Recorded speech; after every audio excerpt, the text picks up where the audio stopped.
Mic check 1, 2.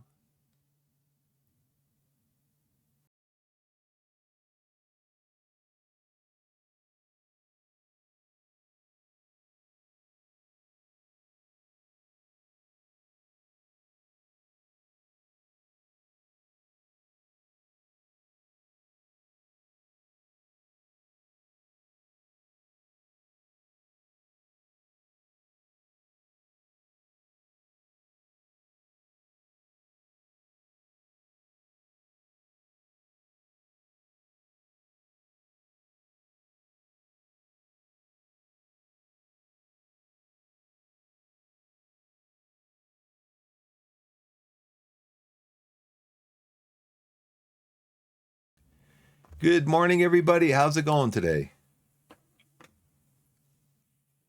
Let's get this turned off. How's it going today, everybody? Biff back with you again today with a little bit of coffee.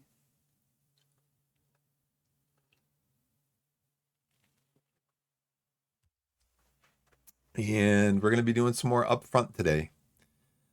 I might restart that scenario because I know I made a few mistakes and I don't like making mistakes when I'm playing. So I'm going to create a folder over here for this, I think.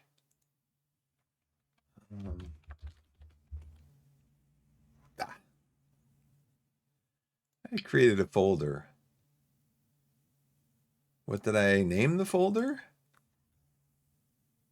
I named it folder. I want to name it up front so I can keep the upfront rule book and upfront stuff in there. And I can open it up. I can put it into. I wonder if maybe it doesn't matter. I'll have to wait and see when that opens up. So I'm streaming in 1920 by 1080 because there's a lot of text in the game. And like over here, you can see there's a lot of text in the manual. And hopefully when you're watching the stream, you can read the manual along with me because I refer to it quite a bit because I'm just learning the game. I never really learned the game. When I bought this game a long time ago, the group that I was hanging out with, we played a lot of XX games, 18XX train games. We played a lot of Advanced Squad Leader. So I've never played this game against anybody else. I've played it less than half a dozen times, including the last few days that I've been playing it. Less than half a dozen times I've played it solitaire. But there is this solitaire system that I've been using now. And it's pretty good. It's pretty good. It really gives you the sense of you don't know what is going on. You just don't know. You don't know what cards are going to be in your hand, what cards are going to be in the other player's hand. Just you don't know. So at least for somebody my age, now somebody out there with younger faculties might be a little sharper at that, and they might be able to remember, oh yeah, this, I know it. I know all 8 cards that the Germans have in their hand right now. Or I know all 9 cards that the Americans have in their hand. I don't. So in that way, it's a benefit and it's a good system for me. So I'm just over in isthereanydeal.com looking at any sales or anything going on. Falcon's still $10. Beam NG drive is still full price at $25. Wingspan is $764. And I mean, if I wasn't doing some other stuff now, I'm going to eventually buy that. But I'm just doing other stuff right now. So nothing out of the 24 games I have in my queue on is there any deal? Nothing that I'm interested in buying right now.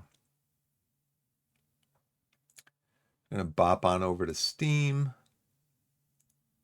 bring up the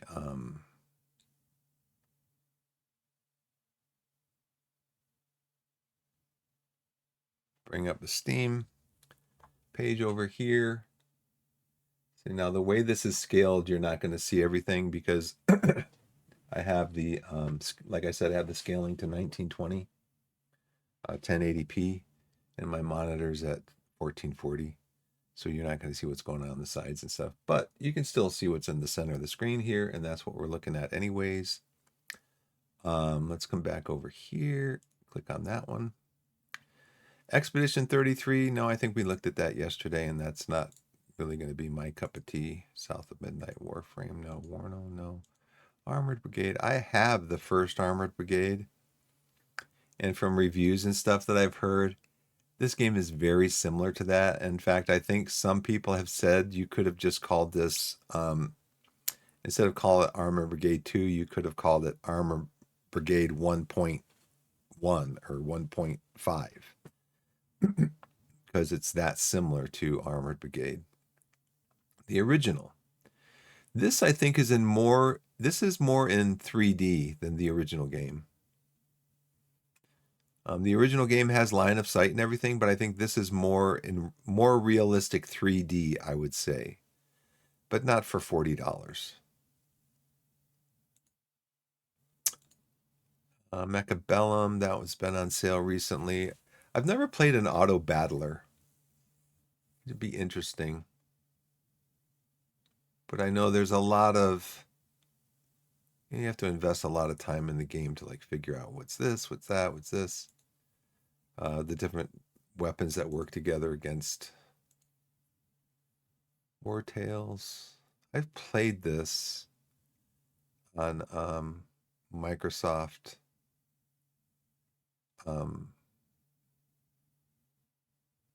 Game Pass, and that's what I did.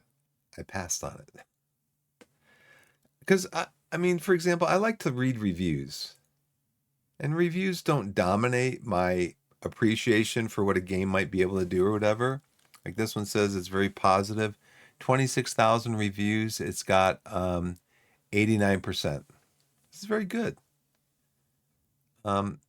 But I always like to read a negative review or 2 or 3 before I commit to buying a game. Like this one up here is a positive. This is a much better version of Battle Brothers.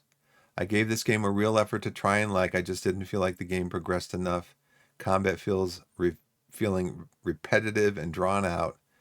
Maybe it's not just for me, but I don't have really high expectations. Well, this person says I don't have high expectations, but it's not for them.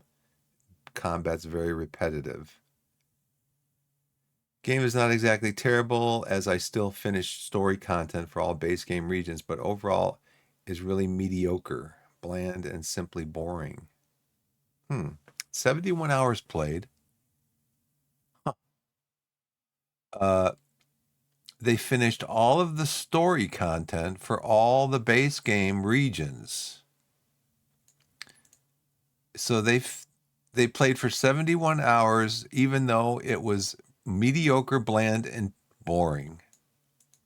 See, I wouldn't have played for that long. I would have played for about 3 or 4 hours and then gone, this game is just mediocre, bland, and simply boring. Maybe that was my take on the game, and that's why I didn't play all of it. I mean, I think it might still be on. It might still be on Microsoft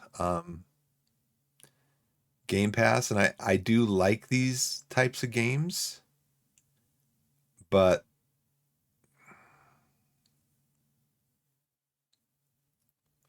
I'm probably never going to pay $35 for it if I was to buy it. And again, I don't know if I would pay $20 for an expansion for it. If you love it, If you love it, yeah. But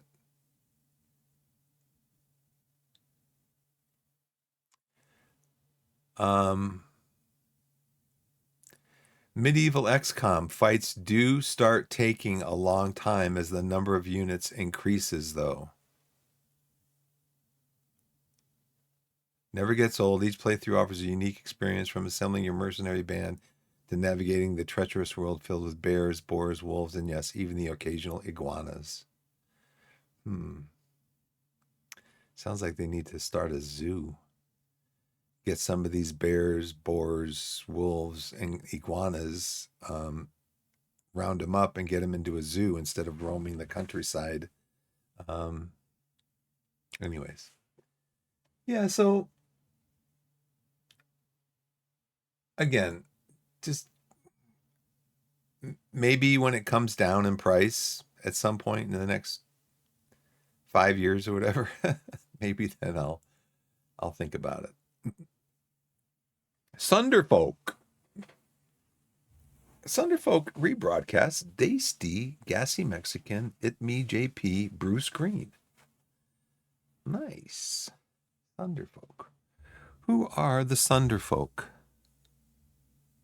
Well, let's close this, and this. Keep that open. I'm going to be right back. I'm going to blow my nose real quick.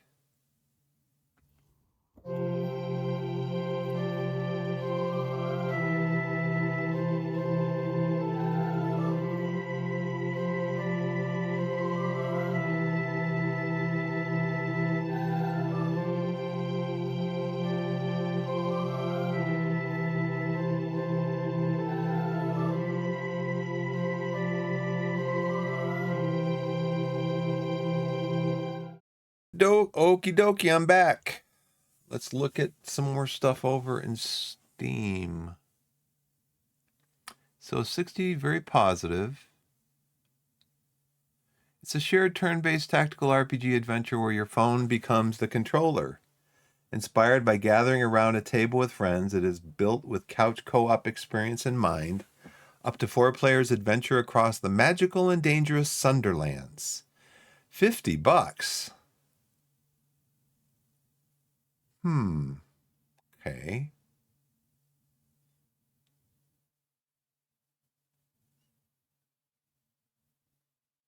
Has it got Xbox?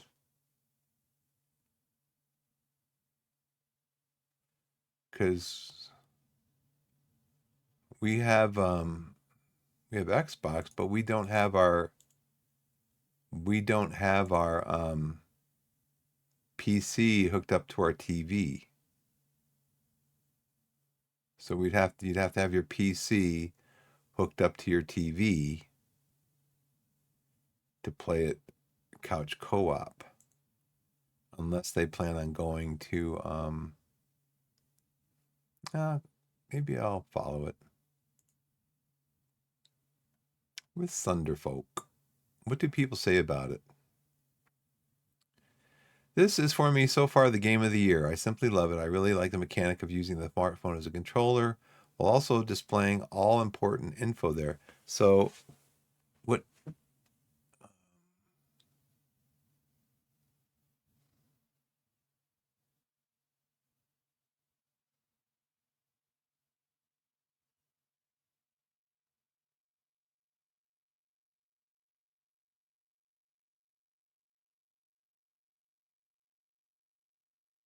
so it doesn't say, doesn't have an age group here because our daughter doesn't have a cell phone. Oblivion, no. I have the original Oblivion. I don't see that I need a remastered version of it. Doll's Nest. Mecha Girls and Explore Ruined Worlds. Yeah, it's probably not going to happen for me. Steel Seed. Steel Seed is a stealth action adventure set in a dark sci-fi world on the brink of extinction. Yeah, probably not. Viking Frontiers. Survival of your people, that's the only thing that matters. Become the leader of a newly founded Viking settlement. Playway. Playway likes to do these games.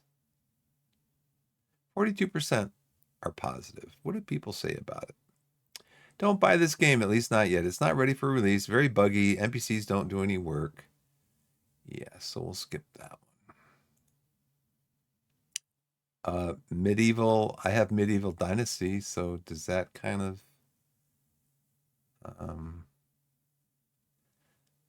become a conductor of the determination bringer train, monitor passengers, report incidents, carry out important ministry assignments whose level of secrecy depends only on your loyalty. Remember, mission success is very important to you.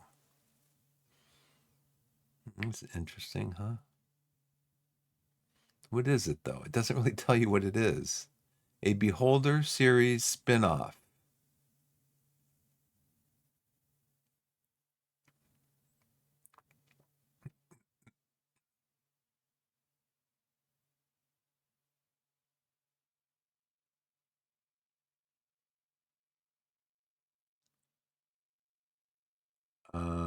A decade ago, I used to be a passionate fan of Beholder and even won a key for Beholder 2 in the Wise Leader quiz.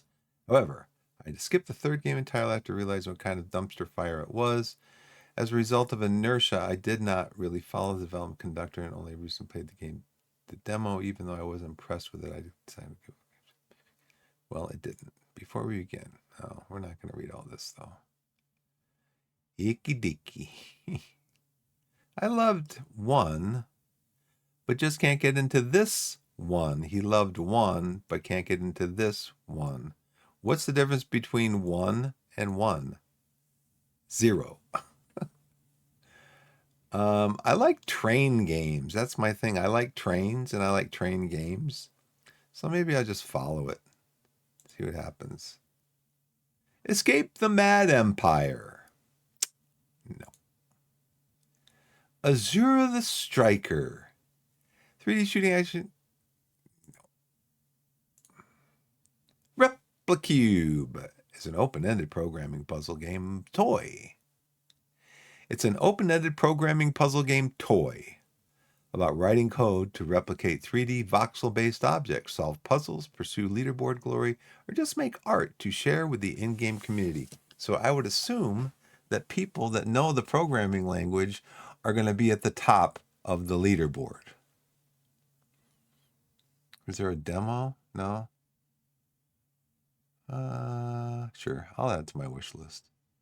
I like programming. I like logic. Watch a whole town come alive. His character's design and quite possibly the greatest character creator of all time. Interact and form. Deep and meaningful relationships. Yeah, we're going to ignore that one. Opidum. Face the challenge of Opidum. Survival adventure for 1 to 4 players. Unique story waiting to be unraveled. Yeah. Escape Simulator 2. Sequel to the best-selling Escape Room game. Brings a fresh take. You have to escape from pirate ships. Solving puzzles and everything. Yeah, it'll show up again in my queue. All right, let's come back out here. We're gonna come over to here. We're gonna come up to here. Put these on for a second.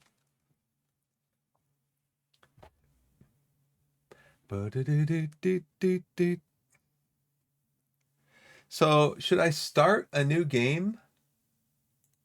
Or should I keep playing some of the old game? Put a message in here. Welcome, gamers.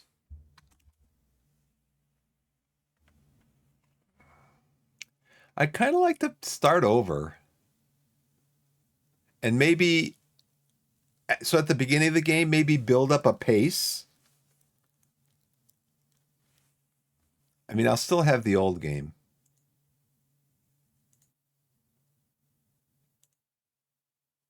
The Germans are the first player. That's something I want to try. So I guess you choose what side of the board that you're on based on the color that you pick, right? Can you drag it? No, you can't.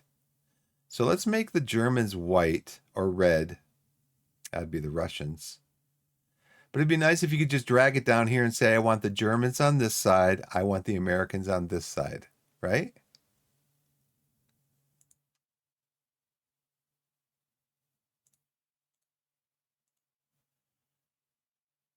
So let's see. The Germans are going to be on this side of the board. They're going to be white. Americans. Oh, I'm sorry. Americans. So I put the Germans down here. They're going to be white. I put the Americans up here. They're going to be green. Okay. We're going to go and pick from the workshop. We're going to pick up front.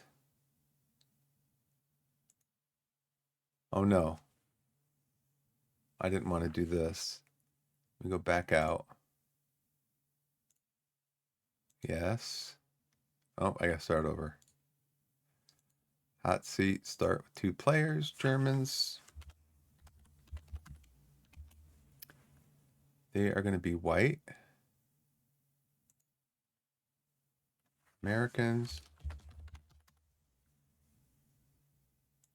They're going to be green. And I have to go into the save and load one because I want to load I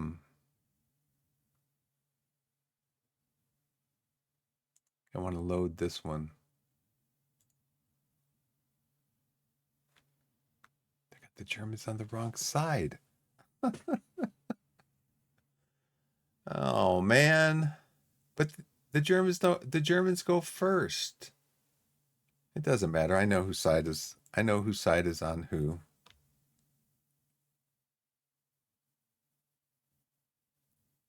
And this isn't even the one that I want. Let's go back and try it again. At least the music's nice, huh? Player 1 is the Germans, but they're supposed to be on a certain side of the board.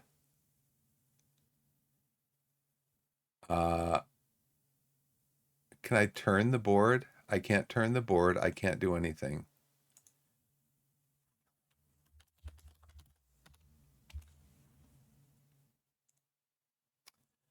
See, save and load.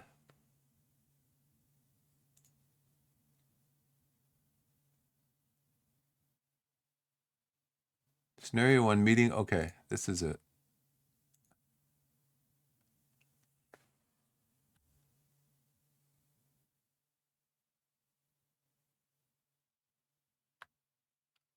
All right. So we have all of our cards set up here. This is how I want it set up. What I was thinking about is I want to do this because every time I would, this is the setup, but every time I would start this setup, it would be the same deck. So I want to shuffle the deck.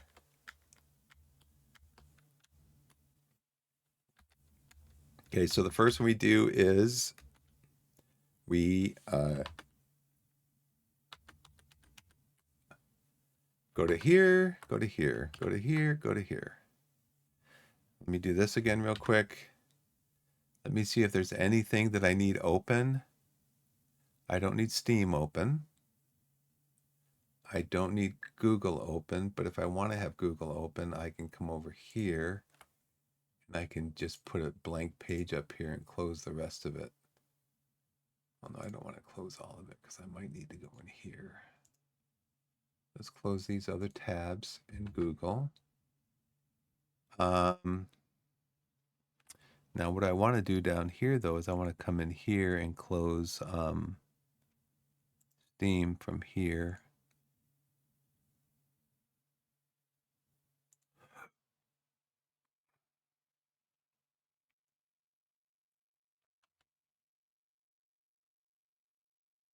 Oh, I just closed Steam. I don't want to close Steam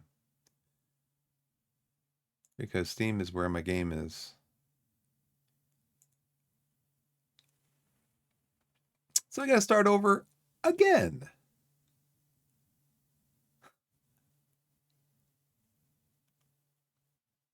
Let's close this. Let's come over here, go to the library.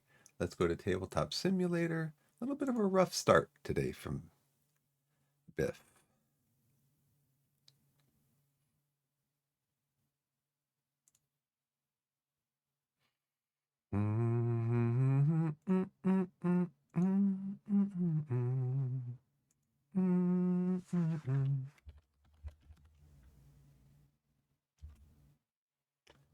Player one is the Germans.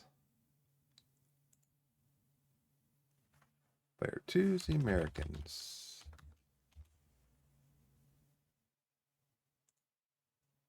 I guess I can go in there and I can change the name of them, right? So we're going to do save and load, up front, setup, load. Adjust this again so it doesn't wobble around while I'm playing.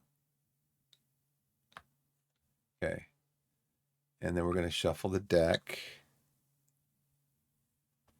And shuffle the deck, right? You just mouse over it and then hit R.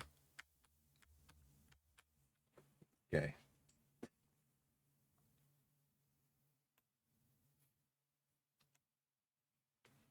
So I don't think having my camera down here will be too much of an issue because I'm moving this around constantly.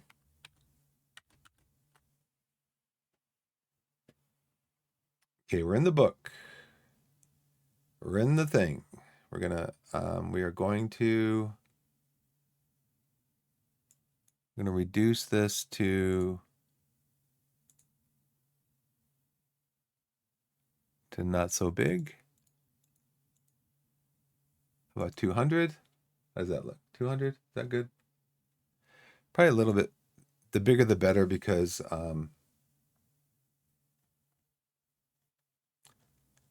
the bigger the better. I don't need this on because of the text. The bigger the text, the better.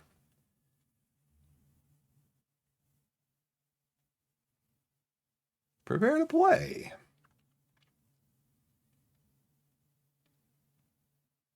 So we already have the Germans and the Americans group set up. So now we're just going to start drawing cards. I'll give one to the Germans, give one to us. The Germans get 5, the Americans get 6. That might have been an issue yesterday because I believe if your squad leader, Sergeant Dittinger, you can see that SL there, that stands for squad leader. If your squad leader is pinned, I believe your hand size goes down by 1. But I don't think I did that yesterday with the Germans. Okay, so we're going to create a sideboard. This is the so the Americans get 6. Germans get 5, and they're going to get 3 in a sideboard. Americans get 6, and they're going to get 3 in a sideboard. So, I just went 1, 2, 2, 3, 3, 4, 4, 5, 5, 6, 6. Nope, nope, nope, nope, nope, nope. Put that down there. Oh, this is something I have to do here too. I have to lock this so I don't grab it by accident when I'm mousing over the cards. Okay, so Germans get another card. We get a card. Germans get another card. And we get another card. I group those together. So I got 3. So Americans have their 6 cards and group them together. Germans have their 5 cards and group these together. Now we're ready to play. So these are, I'll explain these a little bit as I go. I explained a lot of this yesterday when I was playing. So I'm not going to keep explaining everything. There's a machine gun here. This shows that this machine gun is crewed. If it's crewed, it gets better firepower. If it's not crewed, the firepower is reduced. So these numbers here are the firepower, and then you're going to see cards that are pulled out of here that have a fire attack number on them. So Germans get to go first. The first thing that the Germans get to do is they get to look at their cards and they get to pick out terrain. Now, marsh is not good terrain. Marsh is bad terrain because to get out of a marsh, you have to play 2 movement cards.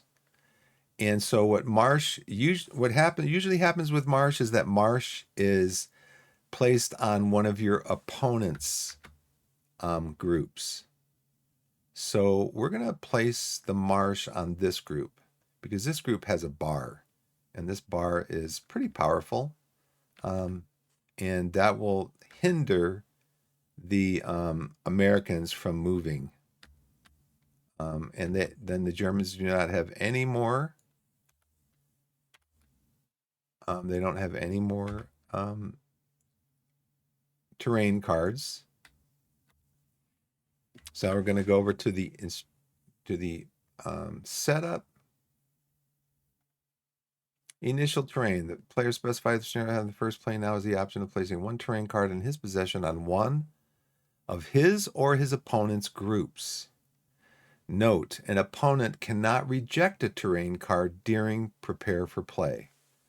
So during play, I would have the option of rejecting this terrain card during the game, but during the preparation for the game, I do not have the option of rejecting that. So basically, I just find myself stuck in marsh. I'm going to spread our cards out, see if there's any terrain I can get my guys into. And we do have a wall. So we will put this group behind a wall. And then these are not terrain cards, so we're just going to flip those over and group them. So now I don't have any more terrain cards. Germans don't have any more terrain cards. So now what we do is we draw back.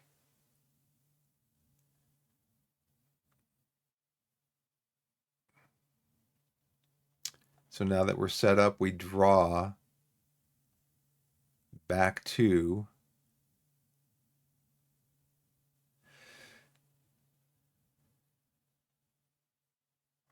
I think that's back up here.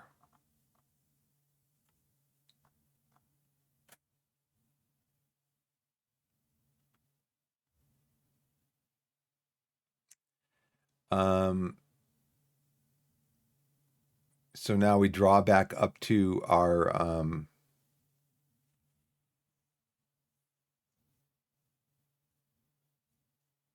thought I saw that in here.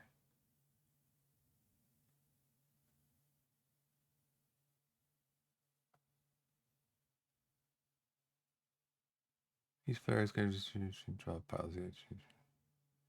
Initial terrain. All groups without terrain cards begin playing open ground.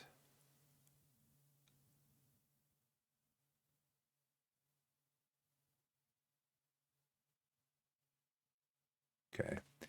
Yeah. Each player in turn draws as many cards as he just played so as to once again have a full hand. So we're going to do this. Germans get a card up here. Americans get a card. And now this is where the sideboard comes in. I saw cards in the German's hand. I saw cards in my hand that could affect my play or could affect the Germans' play. So this is what you do. You take your sideboard cards, which you know nothing about. You put them into your deck. You shuffle a few times. And then you draw 3 cards out. They become your new sideboard. So you basically have no idea what cards are in your hand until you look at them. And you do the same thing for the Americans.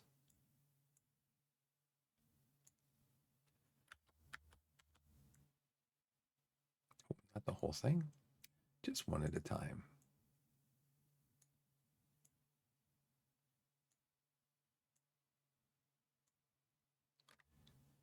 So the German goes first.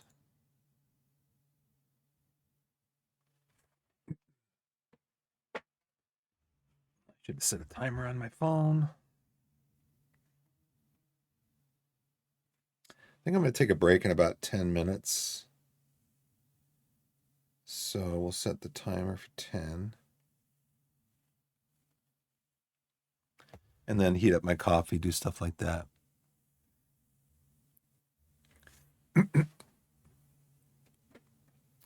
So the German goes first. So the this is called the squad leader card game. So your goal is to move forward to engage the enemy. This scenario is called a meeting of patrols. So you've got a German patrol moving out, and you've got American patrol moving out. So these are probably their front lines here.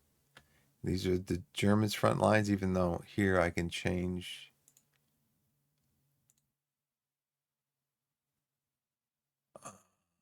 Change name to Americans. Okay. And then at some point, change this name up here to Germans.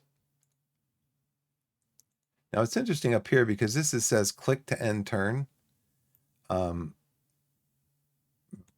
it doesn't do anything. It's just, I'm not even gonna mess with that. So anyways, so these are the German front lines, American front lines, and they're sending out patrols to patrol because they think there's a village up ahead. So here it says remove the first, this is the scenario, remove the first 5 building cards to be discarded unused or as an RPC RNC draw. So we draw cards for a random position check. We draw cards for a random number check, and that's what these are. So these cards are action cards. They pretty much drive the game. This is pretty much the first card-driven game, war game at least. And you'll see how that works.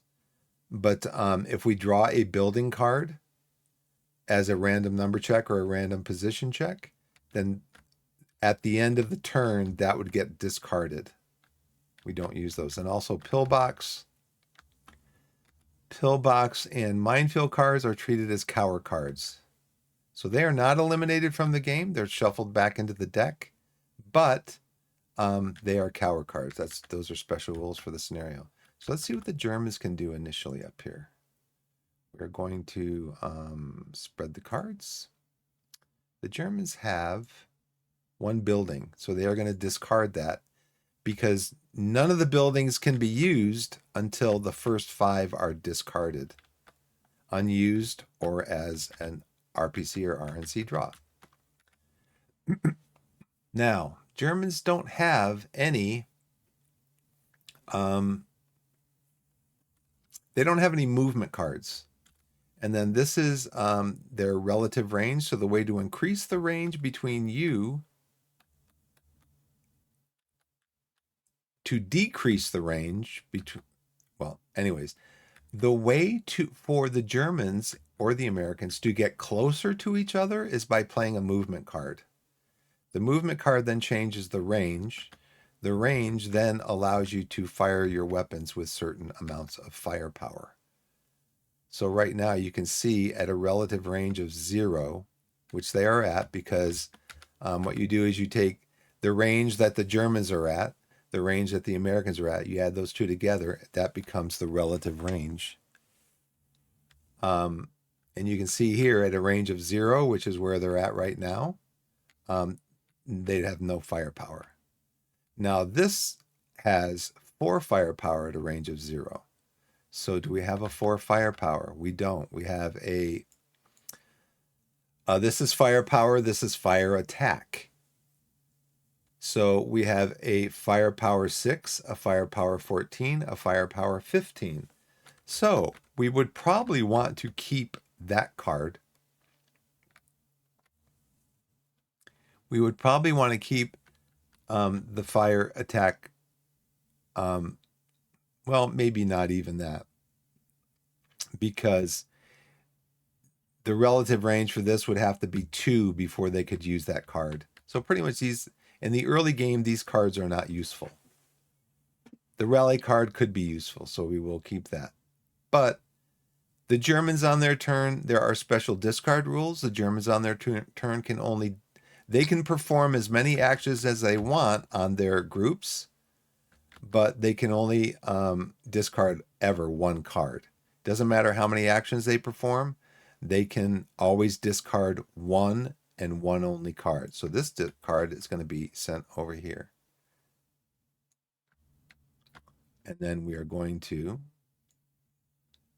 flip these, group these.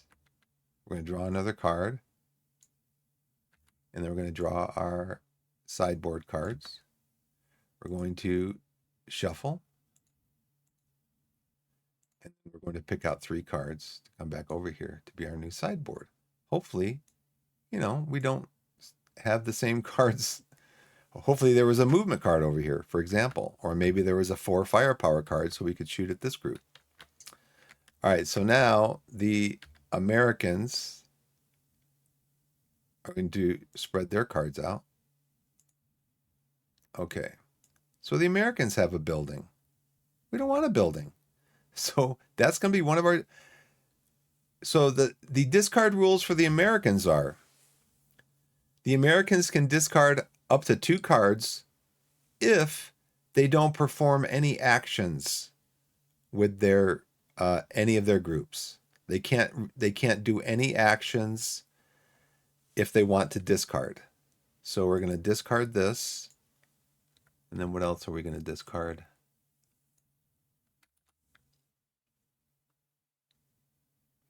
We're going to discard this concealed card because you can see the icons up here.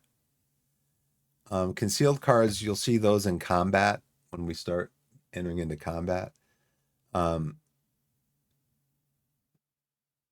But for this is, the card is split.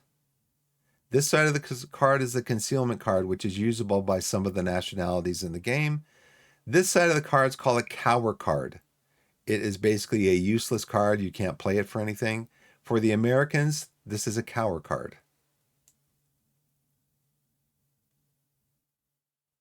And then this movement card is useless for the Americans because this is only these nationalities can use this as a movement card. Now, this is one of the things I might have gotten wrong yesterday by not checking it properly. Yeah, so we're going to... I could get rid of the building, but who knows? Maybe the German draws a building again. I'm just going to get rid of it.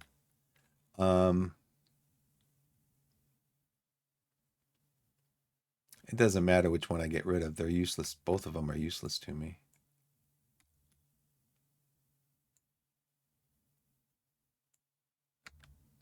Oh, no. Sorry. The building card gets discarded over here. This card gets discarded over here in the discard pile,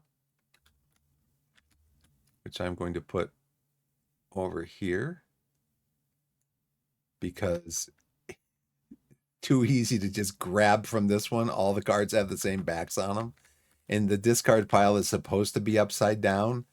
I mean, I don't know that I need to have it upside down. I could put it sideways maybe, but then I've got to spin the card around when I put it sideways. Yeah, we'll see. Maybe I'll just do that sideways. And then these cards I discarded too, so I don't do anything else. Group these up together. We're going to draw 2 cards from the top of the deck.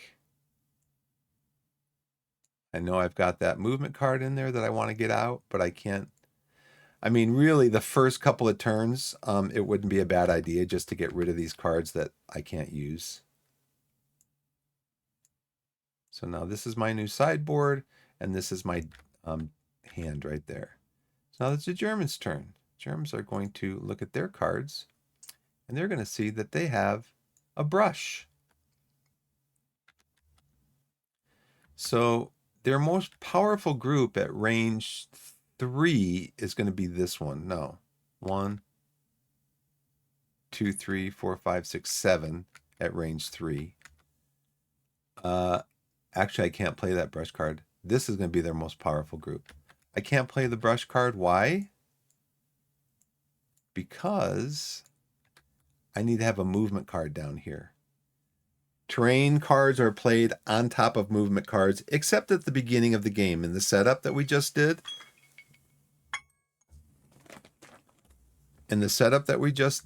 the Germans put the marsh card down. Now, if I want to move out of the marsh, I got to play a movement card on it. If I want to move out of the wall and start moving forward, I have to put a movement card down.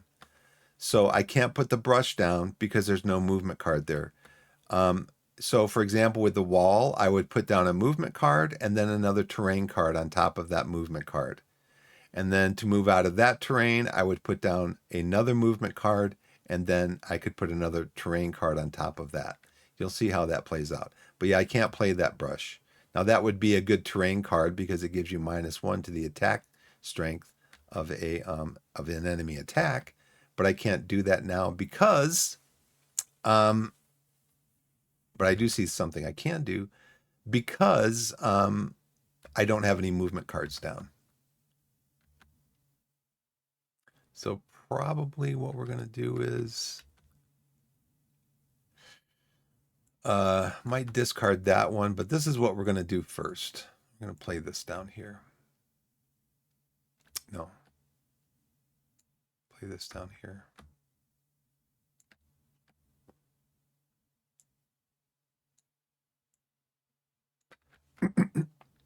So we're going to fire at this group right here. They're at a range of 0, but at a range of 0 with a crude light machine gun, I have a firepower of 4. This card requires a firepower of 3, and it will generate 1 fire strength. So we're going to attack this group here. Now this group is on a wall, so that 1 fire strength will be reduced to -1. But at least then if I do that, you can at least see. Actually, I could fire at this group because this group is adjacent, so I'll do that instead. I'll fire at this group from group B to group A. They're considered adjacent, and so they are at the same relative range, 0. If I was trying to fire at group D is not adjacent and it's not opposite. So group D, you would reduce the fire strength by 1 on that attack. But you don't reduce it here. Actually, you add 1 to the attack of the group in the marsh. So we're going to go back over here to the rules. We're going to do some marsh lookup. Marsh. So you'll see a lot of this for now, at least just learning the game. Any defending group occupying marsh. A group attacking from marsh. Okay, any defending group occupying marsh may deduct 1 from the fire strength of the group attacking it, but it's better than getting 2 deducted. So you can see these are the deductions. -2, -1, -1 for its attack out of the marsh. But for now, I'm going to take a break and we'll do that. We'll resolve that fire attack. A little bit of a cliffhanger. Cliffhangers are always good. Let's see if there's anybody in chat. Nope. Stream looks good. No dropped frames. Streaming at a good K. Been on for almost an hour, and that'll work out good. We'll leave that cliffhanger. I think I'll leave the board set up like this, so if somebody comes in, they can see it. But I will be back shortly. Thanks for watching, everybody.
I'm back. Bouncing around over here. Bouncing around inside my chair. Okay, so we got a fire attack to resolve. We have the Germans firing their machine gun. Let's see. Does this guy add anything at range 0? No. Range 0, this is a 4 firepower. We need 3 to fire this weapon. Or we need 3 to use this fire card. At fire 1, it's going to be a fire 0 because they're in a marsh. So the amount of fire coming into the marsh is reduced by 1, so it's a fire 0.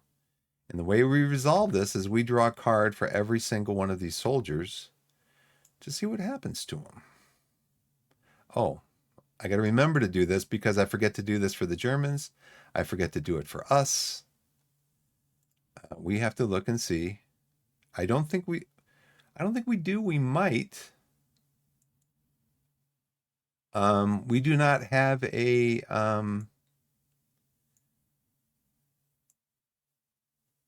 we do not have a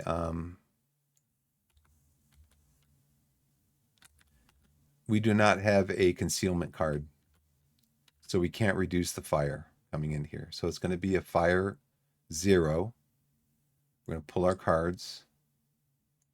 That's one of the reasons for the sideboard and the solitaire aspect of it is that not only do you look at the cards of the other player when they're making their move, but also you look at them again when there's an attack to see if they have a concealment card to reduce the power of the strength of the fire attack against them.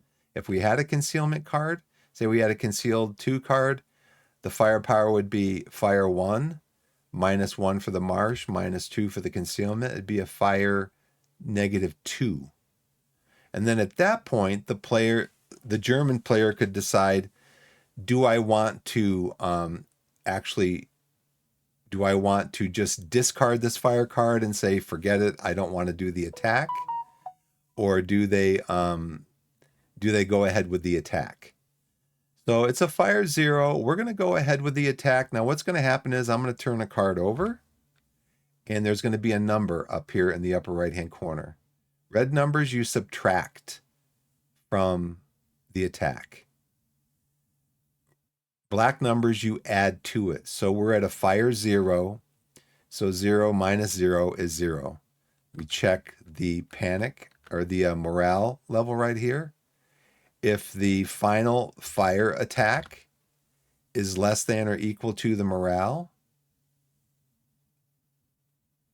if the morale is less than or equal to the fire attack, then the personality card is pinned. In this case, the final fire attack is 0, which is not less than or equal to, which 4 is not less than or equal to 0. So basically, if the soldier's morale is greater than the amount of the final fire attack, is greater than or equal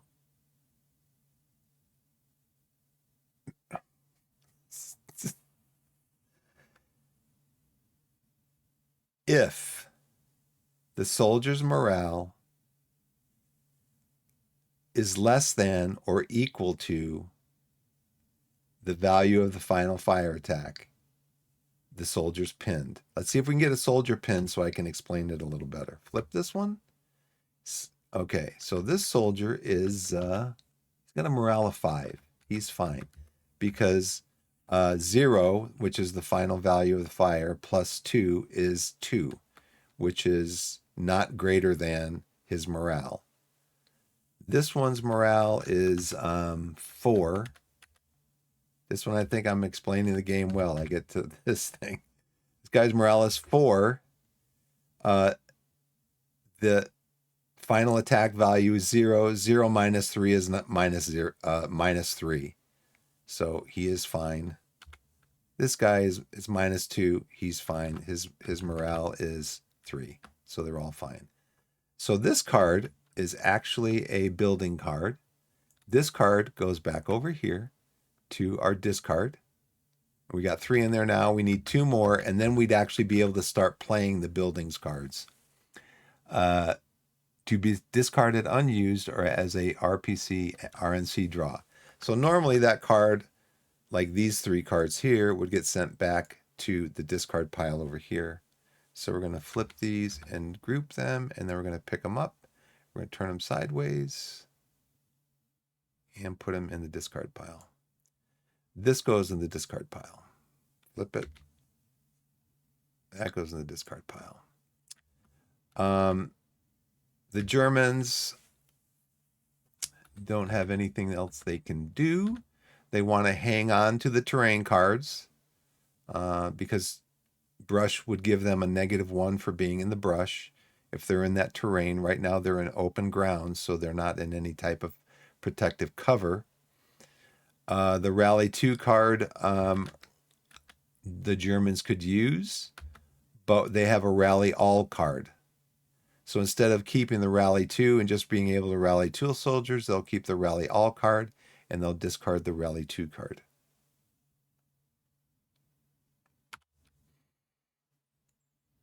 And then they'll group these cards together. This is still valuable because at some point we'll be able to use that 6. I'm going to flip and group. And then we're going to draw 2 cards. And then we're going to add our sideboard to it. Then we're going to shuffle. Then we're going to draw 3 cards.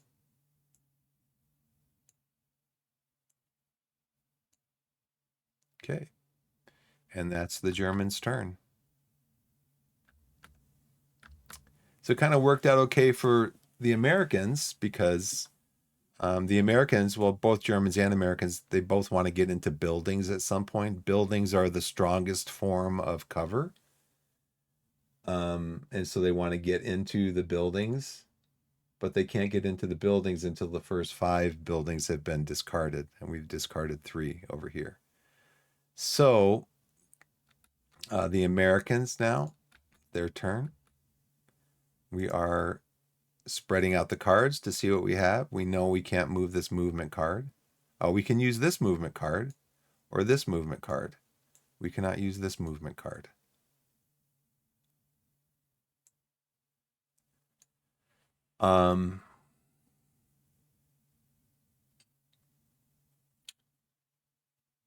I don't have any terrain cards right now, but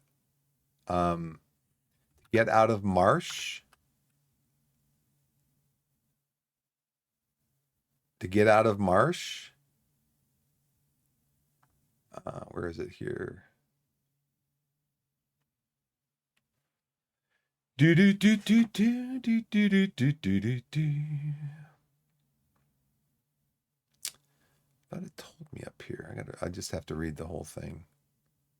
Group attacking from marsh. Must deduct 1 from its overall fire strength. New terrain card cannot be placed on top of marsh until at least 2 movement cards have already been placed on top of it. The first card is placed in a sideways mode and does not qualify for any flanking fire bonus, although a flank card played sideways as the second movement on top of the card does.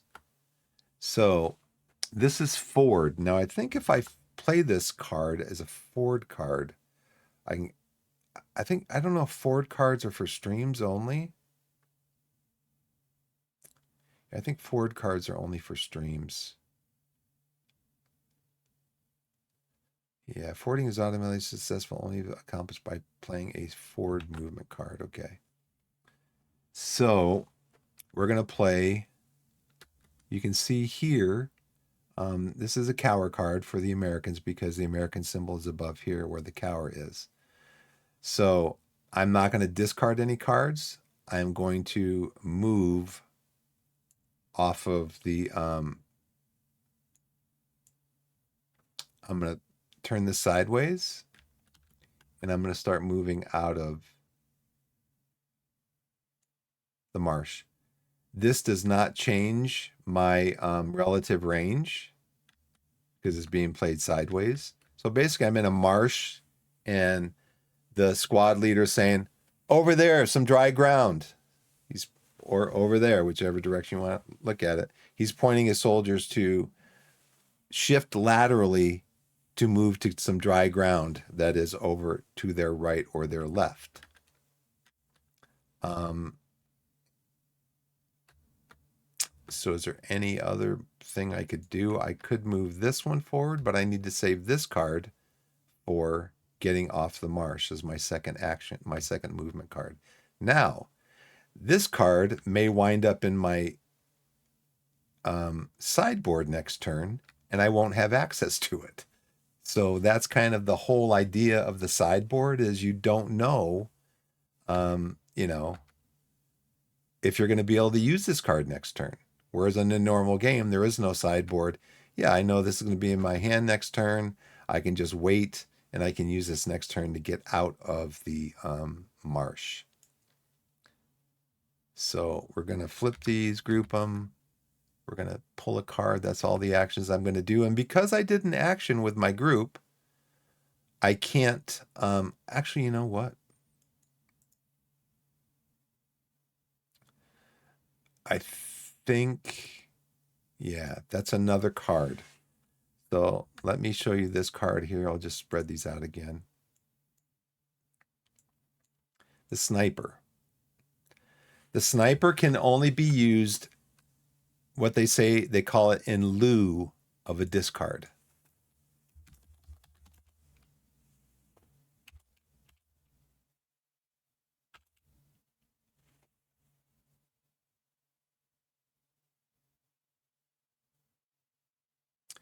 Unless the scenario special rule designates sniper cards being playable only by a particular side in that scenario. Any player with a sniper card may play it, provided he does so as a discard.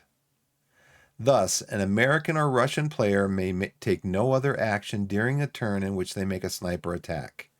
A German player may make no other discards during a turn in which they make a sniper attack. So basically, Americans, which we are, and Russians,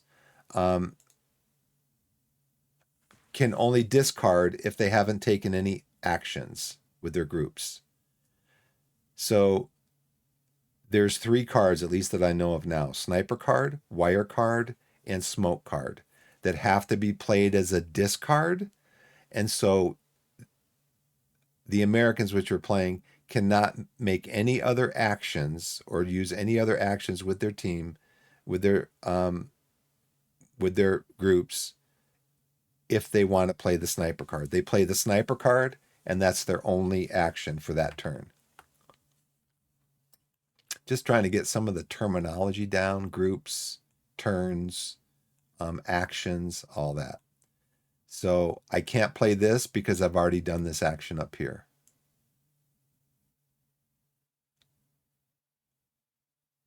Now, I do have a hero card.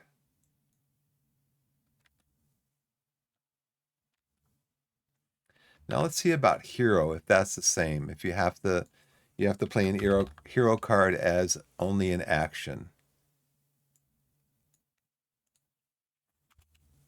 Hero card can be played anytime, even during the opponent's turn, or immediately upon drawing a hero card from the draw pile, thus entitling the player to yet another turn. And yet another draw. So I could have played this. So for example, you can play it as a rally card. So if the Germans had done their turn, say they had done this attack and they had broken one of my soldiers was pinned. This guy was pinned. And the first card I drew was the hero card. Then I could have just stopped and said, okay, I want to play my hero card on this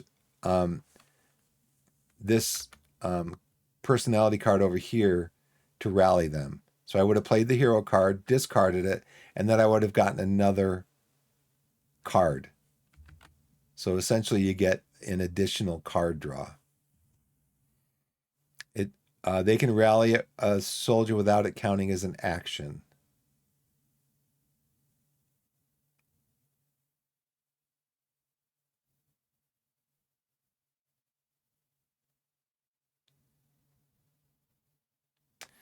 Hero card, already pinned man has just been removed by panic. Could not be played on a man who's pinned while attempting to infiltrate. Okay.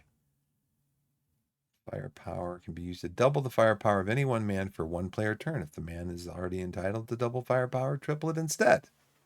The firepower factor of a machine gunner who's double, triple the factor. So let's see these guys down here at range 0. One would be a 1, 2, 3, 4. One would be a 4. I'd probably be ready to play out of the bar over here once I get out of the swamp. And then I'd be able to fire. I'd be able to use one of these. I don't have any combat cards, at least in this hand. Okay, so that's all we're gonna do. We're gonna flip them, group them. We're gonna draw a card, and then we're gonna add these to this, and we're gonna shuffle, shuffle, shuffle. Draw 3 cards out.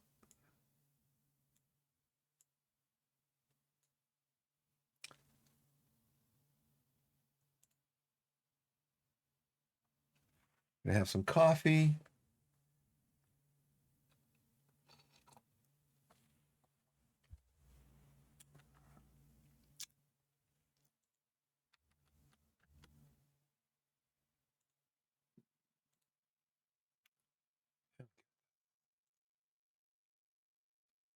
See, it didn't do that last time. It didn't do that.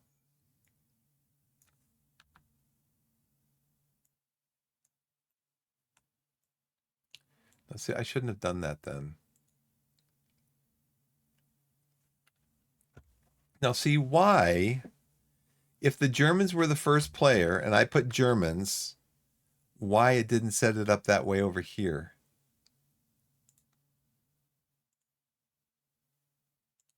Okay, I want to change the color.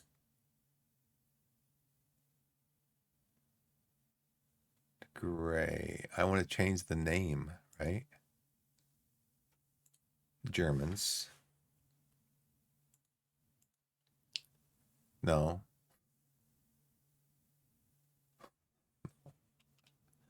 I just leave it. Leave me alone, game. Leave me alone. Now you're doing all this stuff, and I don't want it. Okay, leave it. So now I need to do here. I want to go this way, and I got to do this. I won't mess with it. Again, I promise. Okay. Okay, now we already did this for the Germans. The Americans' turn is over. We're going to spread. Brush card. Did I do that?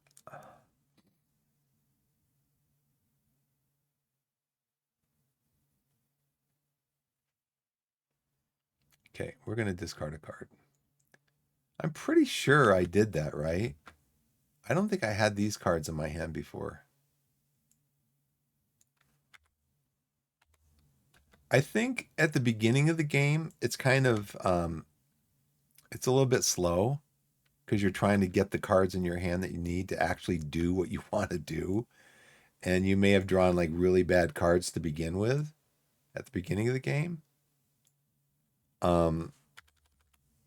So that's one of the things that I think with this game is a little bit, as far at least streaming goes, it's kind of boring at the beginning because you're trying to get the cards that you need to move forward. You can see we haven't drawn any movement cards for the Germans. We've drawn a couple movement cards for the Americans, but they're stuck on a marsh. They're still trying to get off the marsh. And when I play the next movement card on the Americans, I want to make sure that I've got a terrain card to put them into. So yeah, it's just kind of slow moving the first few turns. So let's see what the Americans can do. They've got this movement card. That's the one we need to get rid of. Okay, now they could throw wire down on the Germans. This one I want to get rid of, though. It's a coward card. I can't use it. But I'd like to be able to use that movement card, but I don't have any terrain cards. I don't know if I have any terrain cards over here. So I think I'm going to get rid of this coward card, and I'm going to get rid of this...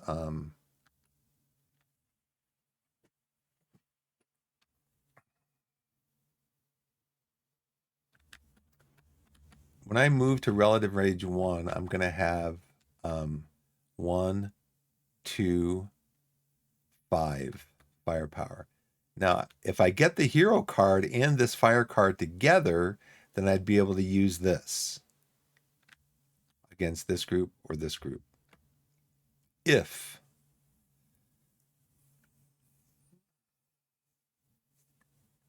now see what some players would do, they would just immediately throw the wire card down.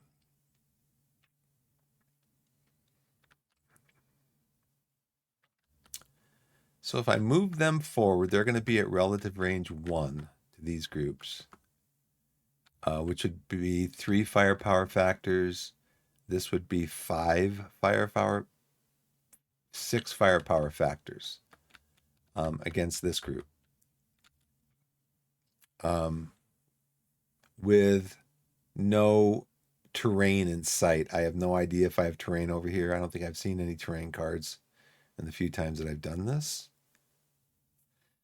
So I think I'm not going to discard this until I have another discard that I actually want to do. My problem is that the wire card requires a discard. Now if I, in lieu of a discard,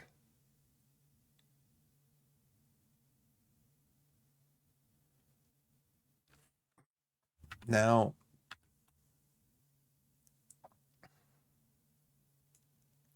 13-3 is the wire. I got that memorized from yesterday.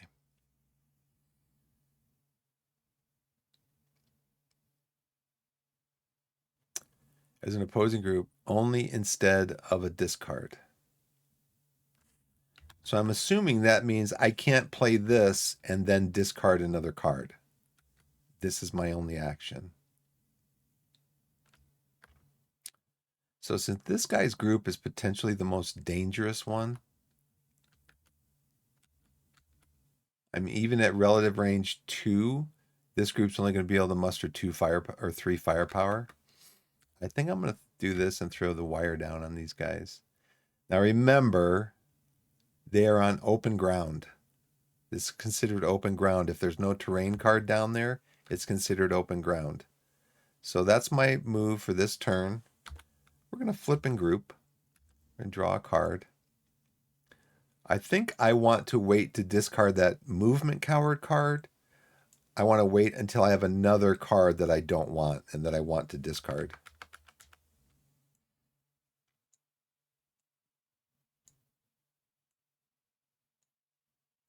Okay, so 6 and 3.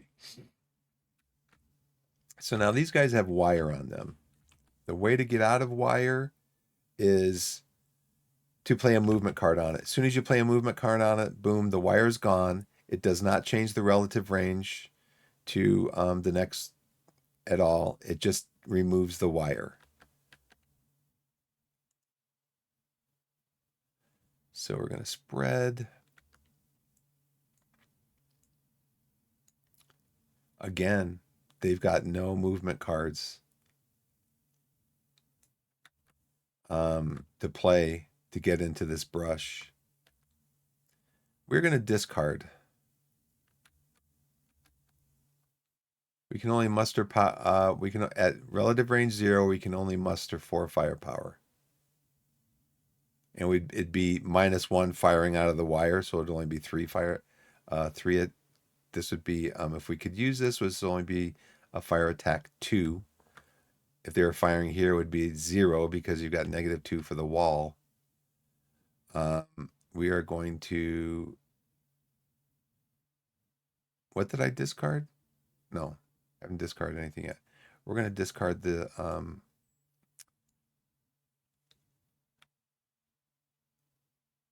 you can see here, This costs 14 firepower to fire. This costs 15. They're still both fire 6. This one costs 6 and it's a fire 3, so it's half of this.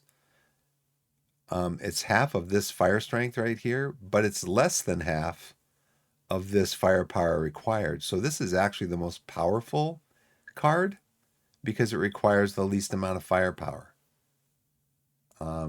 So we're going to flip these, group them.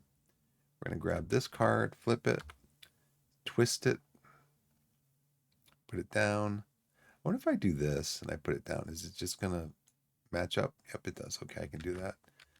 So we're going to draw a card on top of our card. We're going to grab our sideboard. And we're going to grab that, slide it over here. Spin, spin, spin. I don't know why it doesn't drag it. It highlights it, but you have to have it like in a certain spot to get it to group up with the other cards. Okay, so now I'm going to spread these cards out.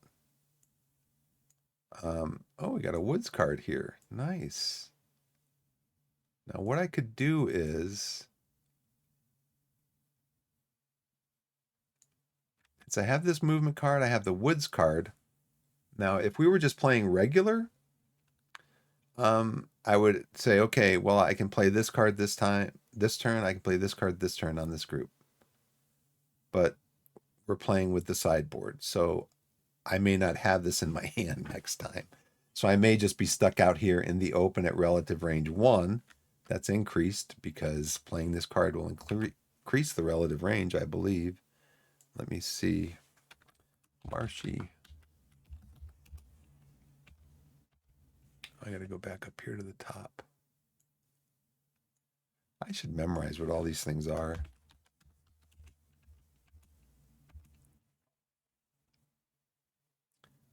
Until 2 movement cards, 1 per turn, have been placed on top of it. The first card does not act as sideways mode, does not qualify for any flanking. So direction of movement, advance, retreat, and consequently the range is determined solely by the manner in which the second movement card is placed. Similarly, a man of marsh terrain may not infiltrate unless 2 movement cards currently cover that marsh terrain. The direction of movement, advance, retreat, lateral, and consequently the range. So now I know the Germans have a fire card. If I increase the range, it's going to be 5, 6 that they could fire on this group. But you know what? Got to get moving. Let's get moving. So I think now, yeah. So now I can play this as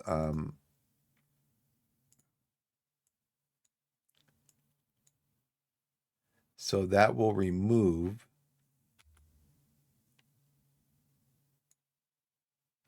Nope, see, it won't do it. It's got to be what part? It's got to be split part sideways. Oh. There we go.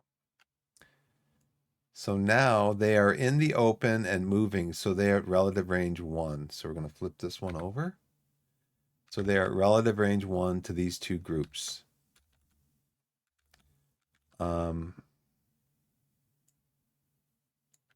They can't play smoke. Smoke you have to play as a discard. But we could successfully place the terrain card down next turn, I believe, as long as nobody is pinned. Let's look that up. I think I might go to get some help from Google rather than looking it up.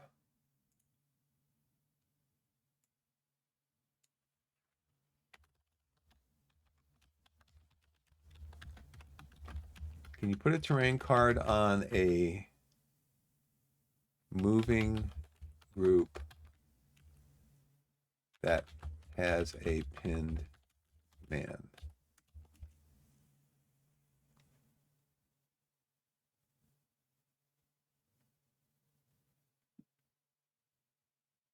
Okay, so it looks like, well, let's just pull this up here. Can a moving group which has received fire and has a couple of pinned men reject terrain?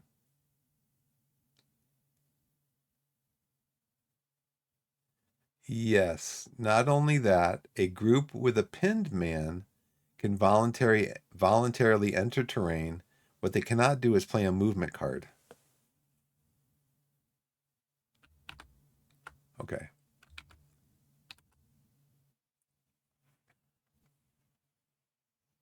So if we can get this woods card next time, even though we might have a pinned man or two, we can get this woods card, we can play it down here and get into the woods and get it to some cover at range 1. So again, terrain cards are played on top of movement cards. So if I want to move this group, I have to play a movement card on top of it. Then once I've played the movement card, I can then play another terrain card on top of that to move into different terrain.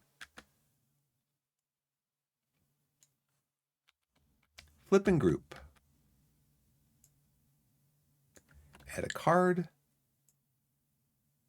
Add the 3 sideboard cards. Draw 3 off. And it's the Germans' turn. All right. So things are moving. Things are moving.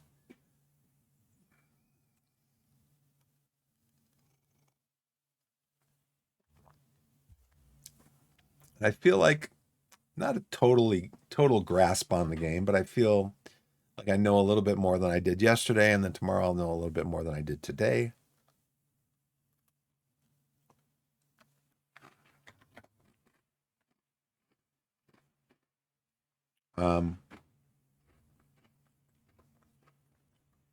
So this summer when my daughter's off school, I don't think I'm gonna be streaming during the days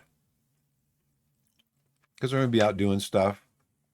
I'm gonna be spending time with her.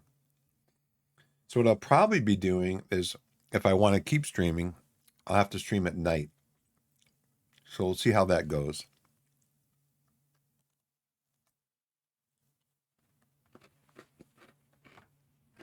Because at night you're tired. So we'll see how that goes. Hopefully I'll be able to stream a little bit at least. Or I don't know, maybe make videos and upload them to YouTube or something instead of streaming.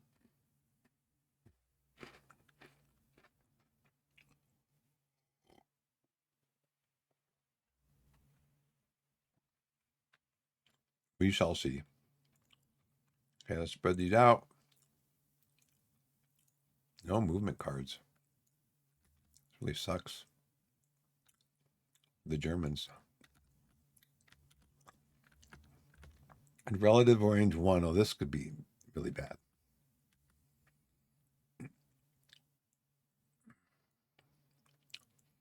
Okay, this hero can double the firepower or +1 to hit frequency of 1. Let's see if we can double the firepower of a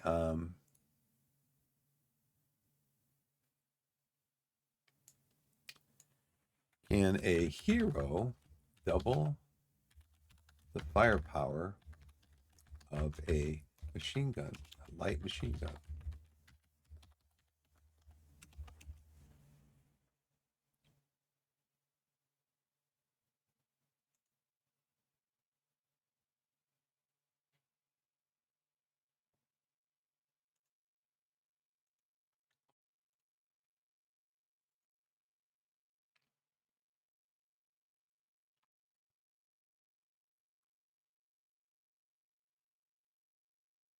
This page last updated June 29, 2000.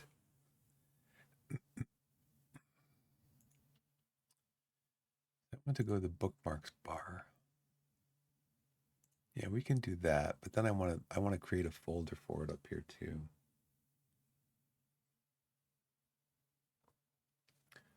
So I need to find in this page, I need to find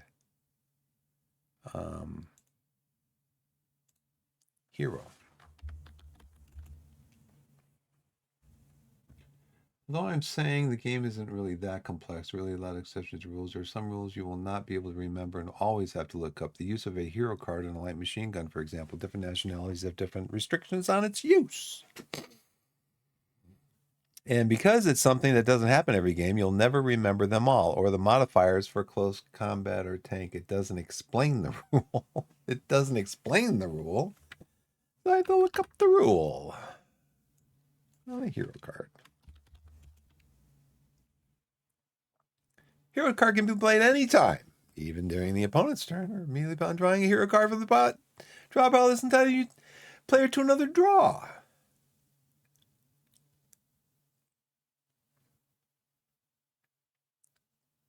Cannot be played on an AFV or gun. Cannot be played on an already pinned man. Could be played on a man who's pinned while attempting to infiltrate. Firepower. Hero card can be used to double the firepower of any one man for one player turn. If the man is already entitled to double firepower, triple it instead. Firepower factor of machine gunner, which is doubled or tripled, is his bracketed firepower. Even if the gun is fully crewed. All right. So that's not that hard of a rule to remember. So at relative range 1, we would use the hero. We would double the firepower of the bracketed number. So it'd be 6 instead of 10. So do we have a fire card 6 up here? We do have a fire 3 that requires 5 firepower. So that's what we're going to do. We're going to shoot against this group that brazenly moved out of that marsh that we threw on them. We're going to use this hero card on PFC Schussel. And we're going to use this firepower card. So the way this works is doubles the firepower of the machine gunner like we just read at range 1, range 0, range 1. So he's at range 1.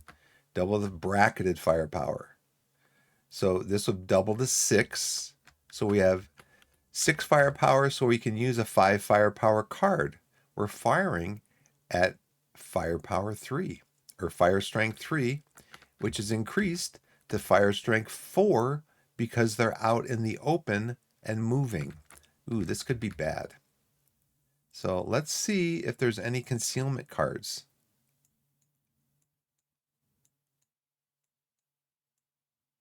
Nope. They do have a smoke card.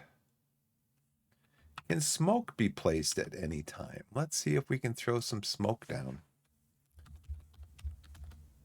Smoker? No, just smoke. A player may use a smoke card only on one of his groups containing an unpinned squad leader as a sole action for that group during that player turn.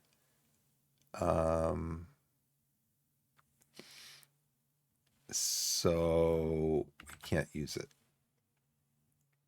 Good thing I have a rally 3 and a rally 5 card. Yes, I might need them. I hope none of my guys get killed. You can rally 1 anytime. Well, let's leave that out. I need that like right away. So we have no concealment. So this is going to be, oh, they got -1 for firing from the wire. 13-3.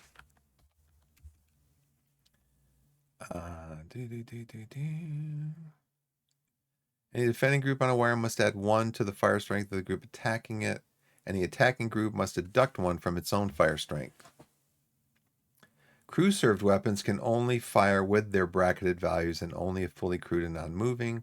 Ordnance weapons on a wire must deduct 1. So these guys are going to fire, but they're only going to fire at 3.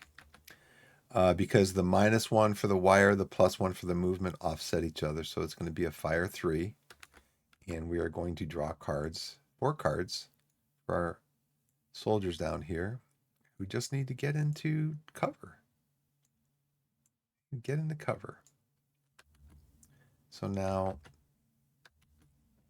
first is Sergeant Burnett, who led his soldiers out into the open when there's a machine gun up there that they didn't know about. His morale's 4. His card is a 3, -3.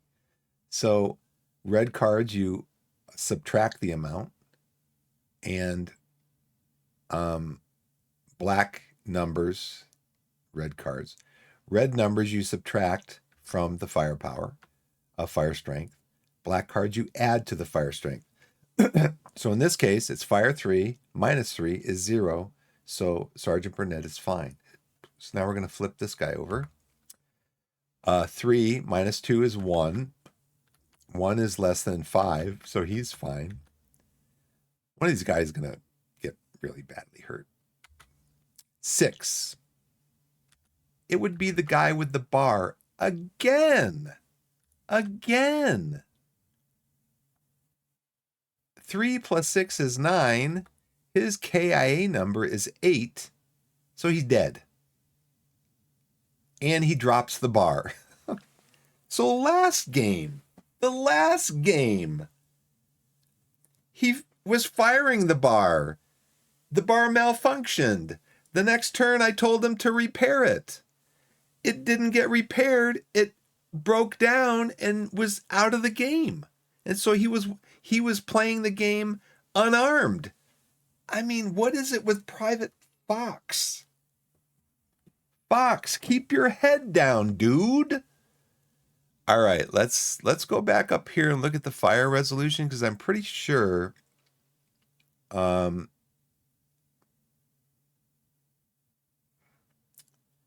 attacks,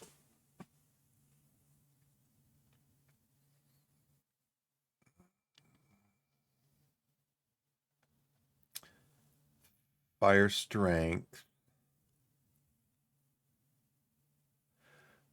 Attacking fire currently moving. They're not moving. They're in wire.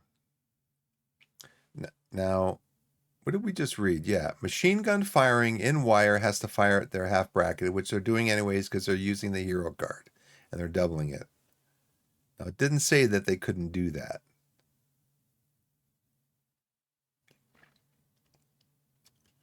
Okay, after seeing the final modified fire strength of any attack, it's the attacker's option whether or not he wishes to continue and resolve the attack. To resolve the attack, repeat the following procedure to draw for each man in the target group of the sequence. Pretty sure.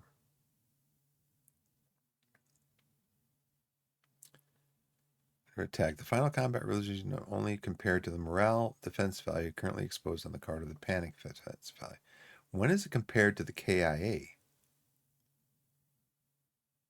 If the personality card has an exposed KIA value less than or equal to the final, the personality card is eliminated and removed from play.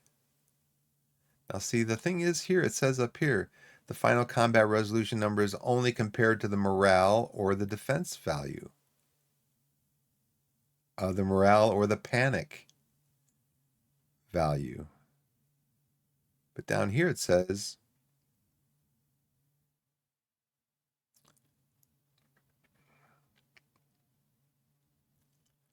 so it shouldn't have said this up here, because this is confusing. It shouldn't say this up here.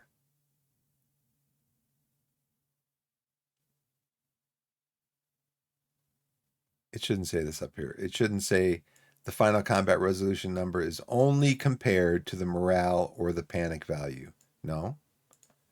The first thing you do is you compare it to the KIA value. If the KIA value on the soldier is less than the final combat resolution number, the personality card is eliminated. All right, you're out of here, dude. You are out of here. I'm going to put you up here because you are part of the Germans. You just made some points for the Germans. Yeah, the last time. What's his name? He was, so where's the bar?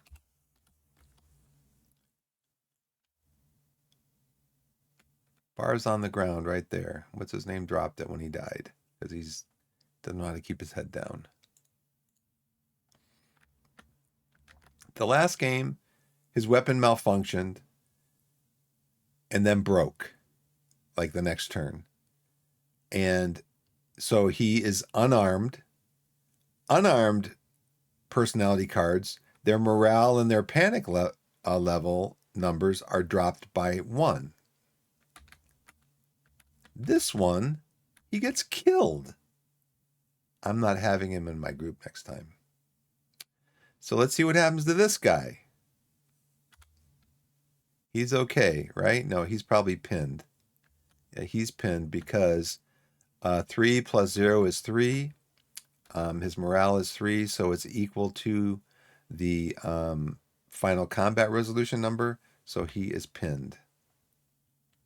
But hopefully, so there's no way for me to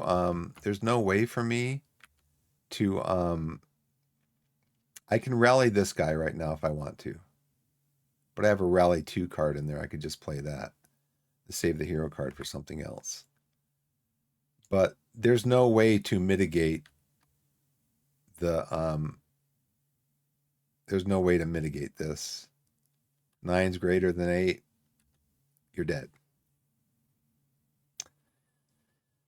So, I did this again. I'm sorry. So this is what happened. I was out there looking at the rules. Yeah, see, this is confusing. The final combat resolution number is only compared compared to the morale and the panic number. Then right after that, it says, if the personality card has an exposed KI value less than the final combat resolution number, the personality card is eliminated. So it's not only compared. It should say this first. They love using Avalon Hill and this person who wrote these rules love using the 6.5, 6.51, 6.52.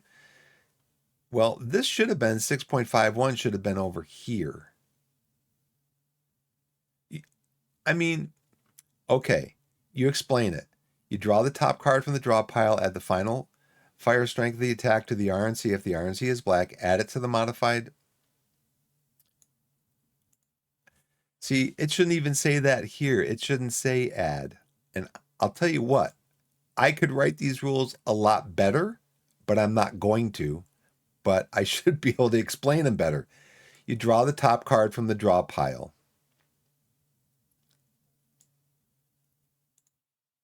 Okay, draw the top card from the draw pile. Step 1.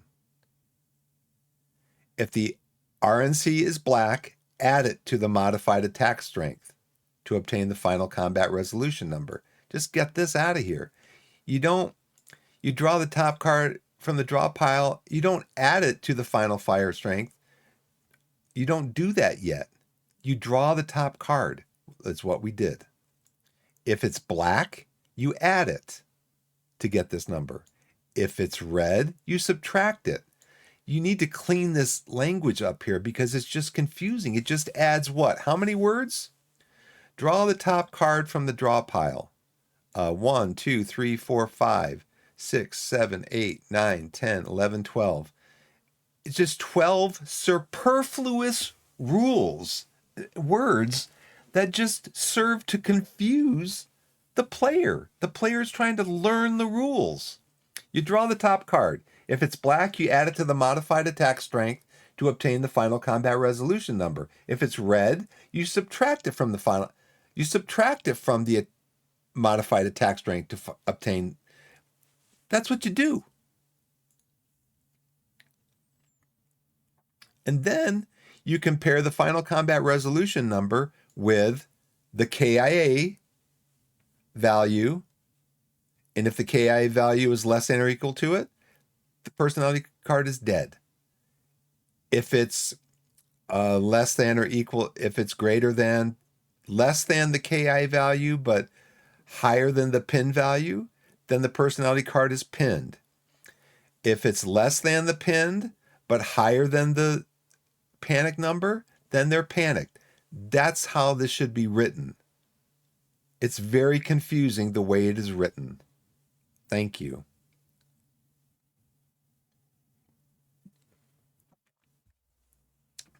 I knew when this happened, I knew that something bad was going to happen to old Fox. Because he is not wise like a fox. His weapon malfunctioned yesterday. He tried to fix it. Sarge, I couldn't fix it, man. Where does this part go? Yeah, that's a very important part that you've broken, and now your weapon is broken. Well, what do I do with it? Just put it on your back, put the weapon in your backpack, and carry on, soldier. Yeah, but I don't have a weapon. Well, that's your problem. That's your problem for breaking your weapon. Today, Sergeant Burnett is saying, okay, boys, keep your head down. We got incoming fire. Keep your head down. Got Fox. Fox didn't keep his head down. Okay, Fox. Okay, somebody pick up his bar. That's what we're going to do. We're going to have this guy pick up his bar. Now, hopefully the bar isn't the problem, right? Hopefully the bar isn't like, don't touch that bar. I don't know if I did this yet, so I'm going to do this. Shuffle the cards again because we had to do that. All right. Poor old Fox. So again, here we go. Okay, this gets discarded. No. Yeah. I'm going to discard that one. The hero card and the fire card get discarded. And this is going to be my discard. Well, let me do this first. Use these two. Is there anything else I can do with these guys? No, there's nothing. So we're going to discard the fire card. I'm just going to flip this around again. I'm just going to put it over here. It's too close to the... They even say in the rules there's a... there's something in the rules that says, because there's a card tray that comes with the rules. Like, you should see the stack. These cards, there's 162 of them. When they're stacked, they're like that. The stack is that high. Okay. And then you put it in this little card tray. It's a plastic card tray holder. And there's room for 2 stacks. And it even says in the rules, it says you should mark one side as being the draw pile and one side as being the discard pile. Otherwise, you're going to get confused. It even mentions that in the rules. Okay, this was very successful for the Germans. They killed one of our guys.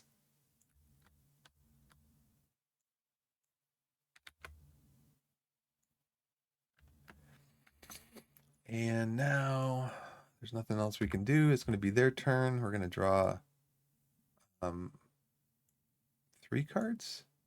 Yeah.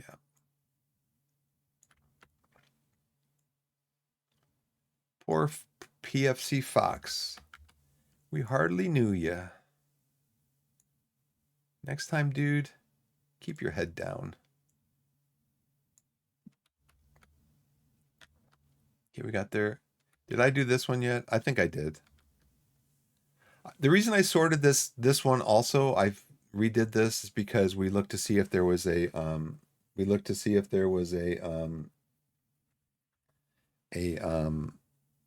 concealment card in there. So there's the card that killed Fox. All these get discarded. There was no buildings in there, right? No.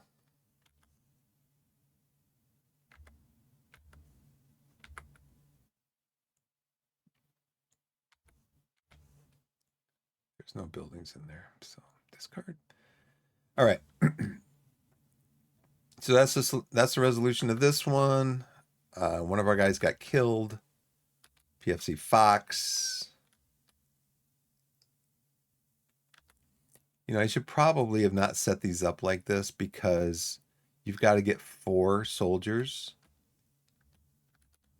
You have to have at least 4 unpinned personality cards and one or more non-infiltrated groups at range chip 4. But we're just playing this. Maybe I'll set it up again. Next time I play, I'll set it up a little bit differently with the cards. Maybe just 2 groups going at each other. I don't know. Yeah.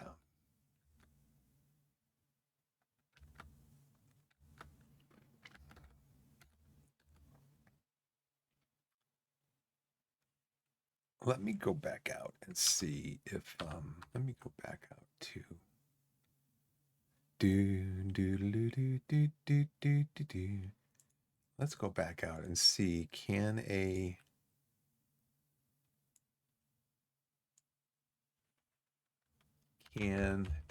hero double the firepower of a light machine gun on wire?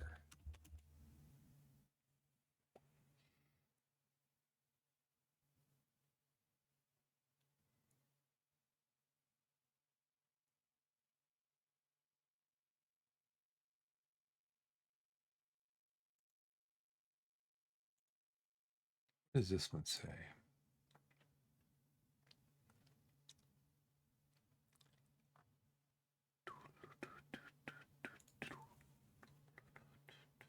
A hero can be used to double the firepower of.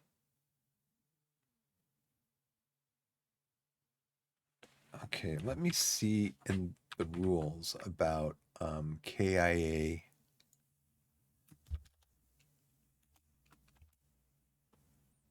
Okay. Because I don't know if the hero power, you wouldn't know though.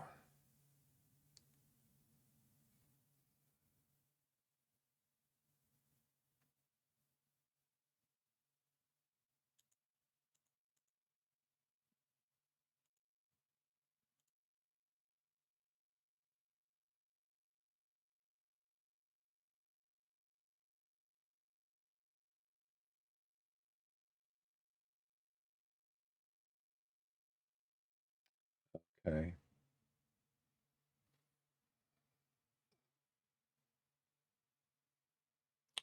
Their example here. Their example here in the rules. Take as an example PFC Fox, who has a morale of 4 and a panic of 5. Assume Fox is pinned. Well, he wasn't pinned. In this example, PFC Fox is eliminated due to panic. He's eliminated due to being pinned. He's just eliminated. He's like he's the guy with no name. Just in the whole movie, they only ever refer to him as Private. Come here, Private. Yes, sir. Okay, keep your head down, Private. Yes, sir. Doesn't have a name. He's just Private.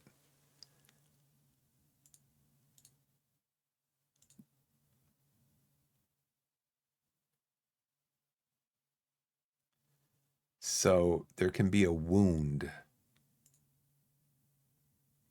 but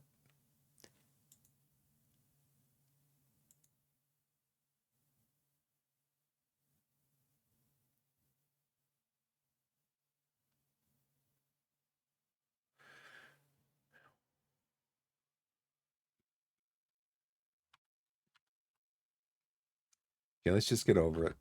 He's dead. He's gone. Oh, what do you know? There's a concealment card. Could have used that. No, could have used it as a radio. It's concealment for these. All right. So this group, do we put him in woods or do we rally? We put him in woods. This group's going in the woods. So the movement card goes away. I wonder if I can right click on here and say, what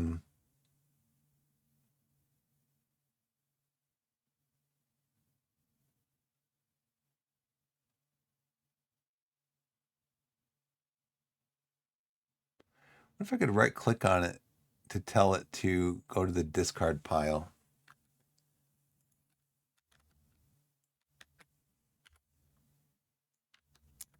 Okay, so when you play a terrain card on top of a movement card, the movement card goes away. Now, let me just pull this card out of here again. If I were to play a movement card on top of the terrain card, the terrain stays there because the terrain is still modifying the movement of the movement card. So, for example, if there was fire on this group, it wouldn't just be +1 to the fire strength, it would be -1 because um, it, the woods is still modifying the combat that comes into it. So it'd be +1, -2, so it'd be a -1. But that's when you put a movement card on top of terrain. When you put terrain on top of movement, the movement card gets removed, put back into the discard pile. So that's our action for these guys. I'd kind of like to, I'm going to do this too. Nope, nope, nope, nope.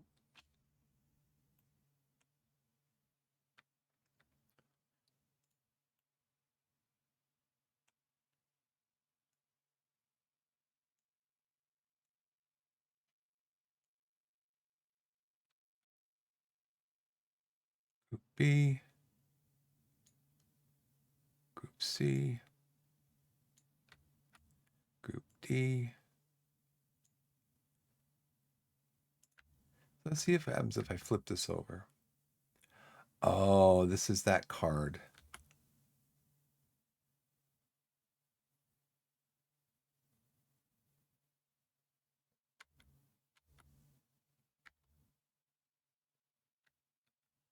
See, what I was hoping is that these cards would be something where I could indicate that that group has taken its action.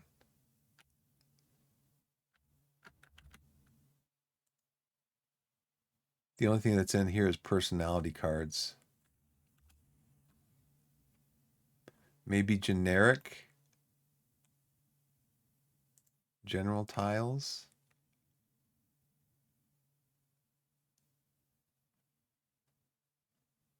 Got that one.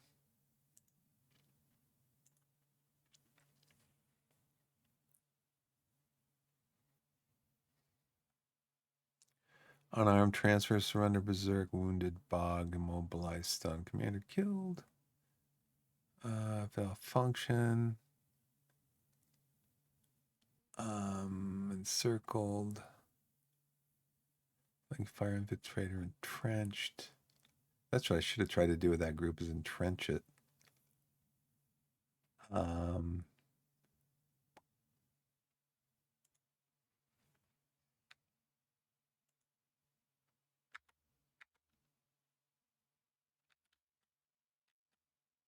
It just shows you kind of what things are in here. I don't know why they have this one as being 31 general tiles and this one's being 14 small general tiles.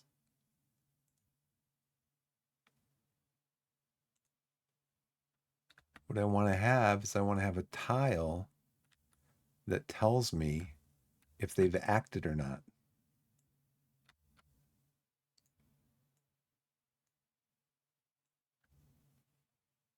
Give me a break.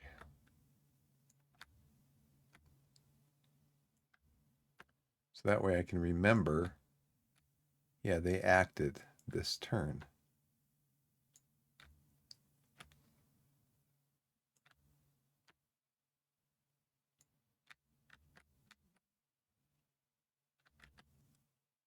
Which it doesn't, there's no tiles like that. There should be. Whoever owns this, if you're watching, go ahead and create a tile that shows that you can put in here group counter that you can flip it over and say this group has acted, this group has acted, this one hasn't, this one has. I could do something with this group and this group, but I've already acted with these two. That kind of thing. Okay, thanks. So they already acted. Got rally 4, rally 5, rally 3. I can't do anything because I put woods down on them. I really can't do anything with the rest of these guys. Can I fire on these guys? We're at range 0. I have no firepower at range 0 with those guys. All right, so again, my most valuable weapon is lying on the ground. Can't use it. Smoke Hero Rally. I got 5 rally cards, but I had to get them. I have to get them into train. I could not have done that and just discarded 2 rally cards that I have, too many. I couldn't have done that because I need to get them into terrain because my guys are getting shot up and killed. We're going to spin to win, spin to lose.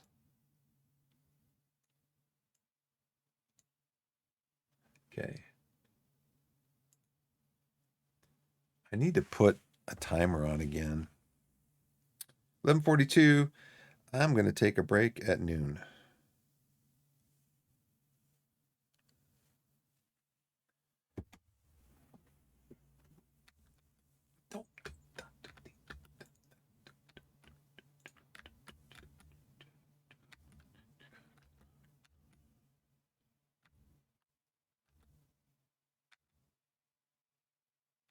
Okay.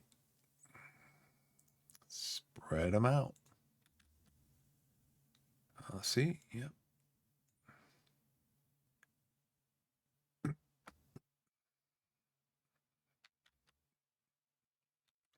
they fire at their bracketed firepower factor when they're in wire.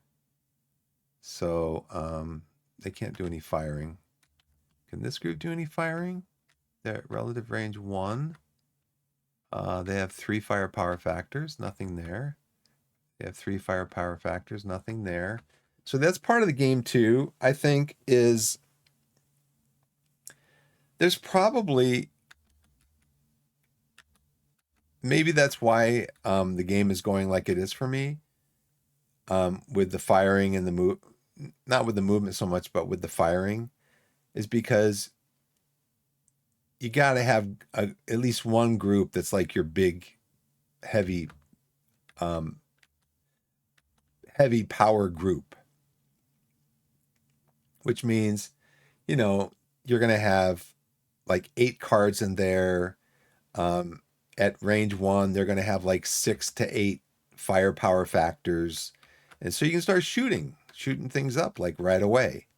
Instead of me, I've got them spread out over 3 groups because I don't want these guys in that group because they got so low morale.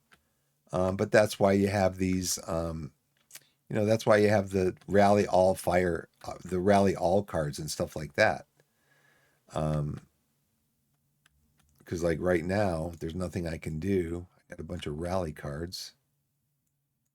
Again, both sides have a bunch of rally cards.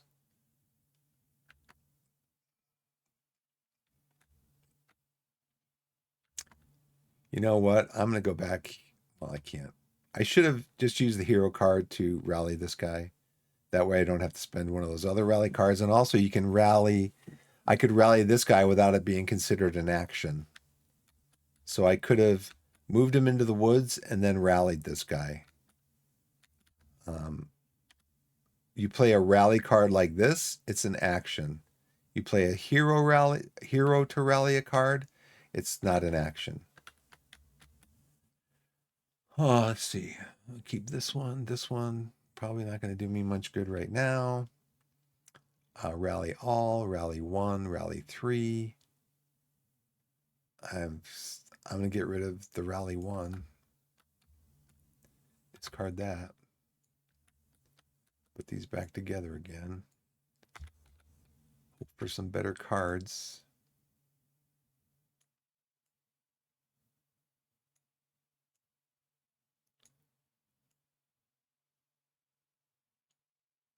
Spin, spin, spin.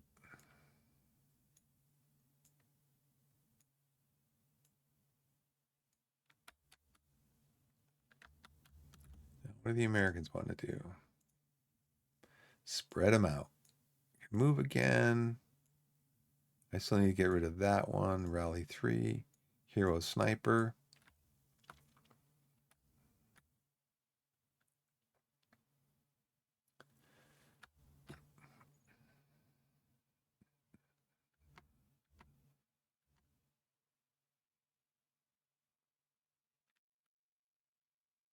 Want to move. I don't even know if I have any other terrain in here, so I don't want to move until I know I have at least one terrain card in my mix. I'm going to play a sniper card on this group here.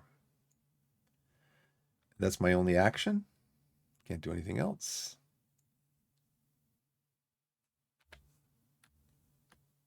Can't do anything else. So what I do is I draw an RNC.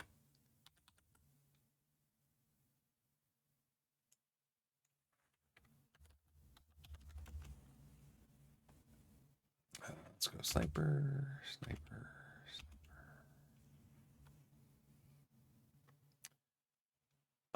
You may play it as a discard.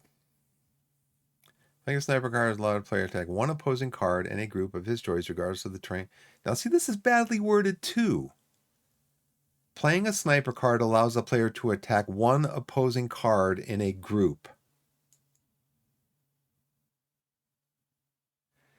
A group, it sounds like it means you can attack one opposing card in a group of your choice.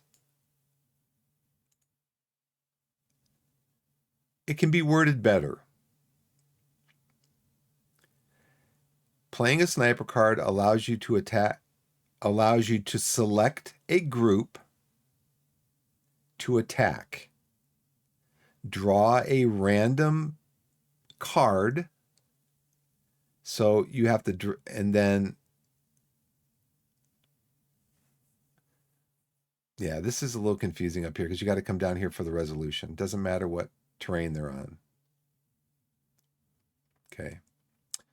Sniper attack is resolved by drawing a random number check and comparing the number to the KA pin values printed on the sniper card. There's no significance to the color of the RNC drawn, nor is there any modification.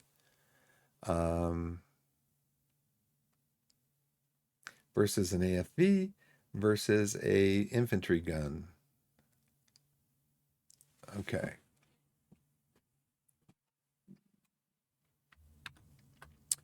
So it doesn't matter what the color is. If I draw 5 or 6, one of these guys is killed. If I draw a 3 or 4, one of them is pinned. Now, there was a question about what gets done first.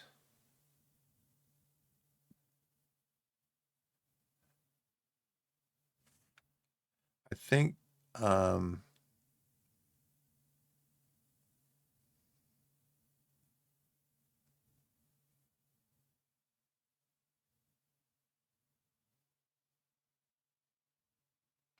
it doesn't tell you about picking a random, doing a random position check.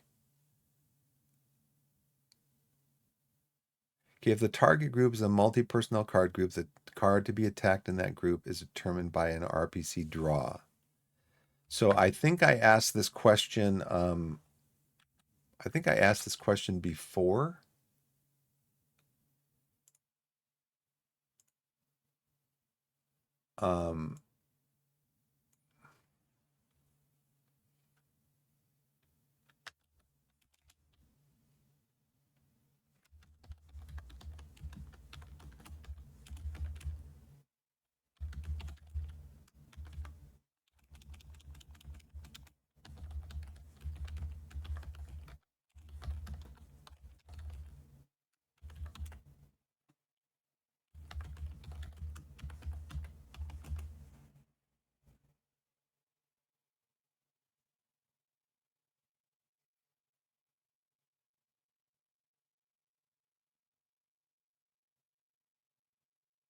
I think somebody asked this exact question down here.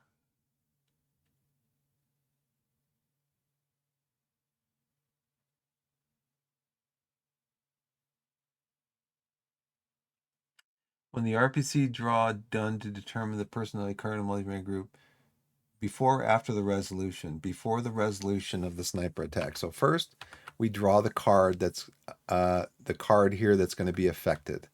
The way you do that is you draw a card, flip it over, you look under the number 4. Number 4 is going to be the third personality card, this guy right here. Then we draw for the resolution of the attack. Flip it over. It is a 3. So that soldier is pinned. And it doesn't matter what his morale is, he's just pinned.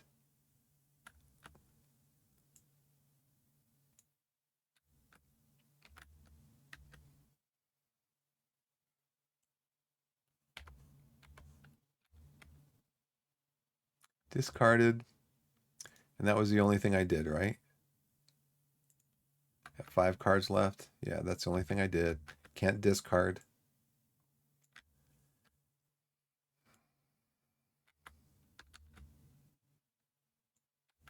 So because I looked at these, no, it's my turn still, right? Yeah, it's my turn. Because you got 5 up here. Yeah. So we're going to flip and group. We're going to draw a card. That makes 6. This makes 9. We're going to shuffle, shuffle, shuffle. Draw 3 cards out.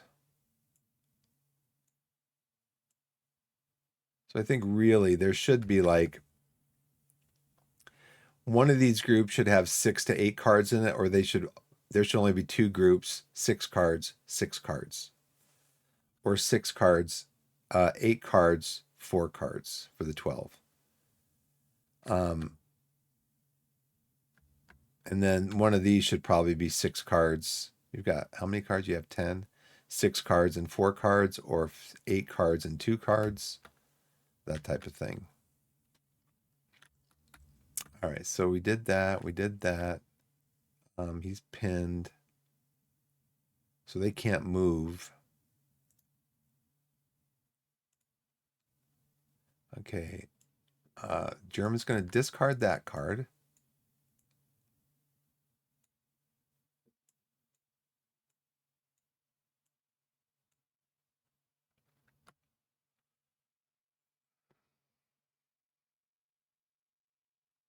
Oh, is that a cower card there, I guess? That would be a cower card, right? Movement. I don't know what this is right here. But the Germans could use this as movement. But they can't use it as movement on this group here. But they can use it as movement on this one over here to get rid of that. So we're going to do that, get rid of that wire card. Wire card really didn't do me much good because I wasn't at a relative range where I could exploit it. Fire 6, relative range of 1. Relative range of 1, they can muster 5.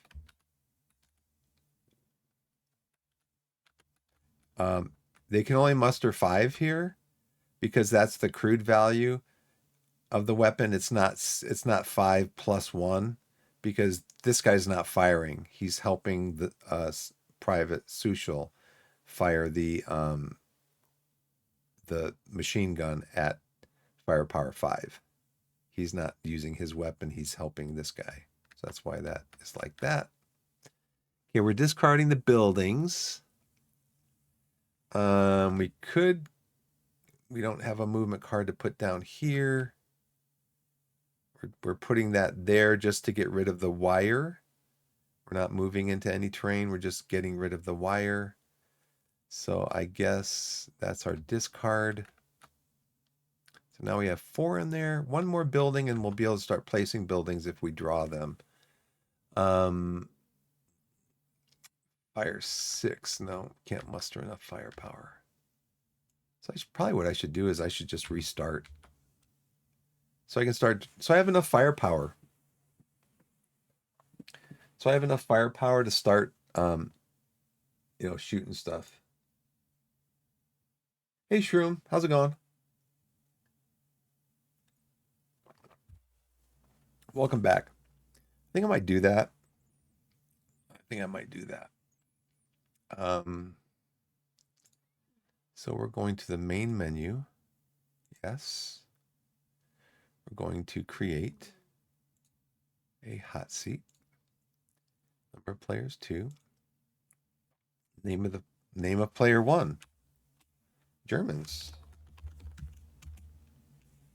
Germans are going to be up here. Player 2 is Americans. Americas.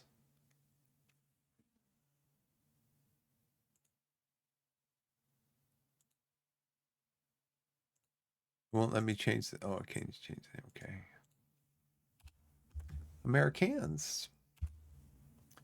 They'll be down here. We're going to save and load. We're going to load from up front the initial setup.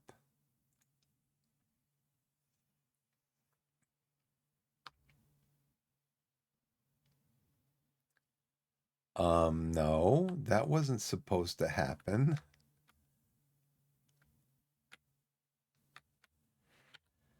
Try this again. We do a hot seat. We're going to start. There one is the Germans. They're going to be up here on this end. There two's the Americans. They're going to be down here on this end.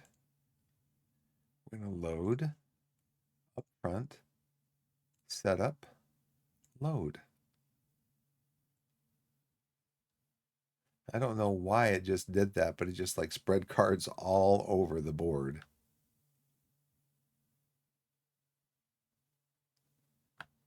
Okay. Yeah, thank you.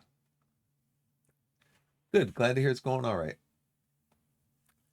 Yeah, I was in the menu for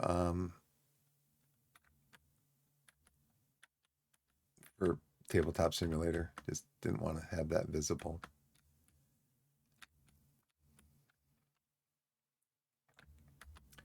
So we're going to put this over here. Actually, yeah, I guess we can put this over here. Put you over here to help crew it.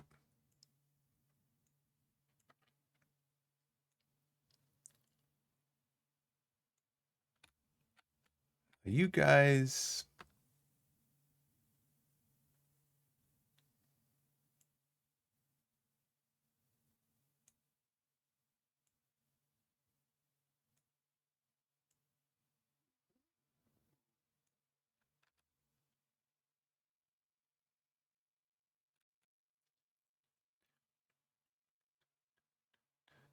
I'm trying to keep the low morale guys away from the high morale guys so that they don't like slow them down. But I need the firepower, you know. These guys at range 1 all have 1 firepower. I think what I'm going to do is I'm going to bring 2 of these guys over here. And then we'll tell Private Schuschel and Beck, okay, I want you to scout up. I want you to scout this side of the map, see what's up there. How about we do this? Give them 1 more firepower. And then these guys, you are going to come over here. You're going to come over here.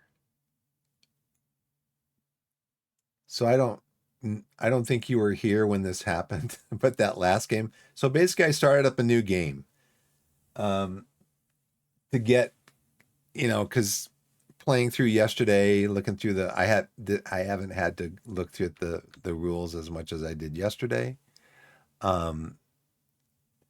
So I wanted to start up a new game because I feel more comfortable with the rules and everything after playing yesterday. And I don't know if you remember yesterday with the bar. Yesterday with the bar, Private Fox, the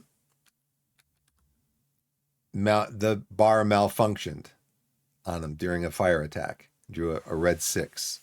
And you can see up here, a red 6 is a malfunction. So I got the counter, I put on their malfunction bar. And then the next turn, I'm like, okay, bar, or Fox, come on, get that bar repaired. We need your firepower. So Fox is working on repairing the bar, and he breaks it, and it's out of the game. So I had to take a unarmed counter. I took the malfunction counter off because now the gun's just out of the game. I had to put an unarmed counter on him, which reduces his morale and his panic value, which is over here. Reduces those by 1. So he's walking around without a gun. What do I do? What do I do? Keep your head down, soldier. So I started up a new game today. And we moved these guys up. I was just getting ready to put a terrain card down because they were on a movement card. So they were on +1 with a movement card to this group here, which had the machine gun. So the machine gun had a fire 3 card, and it was over here, and it fired on Group A, my Group A. Let's see. I'm gonna put a timer on here. It fired on my Group A, and I start pulling cards for the resolution, and I get to Fox, and he's killed. It was a fire 3 card, fire strength 3, and I drew a 6 for Fox, and Fox's KIA value is 8. It's like he's dead outright. So again, he's dead. So I go grab another counter for the bar, and the bar is just lying on the ground. So I'm going to have to spend an action to try to pick it up so that one of these other guys can use it. I'm like, Fox, first you break your weapon yesterday. You're walking around unarmed. Today you get killed. Come on, dude.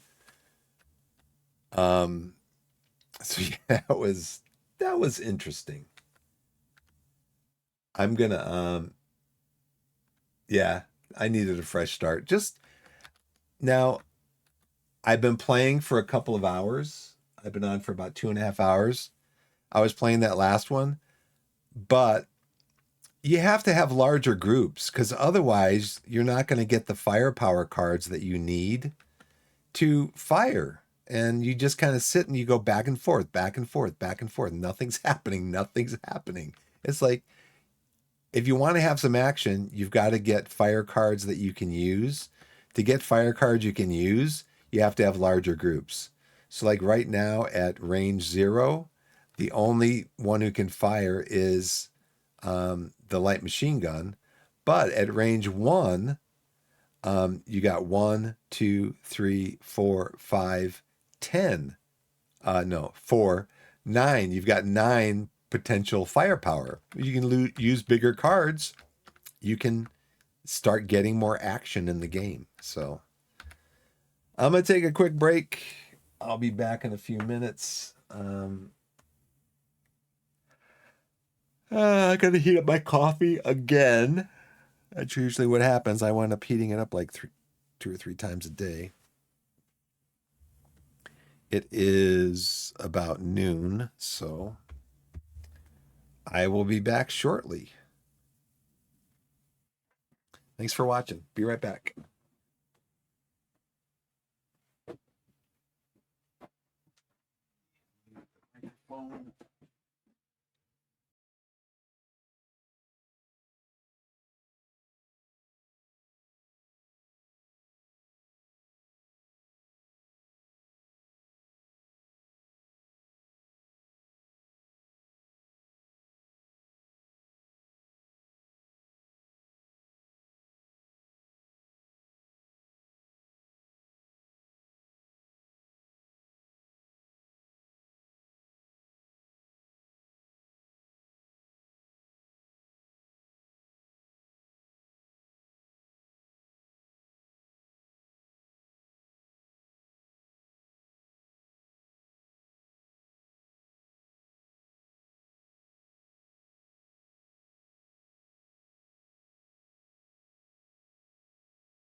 Okay, I'm back.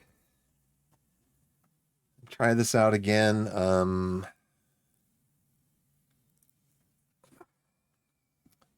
got to remember to shuffle deck because I didn't do that before. And then we're going to draw cards. I can draw cards like this. Let's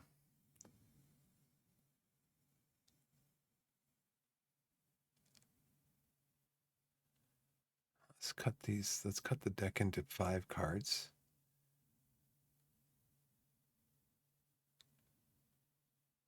Probably easier just to draw them.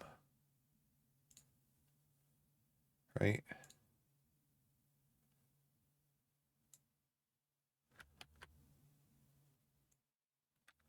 It twists the deck around. Look at that. Why did it do that? Okay, let's cut again into 6 cards.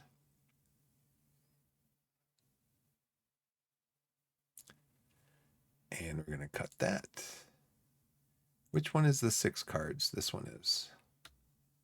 And flip this down here. And then we're going to draw into 2.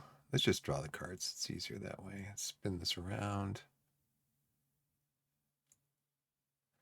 I'm just going to draw 3 for your sideboard. Oh, not that one.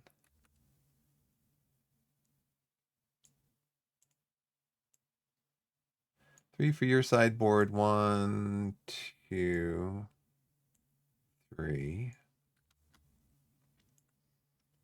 1. I got to lock this. 3 for your sideboard. And okay, we're done. Thank you. Thanks for the welcome back. I'm gonna have a little bit of a cookie here that my wife made the other day. Cream cheese, Easter cookies, cream cheese, sugar cookie with some M&Ms and some sprinkles. She made it for my daughter and me and her. My wife's a very good cook. Okay, so what do we got? Germans go first. Spread your cards out. Oh, that's right. They do the we have to do the terrain placement. Can't put this down. Can't put this down. The first 5 of these have to be discarded, which the German will probably do. So he cannot place any terrain. The American, oh, he can put a marsh card down on the big group. Now, do you want to put a marsh or a stream? He wants to put brush on his big group.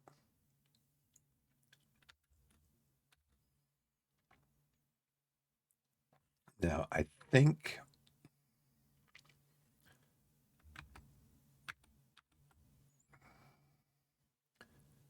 marshy marsh. I think marsh and stream are like right next to each other in the list here.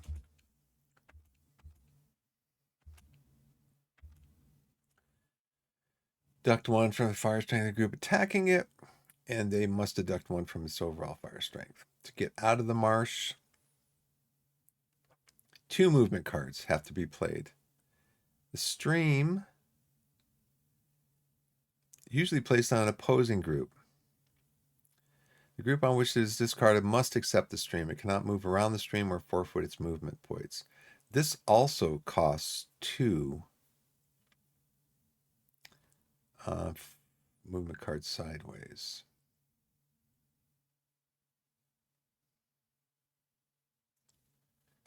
Okay. So let's put the stream down on the Germans, on their big group. And again, the Germans don't have any cards. They don't have any terrain cards that they can play. Do I want to put my marsh, my guys in this marsh? Fire outside of the marsh will be reduced by 1, but fire into the marsh will also be reduced by 1. But then I also have to play 2 cards to get out of the marsh.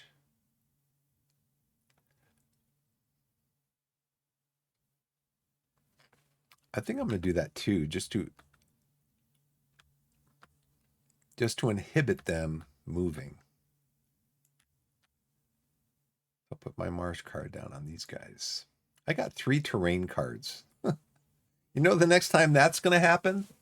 Where I have 3 terrain cards in my hand at one time? Probably never. Okay, so they don't have anything to play. I've played all of mine. So now we flip and group and draw. First the Germans. They've already got their 5. And I need to draw 3. 1, 2, 3. We both need a sideboard, I think. I don't know if I sideboarded with the Germans. 1, 2, 3. I don't know if I sideboarded with the Germans, so let's sideboard. 1, 2, 3.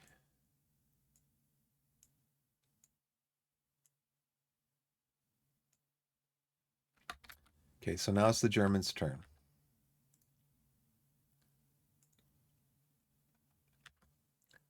Buildings. They do want to discard the building. They have a rally card. They've got a concealment card. They've got this is a cower card because it's got the German symbol over here on the cower side. They've got a fire 3. Firing out of a stream into the brush. Now at range 0, they've got exactly 4 firepower from this crude weapon. So they can't use this, but they will hang on to that. And they will just discard the building card. And they will draw a card. We're going to discard the building card over here. Remove from play, according to the rule up here that says, remove the first 5 building cards to be discarded using or unused, discarded unused, or as an RPC RNC draw. So actually this last game that I played, we actually had 4 building cards in here. We were on the verge of actually having, being able to use building cards as terrain. So we're going to draw here. We're going to put the sideboard in here. We're going to shuffle, shuffle, shuffle. Draw out 3 cards that we don't know. So we have no idea now what cards are in this hand. Okay, so now it's the Americans' turn. At range 0, what can the Americans do? They can muster 2 firepower with the bar, which I should probably use because then pretty soon it's either going to be broken or lying on the ground. If the past is any indication of what might happen. So I can only muster 2 firepower. And that would be against a group that's in a stream, which I think means that their firepower is reduced. A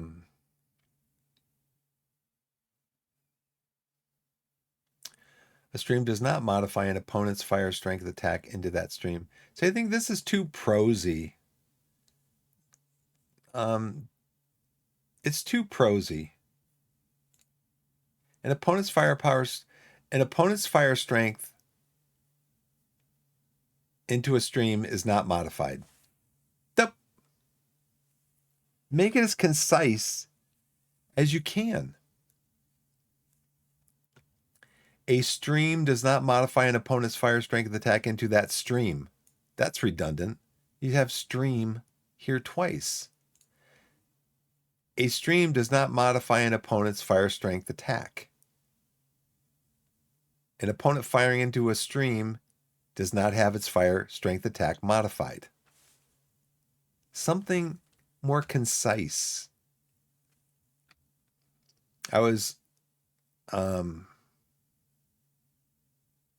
So a medium machine gun may not fire from a stream. So, medium machine, we have a light machine gun. All other crewed weapons may fire from a stream only if they are fully crewed and non-moving, and even then they must use their bracketed firepower. So that's good to know. I'm glad I looked this up. So I had an issue earlier with one of the rules in here describing a fire attack.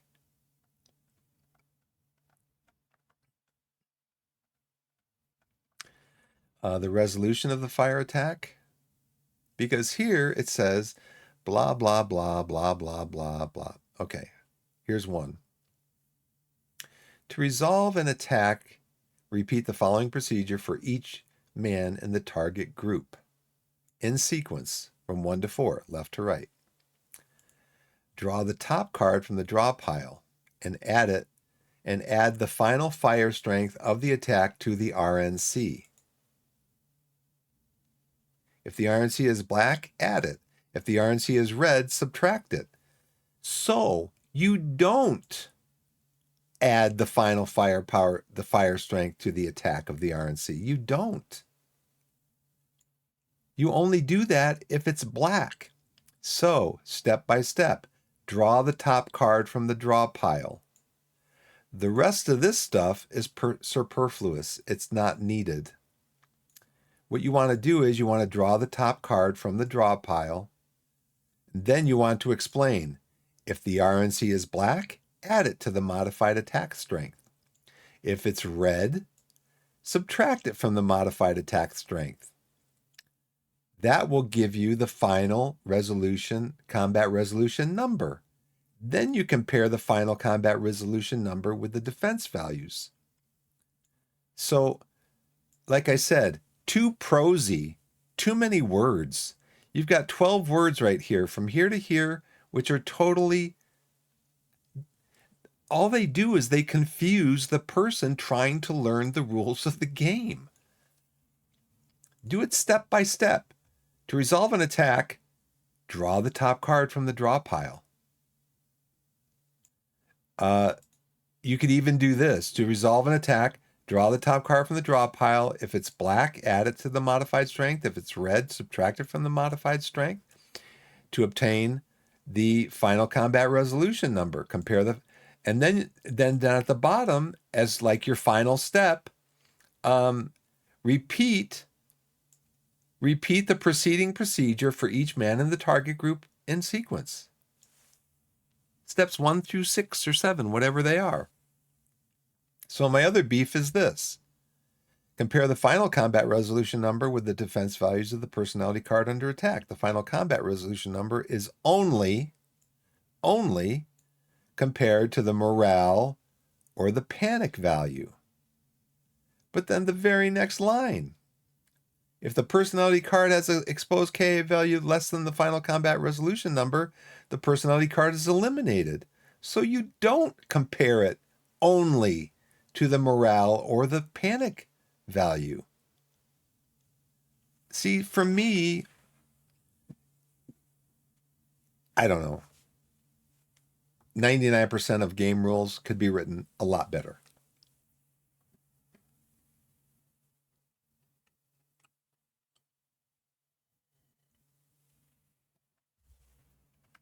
But now we know this can only fire out of a stream at half its value. So right now that's at range 0, that's 2. And we also know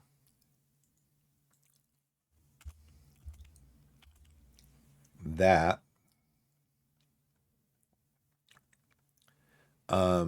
it does not modify an opponent's attack into that stream.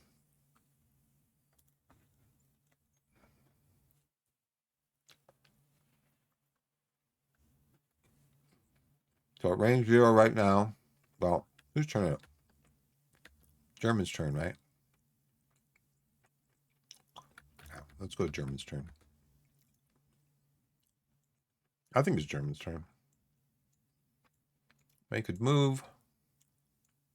Oh, they got a wire. Nice.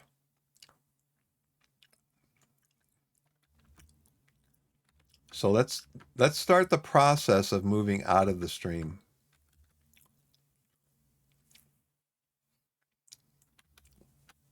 And turn this sideways.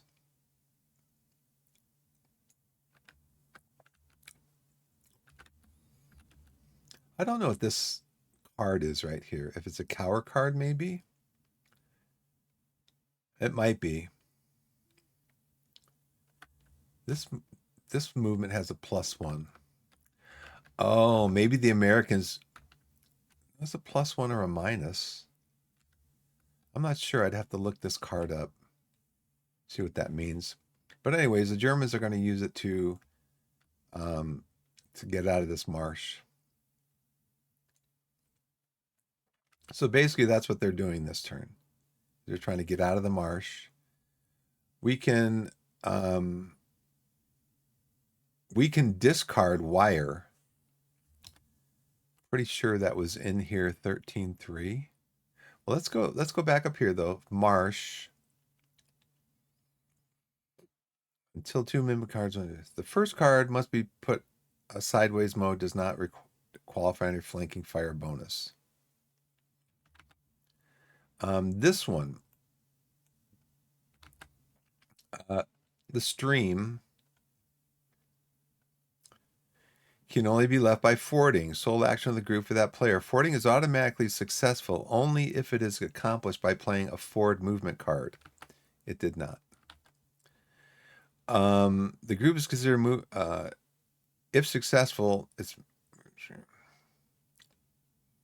If fording is attempted with any other movement card, it is successful only by drawing a black RNC as it is played. So we got to see if we can draw a black RNC. It's red, so it's not successful. So I guess you wait until next turn.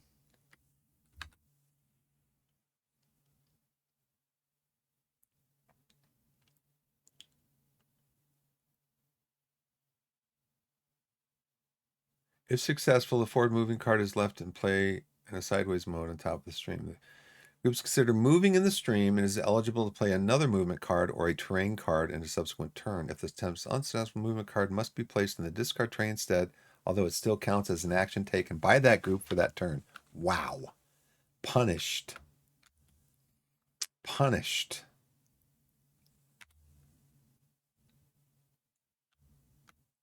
All right. Well, I guess I should have done this and then maybe done this one, but this one's on the marsh now. So, punished. Now, see, I think I can still play this wire card, 13-3.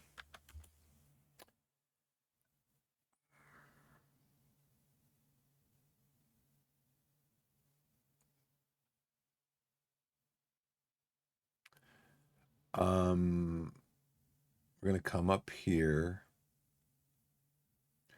Artificial terrain cards, smoke.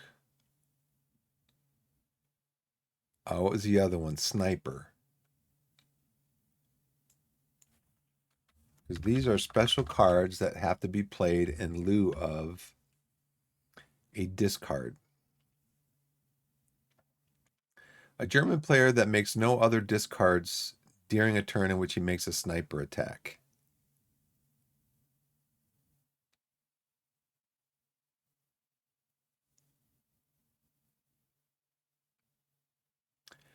Provided he does so as a discard. But this says that it would be in lieu of a discard. So instead of a discard, he plays this. I'm going to go back in. I'm going to look again at Google. Up front. Can a German... Let's see. Can a German play a wire card after performing other actions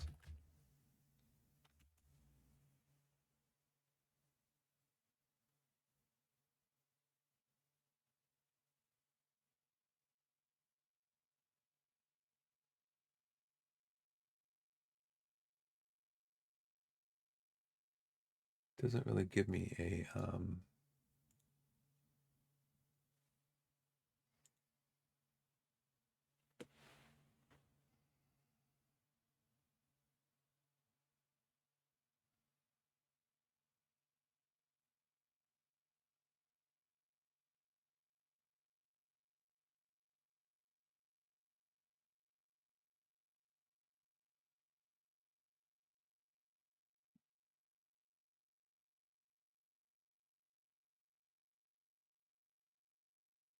oh, from upfront errata file.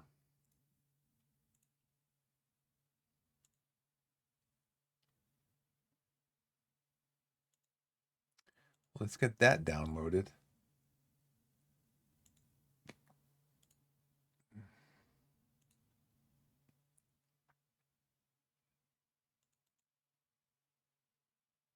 Great. It opens up in Word. I don't want to open up in Word. No, I don't want to get started with Word. I'll open it with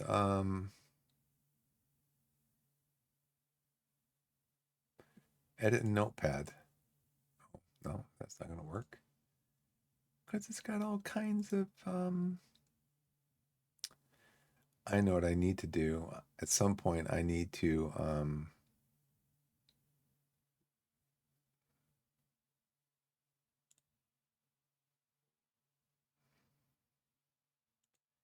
can I open it in Adobe Acrobat? Nope. Well, maybe I can find the answer actually on the internets.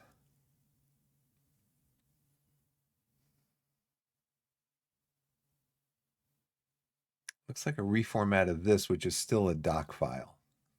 I don't want a doc file. I'd rather have a PDF file.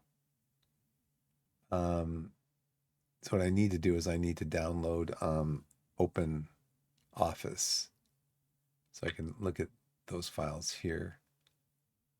Okay, nobody answers my question for me.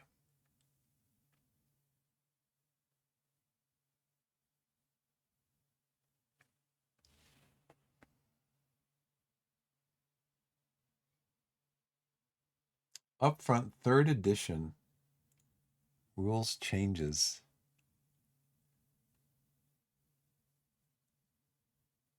Rules changes.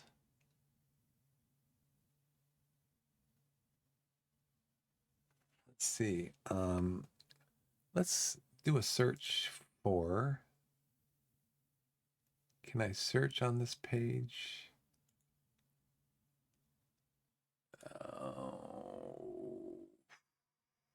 Find wire.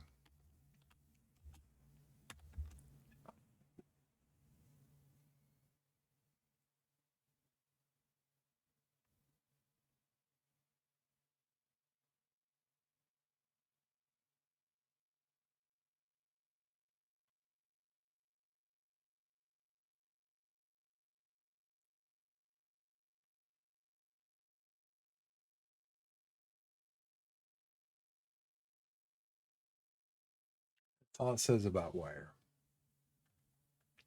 So I'm going to assume this. I'm going to assume the Germans can play. The Germans can discard anytime. Doesn't matter how many actions they've done. So I'm assuming that they can discard the wire card because they can discard at any time. We're going to put that on top of you guys, on top of the main group. And then we're going to do this. We're going to flip and flip it back. We're going to flip and group. Put three cards in that one. Bring that up to 5. Grab our side bar here. Shuffle, shuffle, shuffle. Pull 3 out. And then we're going to come down here to the Americans. So now the Americans need a movement card to get that wire off. Spread out the cards. They have their own wire card. They do not have a movement card.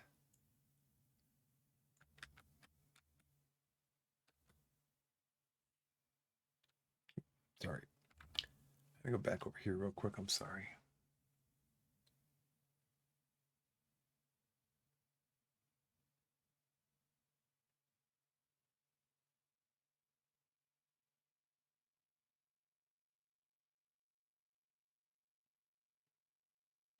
An open ground card may be played under a wire card in order to eliminate a group's moving status. Well, it's not in a moving status. So, sorry again about not having that screen up there. Hopefully it hasn't been too long.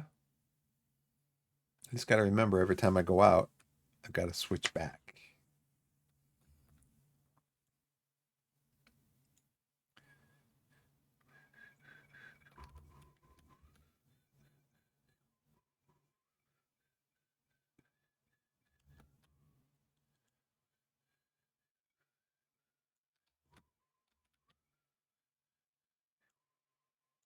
Fire 15, that's not going to work. That's not going to work because it's a cower card. So I'm just going to do that. I'm just going to drop those two cards into the recycle bin. I'm going to do this. We're going to discard those cards. Put them up here. Move this over here. Then we're going to draw 2. I think at some point, I don't know, maybe tonight, maybe tomorrow, maybe sooner than that, I'm going to switch back to Fields of Fire. Just got this in the mail a couple days ago. It's the Field of Fire's Deluxe Edition. The reason this box is so shiny because it's still in the shrink wrap. See that with the puckered corners on here.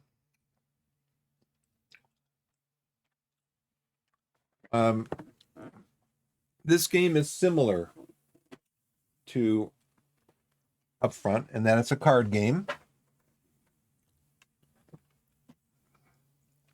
There's a train deck, there's action deck, but the action starts out a lot more quickly than in Upfront. Upfront is a really slow start.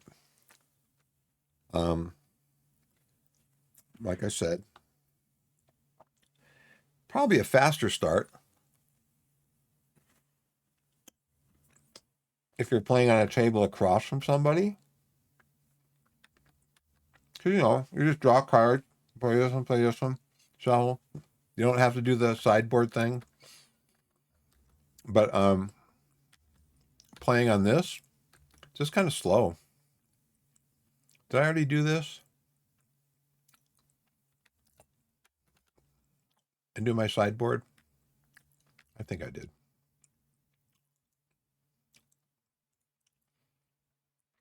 But it's a lot faster moving. You're not waiting for cards. You can order your troops to move. You can just, if you have an order, you can order your troops to move. Just move. Get rid of this. That's a radio card, a Rally 4. The Russians can use it as a concealed card. We're going to get rid of the Fire 8. I can't use the Fire 7 because I don't have the firepower. Still waiting on, see, that's the thing. Still waiting on movement cards.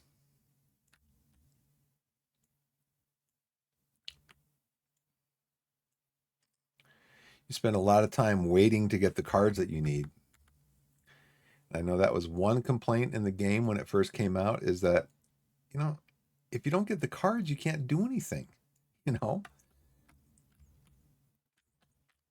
I mean, you could be moving up the board, moving up the board, moving up the board, and guess what? If you don't get the fire cards, you can't do anything. You can't shoot back. You can like hang out in a building for like half the game, but you can't shoot back.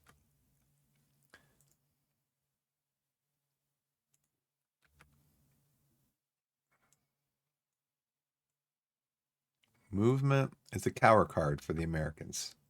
Americans can't use this as movement, cannot use it to get off the wire. So we're on the wire. It's a -1.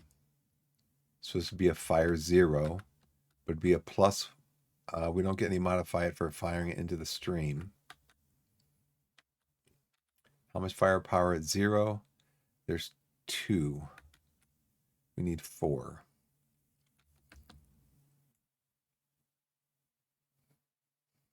And keep that one.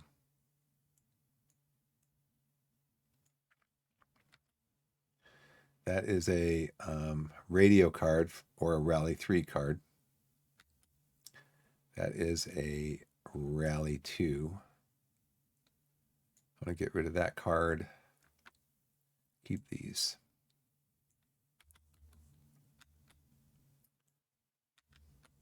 Get rid of those 2. You spend a lot of time at the beginning of the game just trying to get a good hand, essentially.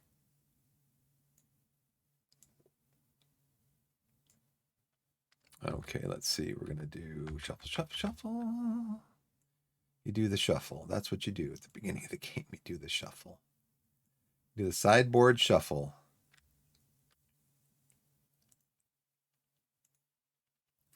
There's a stream. Put that down on the Americans. Got a bunch of concealed cards. Got a rally card. 2 rally cards, 2 concealed cards, and a stream. So I could put the stream on one of these guys.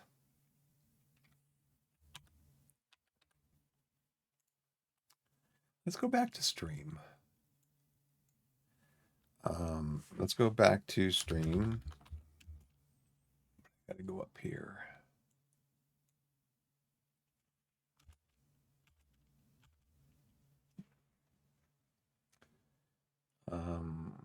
Does not modify an opponent's fire into the stream. I don't think I can put it on wire, though. It has to be put... Well, you know what? Just to keep them from moving, I'm not going to put it on myself, so... Put it on them. Not doing anything with these cards. I mean, that's what I say. You got 2 rally cards. Oh, I can discard one. Okay, let's discard one.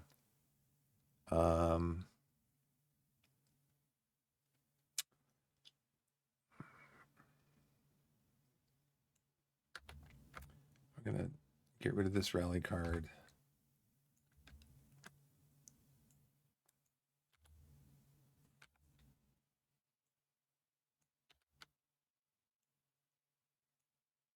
It's kind of boring.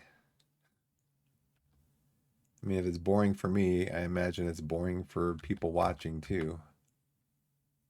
Unless they are just watching in order to sit there and say, I mean, unless they know the game really well and they're just watching to say, he made a mistake. He made a mistake. He made a mistake. Well, there'll be a lot of that going on. Oh, yeah, Fields of Fire. It is. So I ordered the game 2 weeks ago, 3 weeks ago.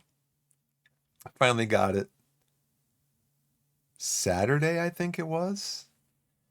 And I'm really thankful because the Lord watched over it, because I didn't know they delivered it at like 8:30 at night, and they delivered it to my back patio door, which I had already locked, or my back Yeah, it's on my patio. That's where the stuff gets delivered to.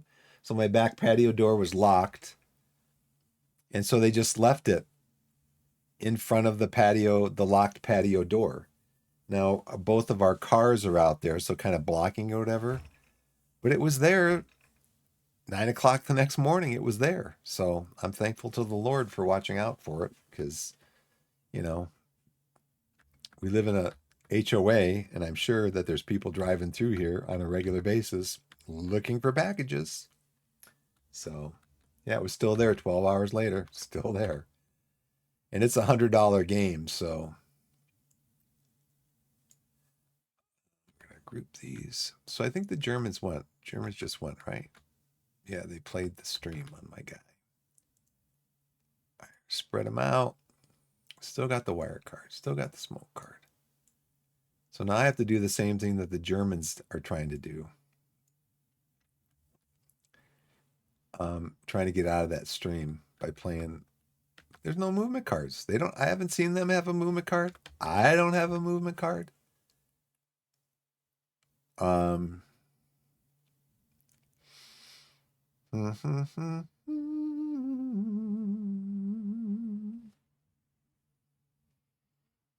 You play wire. Play wire. You can't play. I don't think you can play wire on stream. 13-3.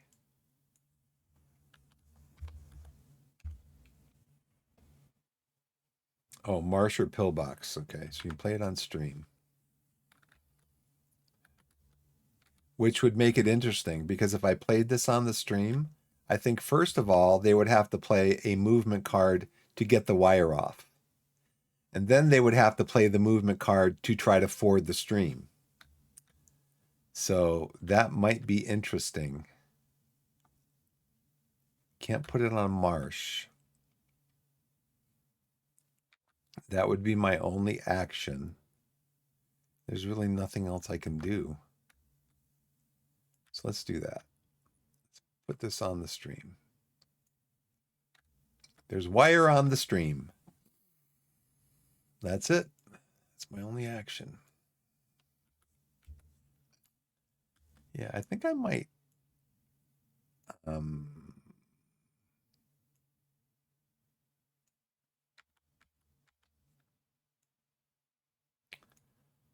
do this, do that, do that, do that.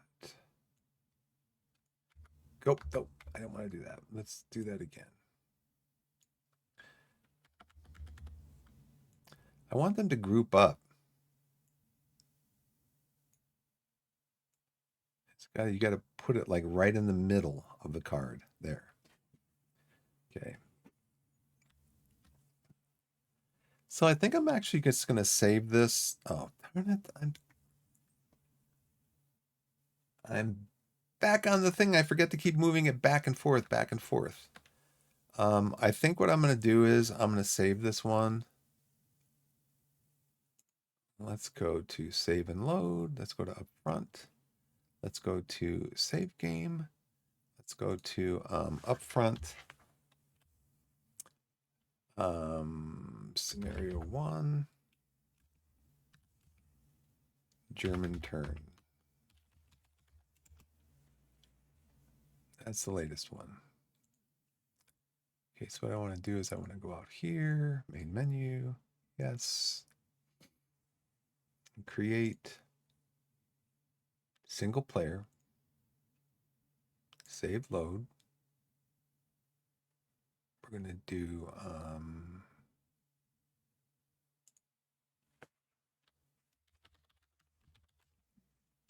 Fields of Fire Deluxe. Let's load Fields of Fire Deluxe. Loading complete. Okay.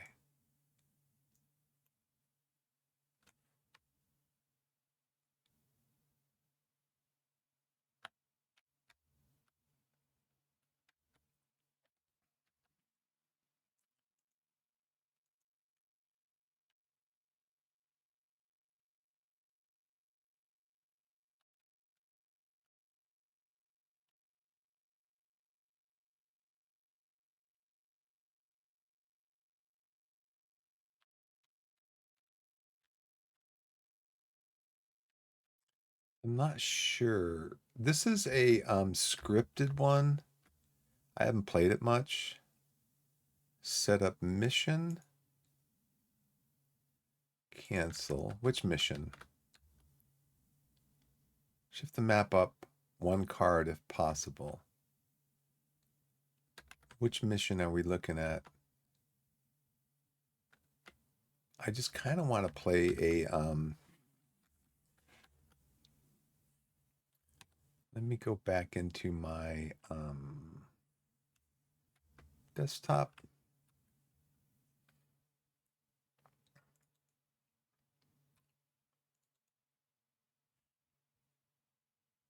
I'm gonna put this on. Okay, I'm just setting this up because actually I'm kind of bored with front. Just I played a little bit of the I think I'm basic training. I'm on the last scenario, I think. I'm kind of so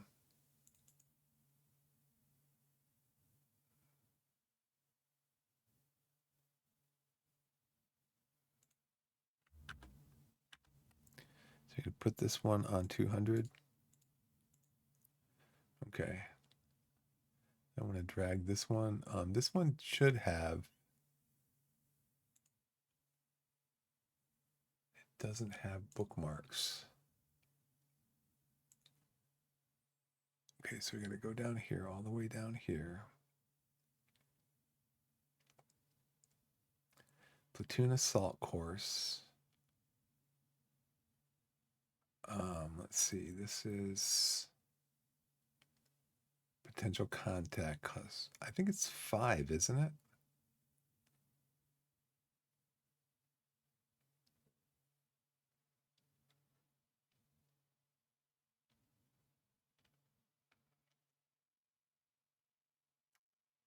Company assault course. End of turn 1.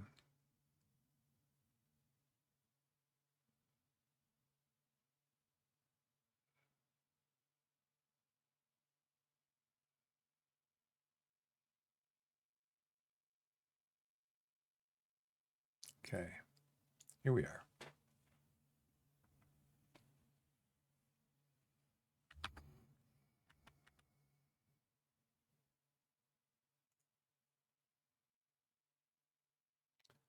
Let's see, we're doing stream health, stream deck, deck stream, that one, that one. I'm going to close, we're going to leave that open. I'm going to do that. Chat. We're going to do stream health. We're going to do preview. We're going to do field manual. Okay.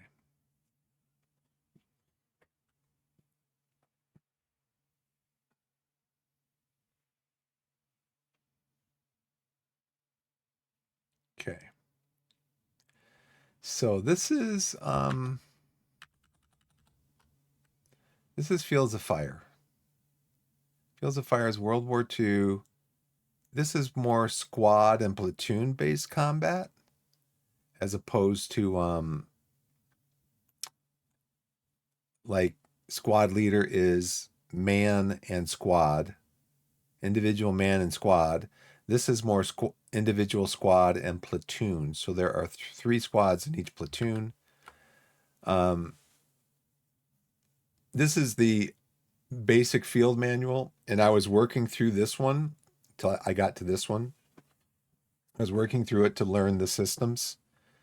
So this is the company assault course. This is the last course in the.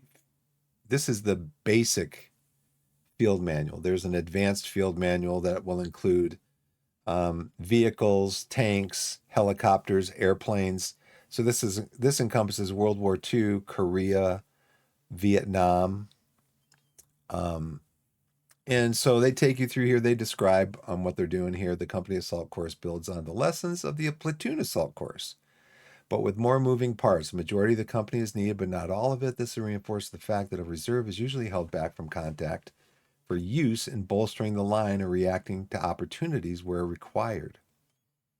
Um, in practice, subordinate units would rotate through in multiple runs, and company staff would be involved in overseeing training and safety.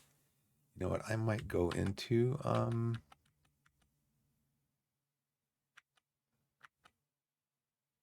do I have my um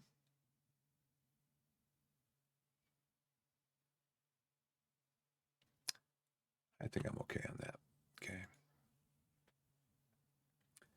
The company assault course, CAC, has three main runs. The first with the enemy position known, the second where the enemy is placed via potential contact system introduced in the platoon assault course, and the final run, which introduces radios to give you practice dealing with real communication issues.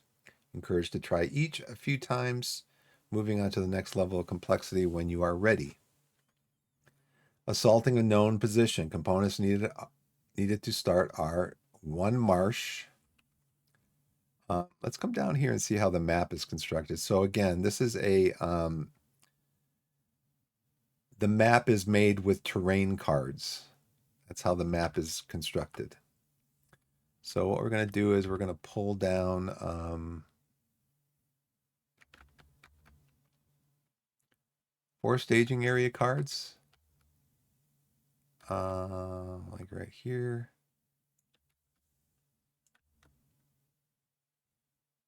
It'd be nice if they had a grid system because that's how the game kind of works. You don't want to have these cards too close to each other. You don't want to have them too far away from each other. And I think what I'm going to do is I'm going to start up here. There's 4 rows. So let's start up here. On the left, there's a woods. We can search.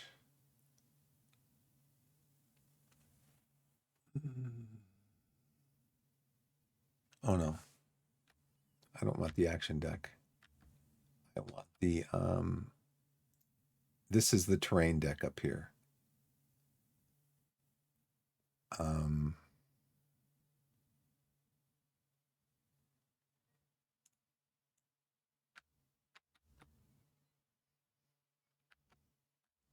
Where can I spread these out? So I want to look for specific cards.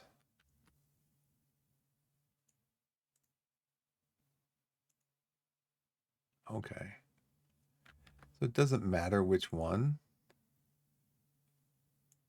I'm going to need hill. Over here it says I need woods on a hill, orchard, woods, woods on a hill. Orchard? Do I need a village? I do not. Open fields, marsh. I need woods on a hill. So we'll put that up here. Not too close to these cards. Woods on a hill. Orchard Grove. Put that over here. Woods and woods on a hill.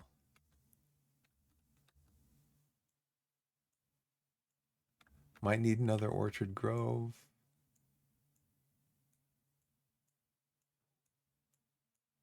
Might need open fields.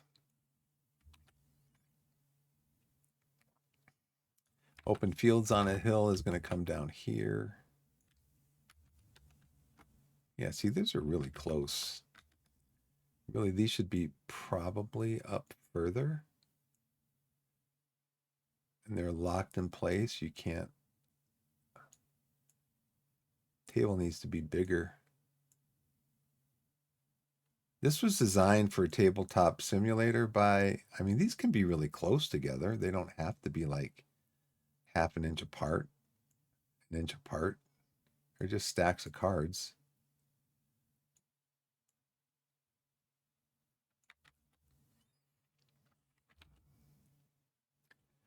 How many bocage do I need? How many more woods do I need? Open fields, gully draw. I need another woods. I need another open, need 3 more open fields.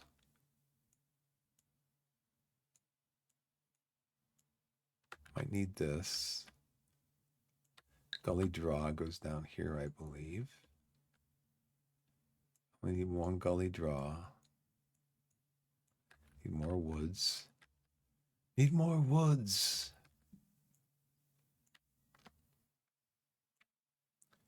Open fields, maybe. Need more woods. So this is another woods on a hill. There's 2 more. There's another hill. Do. I might need another woods down here. We'll have to see where I need my woods to be. I'm going to drag these 2 up here. This card's going to go over here on the hill. There was a way, as I saw somebody playing, there was a way where you could right click on a card and you could tell it if it was in a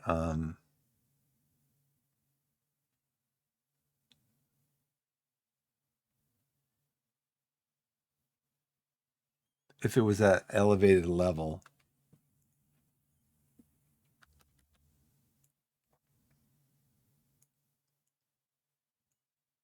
Okay. We got woods, orchard, woods, woods. Woods, orchard, woods, both on a hill. Gully draw, orchard, grove, open fields, gully draw. Gully draw.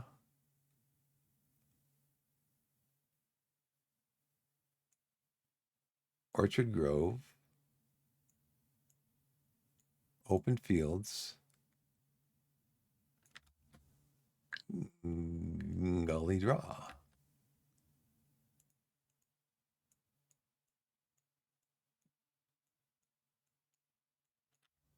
Where's the other gully draw that I had?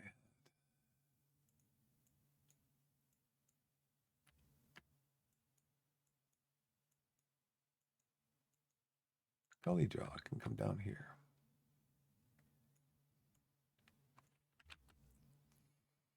Open fields, marsh, woods, open fields, marsh, woods, open fields. If I had another open fields over here.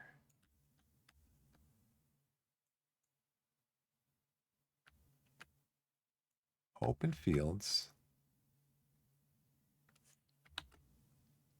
Marsh, woods, open fields. Okay, the woods can go over here.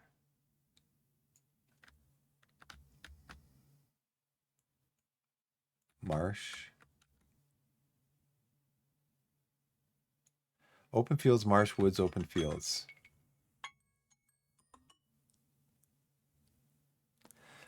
One o'clock.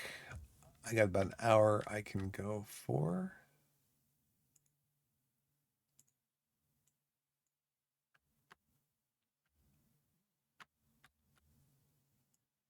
I guess I could look at the value here. Open fields are zeros. So I bet you this is a hill is a 0. I bet you this is an open fields right here. You got to be smarter than the thing. Okay, so we have open fields, marsh, woods, open fields. We have gully draw, orchard, open fields, gully draw. Oh, the open fields is on a hill. A hill is a 0, so I know there was a hill over here. I just saw it. Right there.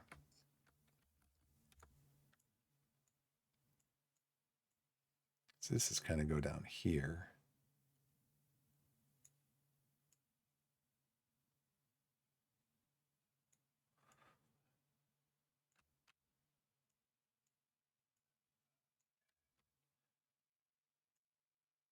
This is the staging area.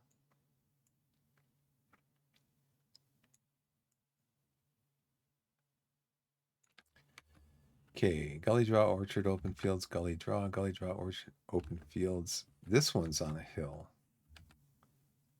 Oh, the wrong one. I put the wrong one on a hill. My bad.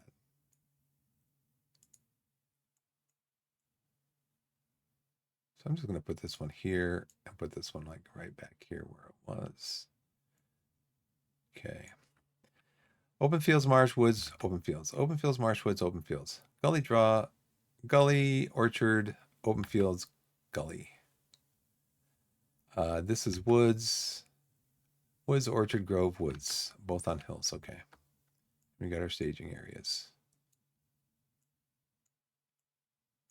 So now,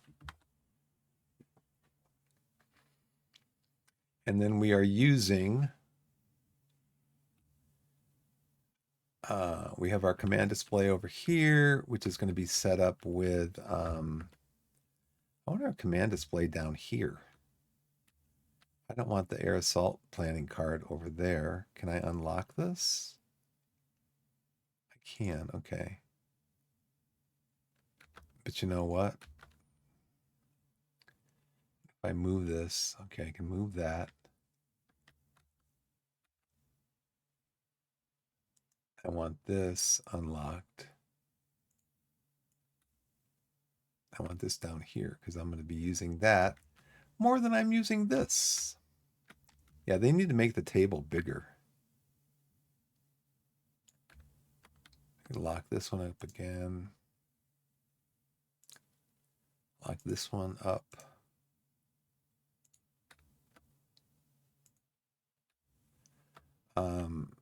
Here's the command display. All right, so we need that.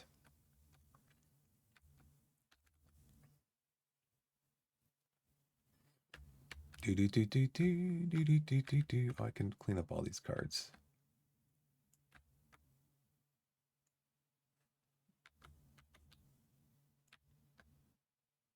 Okay, let's clean up these cards. They don't want to clean up.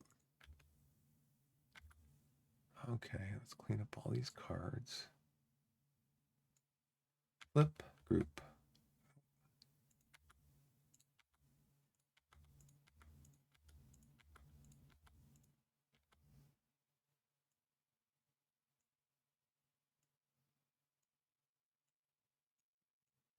Really? Wow, you have to do it all one by one, huh? That's great.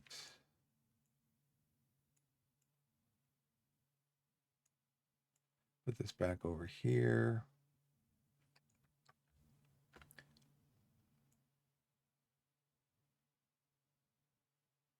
Interesting.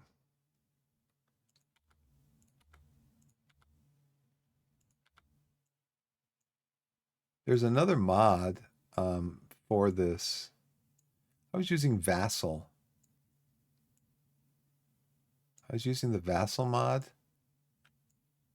Well,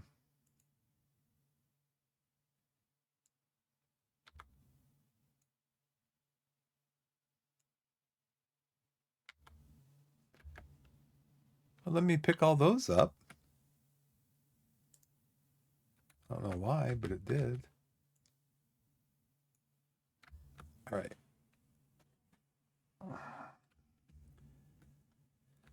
So over here, we need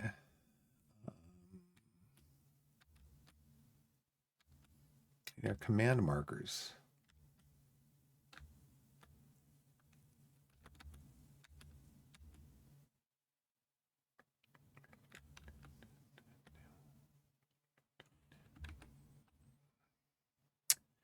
Company headquarters, first platoon, second platoon.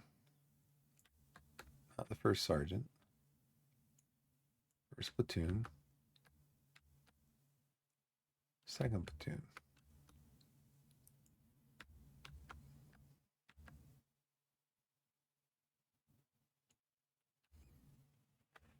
All right. So see, this is actually designed the way this is designed now is for you to select a scenario or a mission, set up the current mission. I don't know where you pick the mission that you want to set up. I don't know where you select that. I guess I have to read up on some of this as far as what now.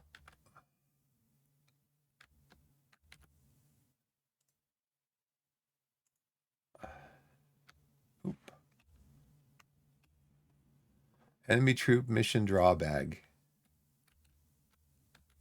And then it's going to tell me after I've got this all done, I need the counters for the mission. So I need these counters. I need these counters here, and I don't see them. Where are they? Not over here. Come on, man. So whoever did this, they did this. I don't know. Where are the counters?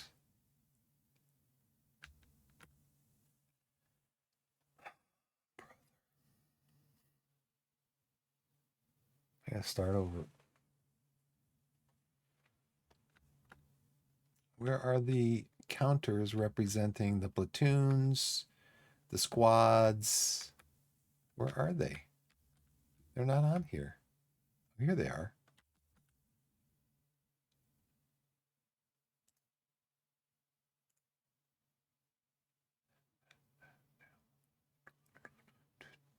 So what it does basically is it probably just adds these as they're needed. Yeah, here we go. Company HQ. So company HQ, these guys start out being on these staging cards. So we need first and second platoon.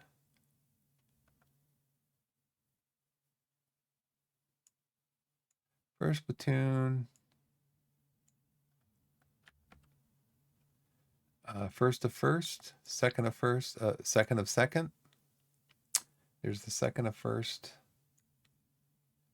There's the third of the second.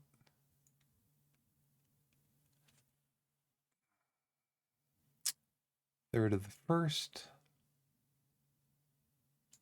So this tells you the platoon that they're in. They're in the first platoon, first platoon, first platoon. This is the first squad in the first platoon, second squad of the first platoon, third squad of the first platoon. Where is one of two? It's over here. Okay.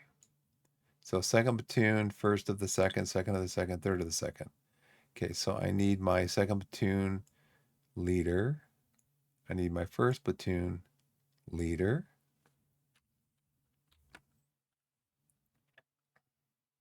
I need a mortar section.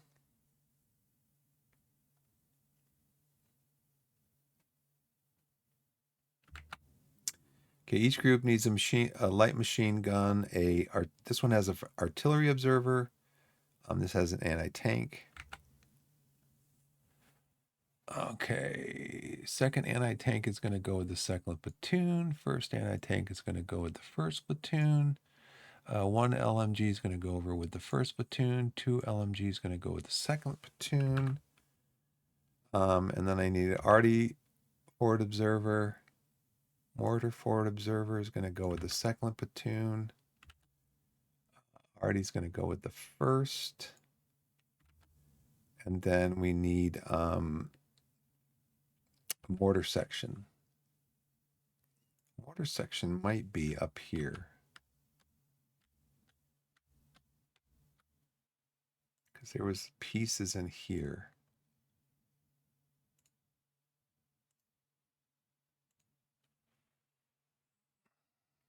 Can do mortar. Mortar. AR? Yeah, AR. Nope. So let's look in this one. Mortar.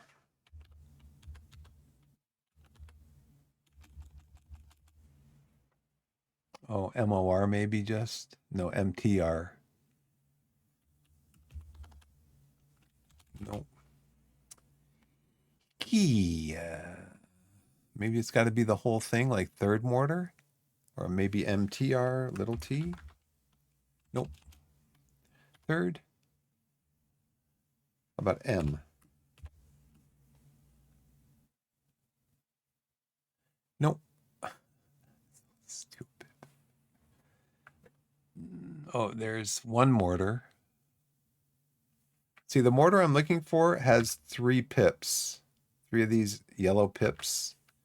That is a mortar section. It's larger than a regular mortar. You can split it up into 3 different mortar teams.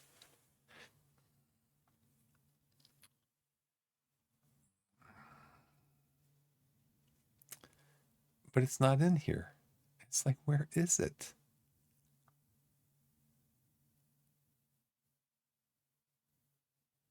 Okay, so let's look in another one. German, Korean, Vietnam, Vietnam.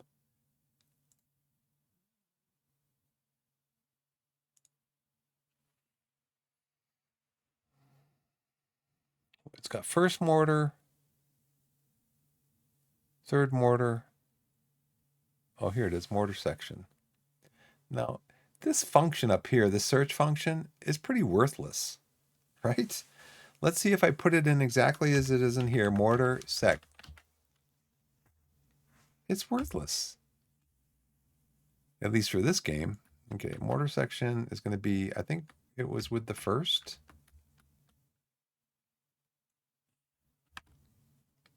Okay, the CO. Where's the CO?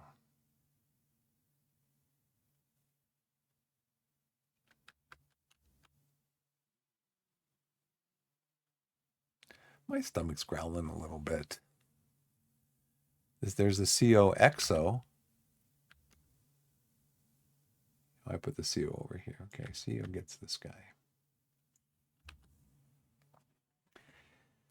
And okay. Let's see if this has the turn marker on it. It does not.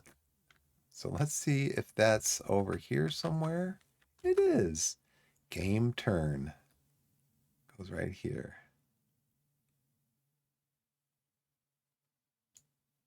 We could also put a phase marker down. Phase marker might be helpful. Well, let's put this to the side though. Did I lock that? I did not. Let's lock it so I don't accidentally move it out of the way. All right.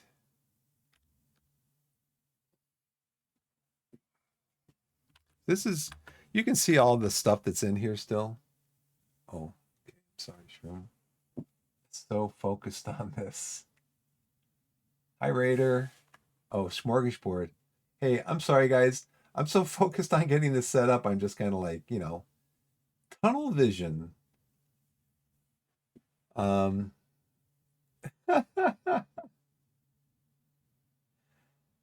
Yeah, if you get pleasure from placing little cardboard squares, you're in luck. Yeah. One time I was at a friend's house a long time ago. We played Advanced Squad Leader. And we weren't playing at the time, but he was messing around with his little cardboard pieces. I think he might have actually been trimming them. Because when you take cardboard pieces out of the cardboard thing that they're in, they've been punched out of. When you take those out, they'll have little bits, especially on the corners. And what some people like to do is they like to take a pair of nail clippers and just clip off a little bit of that corner so that you don't have like, because when you're moving counters around, those little bits of cardboard can stick on another counter if you're trying to move it on the board and like it moves another counter that you're not trying to move type of thing. If you get sick pleasure from placing little cardboard squares, you're in luck.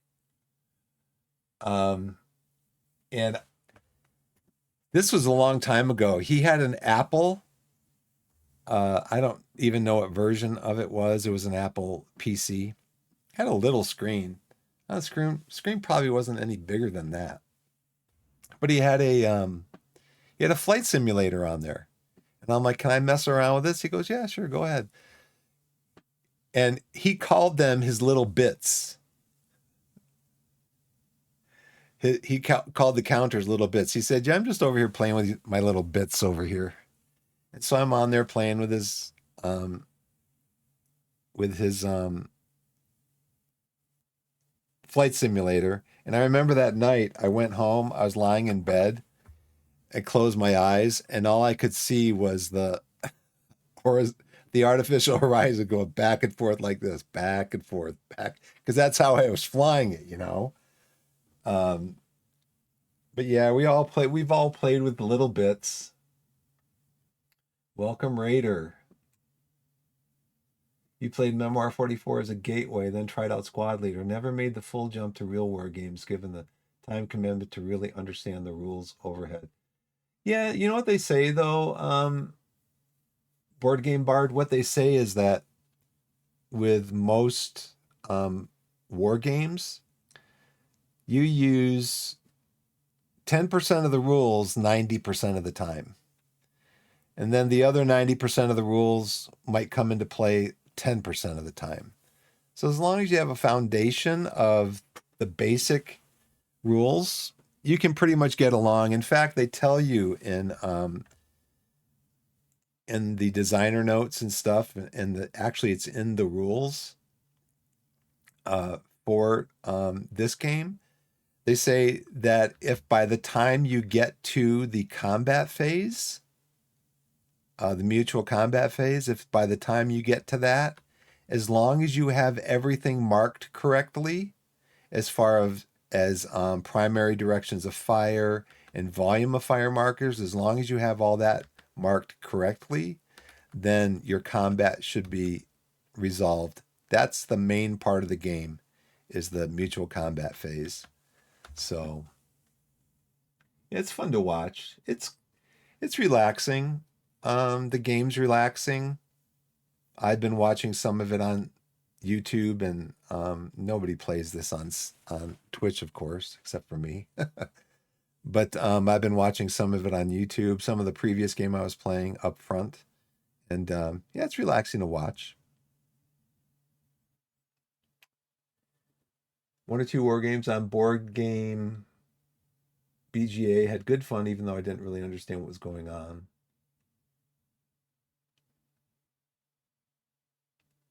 Yeah, I don't know. I don't know why this search function doesn't work in these. It seems to me like I don't know if maybe you have to run a special command when you set this up in order for it to like pick up the word runner off of there. So you can type in runner up here and get a and have it come up. I don't know. Seems like it should work, but it doesn't. So now we're hopping back over here to the rules, and we're looking at this is what we need for this scenario. These are what we're going to need for the enemy packages, but we can draw those out when we need them. This is what the map looks like. So the map is made with these terrain cards. So this is a tabletop simulator mod for Fields of Fire Deluxe. And so this includes Fields of Fire Normandy, the first Fields of Fire. It includes the Fields of Fire Keep Up the Fire, which is a special introductory scenario. But I'm playing the field manual scenario, basic training. It has the Heartbreak Ridge.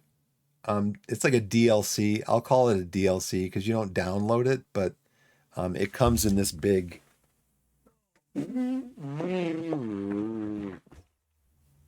Comes in this big 8-pound box that I ordered from GMT Games a couple weeks ago. Got it on Saturday, I believe. You can see it still in the shrink wrap. I'll probably take it out of the shrink wrap at some point just to make sure that all the components are there. And if I do need to like contact GMT Games to ask them, you know, hey, I'm missing some cards or I'm missing a couple of counter sheets or something like that, I'll probably do that. But this contains 1,056 unit counters and markers because it contains the Normandy, which was the initial Fields of Fire. It contains the Battle of Necton River and those scenarios, Heartbreak Ridge and Vietnam.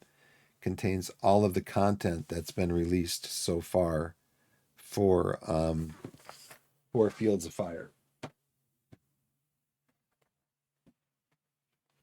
So yeah, so what I have is the Field of Fire Deluxe Edition. This is the Deluxe Edition mod for the game.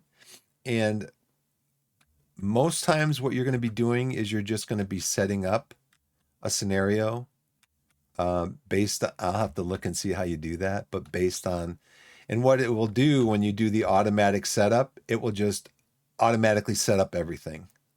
It'll pull out all the chits you need. It'll pull out all of the cards you need. It'll set up the map the way it's supposed to be set up. Now, some of these games, the maps are set up so that the cards maybe on the first row are open. You can see what's in front of you, but you can't see beyond that.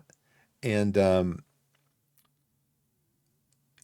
once you do once you move into this card here, you'd be able to see through the line of sight, which is delineated by these lines right here. This one has green, this one's white. So normally you're set up here, you'd be able to see through to the next card. But this one, you can see the whole map already. You already have really great intelligence. You know on the whole map what's going on. And so I think actually we do need to draw out some stuff for the enemy setup. For the first run, set up the enemy on the map. The enemy will have a rifle squad. Again, doing the same thing again. Again, let me go on and explain. This is Deluxe Edition mod for Tabletop Simulator. At some point, I'm going to learn how to, when I get into the full version of the game, I'll learn how to set up a mission. Now, this says set up the current mission, but I don't know what the current mission is. I don't know how you select the mission that you want to play. I don't see any other buttons on here about that, so maybe they're up here.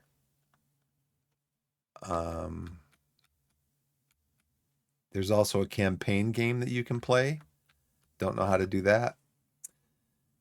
But anyways, as I was saying, in this scenario, the whole map is known. You've got intelligence on everything. You know the whole map. And some of them, you might know the first row, but you don't know what's beyond that in these other rows. And maps can be, I've seen maps being played as big as like 6 by 6 across. So we are playing this scenario though for the first run. Set up the enemy on the map. The enemy will have a rifle squad in each trench. So this is, we're going to draw action cards to check the random number table to determine the placement column and direction of the bunker. We're going to place the trenches. Let's go back up here. We're going to place the trenches on row 3, 1 in column 2 and 1 in column 3. So I need German Normandy trenches. Actually, no, I don't. What I need is, I just need the regular,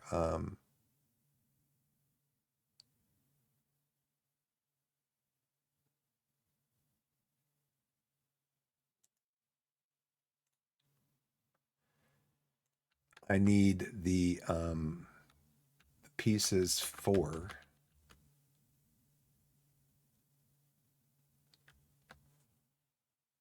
no, this is,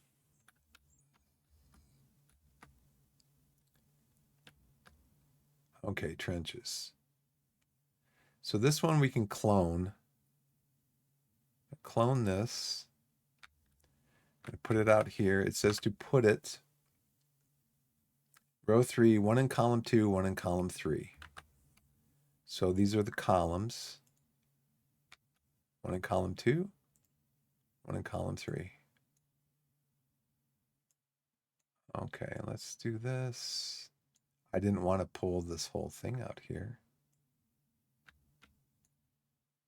Oh, it's unlimited. I pulled the whole thing over here. Well, let's delete this. Cannot delete this object. Okay, we're gonna delete that. Dismiss that. So now how do I get this out of here?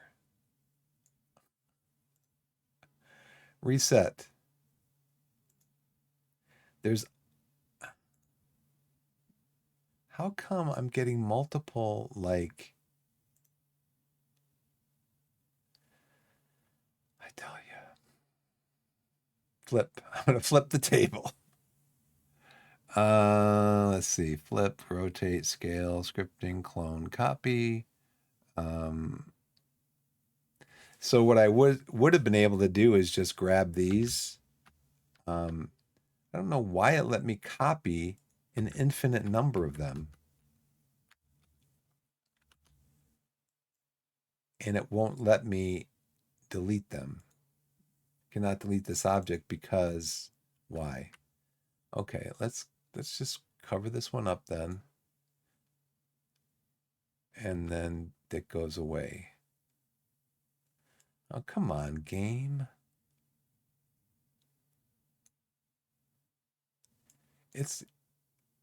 I don't think the person who did this did this right.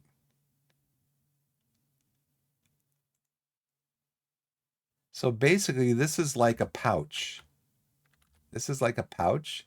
Now you should be able to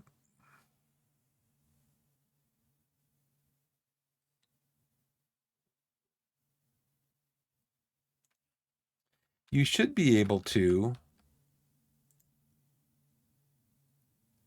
drag selectable. I should be able to just drag it over here, right? It's not letting me drag it. Why? Is it locked? Yeah, it's locked. Okay. And it's okay. That's interesting.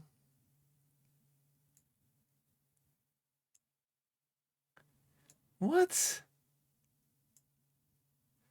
What? I think I found a bug. I think I found a bug in this person's mod. I'm going to unlock it. I just want to move this over here. I think I found a bug. I want this orchard grove up here. So now, for some reason, the game is like copying these cards. And how many do I have in here? 40? Because out here I have 12, 13, 14. There should be 55. I don't know. It's weird. All right, so now this one is not an infinite one. So it should be able to sit on top of here, right? That one's not an infinite one. So this is supposed to be like a bag, but that you drag stuff out of, like orchard cards.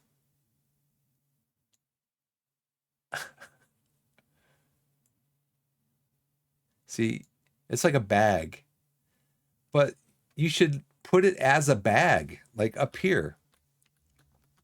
You can set this as a bag and just say trench. And then you can set it to be infinite. You just pull them out of there. This one, it looks like it's just a single counter. Unless you look at that infinity sign above it. That's a dead giveaway. But somehow I copied these. I have no idea how. So now you put that in there and it goes right back into the infinite bag. But that's confusing because usually those things are in bags. Okay, well, let's bring this back up here. So now that was fun. Now we place trenches on row 3, one in column 2, one in column 3. So this is column 1, 2, 3, 4, row 1, 2, 3. So we have trenches in those. Um, in those, we put a rifle squad in each trench and LMG in the bunker. So the rifle squads are going to be um,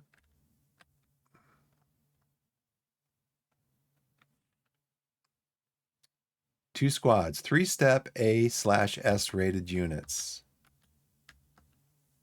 So we have to go here to US Normandy and Korea. Oh no, we need to go to German Normandy. We need AS rated squads. It's going to say AS here. I think that's what these are. That one, we got this one. Okay, they are going to be where? In the trenches, right?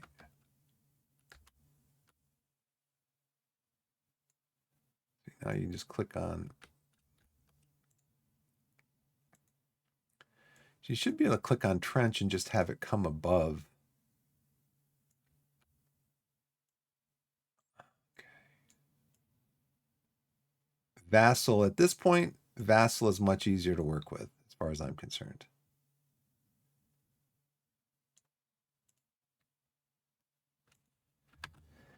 Do do do do do do do do do do do do da da da da da da da. Time to have a little more cookie.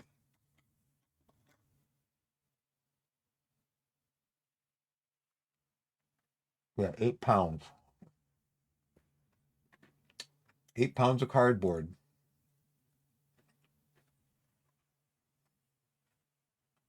Hello, Z. What's up?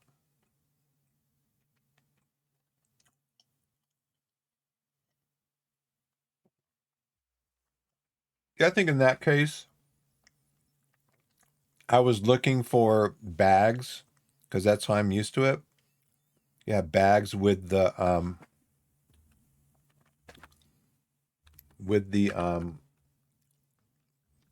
units in the bag. Not, but from now on, I guess I have to look at that infinity sign above the name of the counter.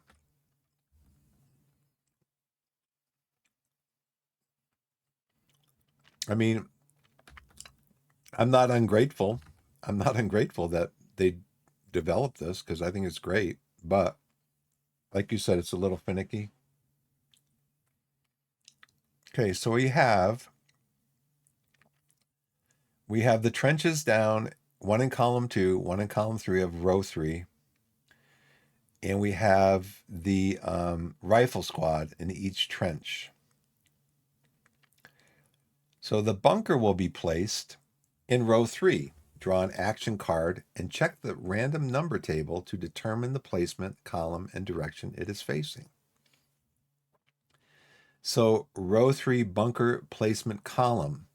So what we're going to do is we're going to draw an action card. We're going to look in the second column and see what number is there. Action cards are down here. So we're going to draw a card, 1 out of 51. Flip it over. Then we're going to look down here in the 2. Under the 2 is the number 1. So this is going to go in column 2.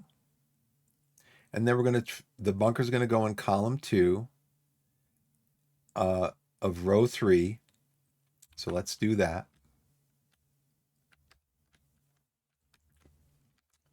But let's pull it out of there, okay?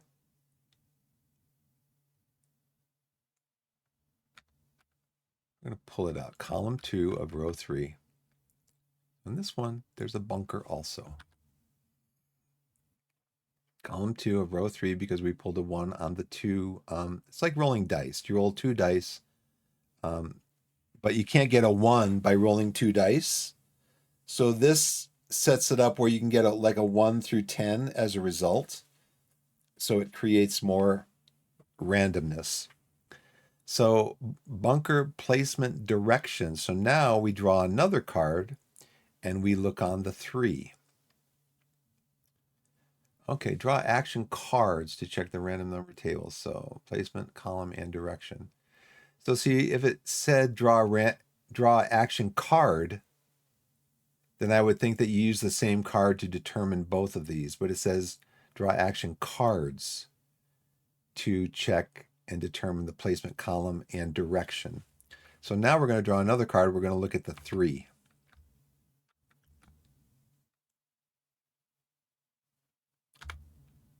Look at the 3. The 3 is a 1. So that means it's going to be facing below and left, which is good for us, kind of.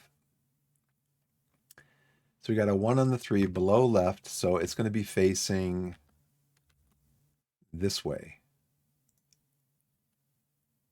Rotate it. Left.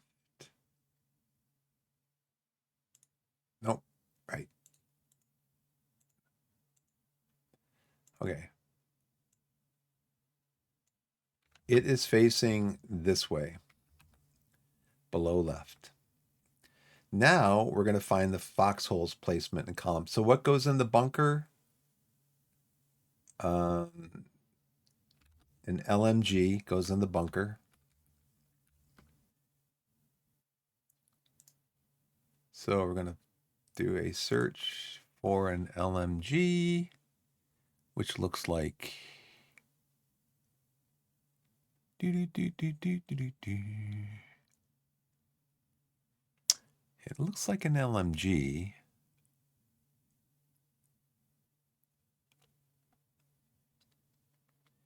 Okay, I think we need 2 LMGs. So there's 1. There is 2.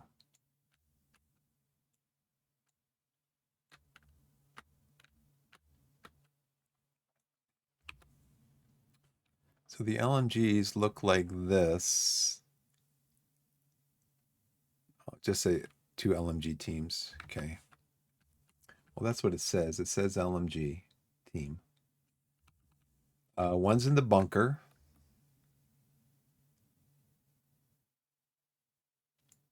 Leave that up there. One's going to be in the foxhole. We haven't determined the foxhole yet.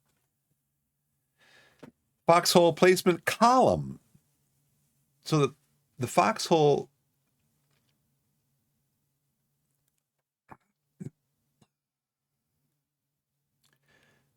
will be placed in row 2. And we're going to draw a card and we'll look at number 4 to see what the random placement is. And it looks like it's going to be 4. So there's going to be a foxhole.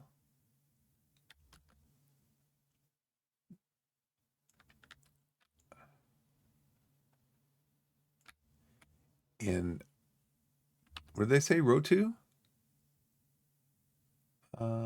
Foxhole will be placed in row 2.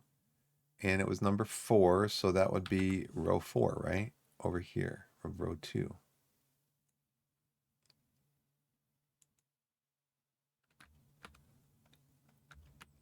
Number 4, it was a 4. Yep. Okay.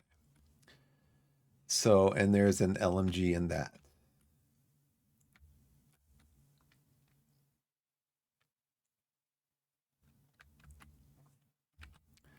So now the objective is to use the 2 platoons to eliminate all enemies on the map in 10 turns. There's no ammo restrictions. Of course, in the full game, there are ammo restrictions. And all units start at line experience. Why does line experience or experience matter? Because if there is a hit against a unit, the resolution of the hit is determined down here, hit effect. For veteran, or if you're line, or if you're green. Oh, here's me.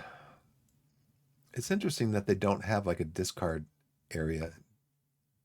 I guess I'll just put it down here. They probably expect you to put it like right next to here. It looks like there is a discard area. Look, that highlights when I put it there. Okay. It doesn't. They could put down here discard. Put a little box there, I guess. I don't know. What do I know? The enemy positions of while known are not considered spotted. So we have to come down here.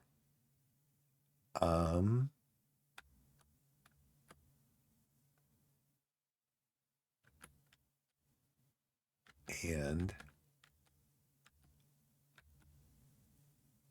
there's no over here unspotted. Okay, these are infinite also. So these guys are unspotted.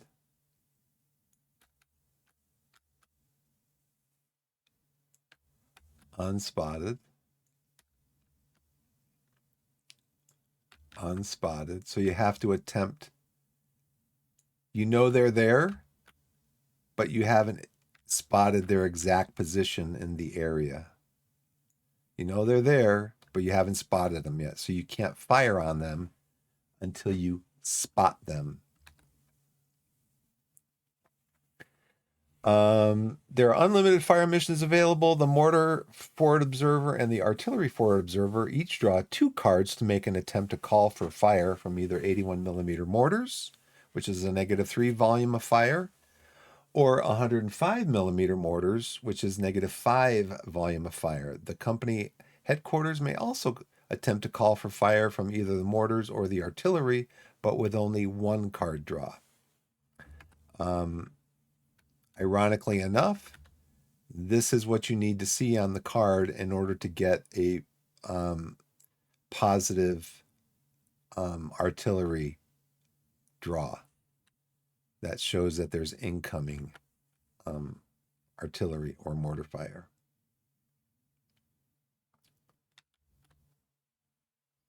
Okay. For this first run, assume that the company HQ is always in communication with the platoon's HQs and with the mortar section. So that comes in later to play, and we'll be playing more of that. I might come on tonight and play a little bit.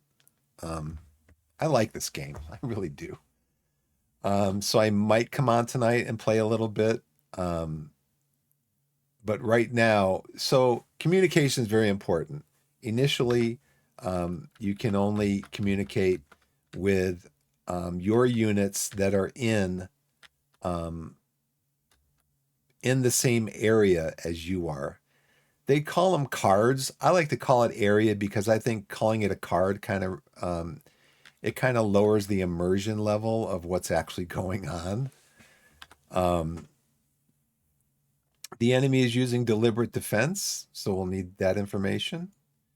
The enemy activity phase, enemy units will ignore a remove unit, place a PC marker action result, and do no action instead. Since we are not using the potential contact system in this run, we will not track the activity level. New unit, the mortar section. Mortar section is a powerful unit with various special rules. We'll look at that. This example will go through first 2 turns of demonstrate the sequence of play for managing a whole company. Follow along and then continue from turn 3 or reset and try the CAC from the beginning. Practice until you're comfortable, and then try run 2, which adds the potential contact system, and then run 3, which we equip HQs with real radios. The sequence of play, just so you guys know,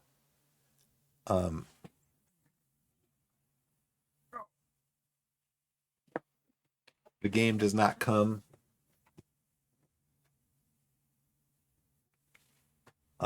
the game does not come with real radios, okay?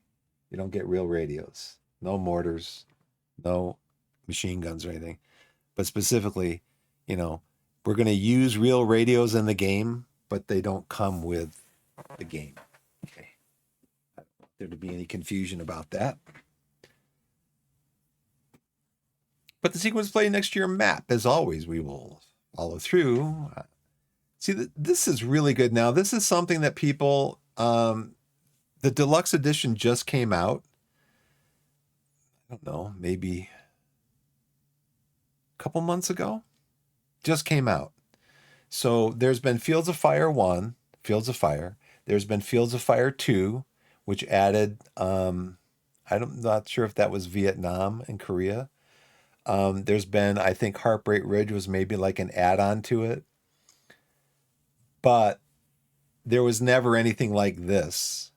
There was never the Field Manual Basic and the Field Manual Advanced to teach this stuff, because I've seen some videos for this, the deluxe edition, and they're like, this just makes things so much clearer of what you're supposed to be doing in the game. As they walk you through it, it's like a tutorial. It's like a game tutorial. Setup. Having set up that, we now play enemy squads in trenches. Roll 3, draw action cards, determine positions, bunker, draw from 1 bunker placement, and bunkers have limited firing arcs. Units inside cannot fire at point blank range on the same card and cannot shift fire to a different direction. So my understanding is that there's no firing arc like an advanced squad leader. Advanced squad leader, there would be a firing arc where you could fire here from this bunker, you could fire here, you could fire here. In this game, you can only fire in the direction, the specific direction. And we got below left. So it can only fire below left in this direction. So now it doesn't say anything, and this is just a training thing, but I think you might have to add additional cards this way if it told you that the machine gun needs to be able to fire at its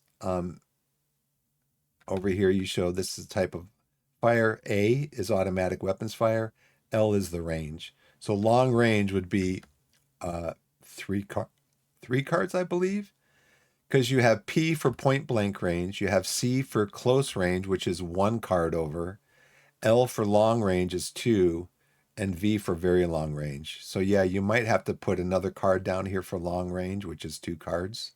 So, but that's neither here nor there.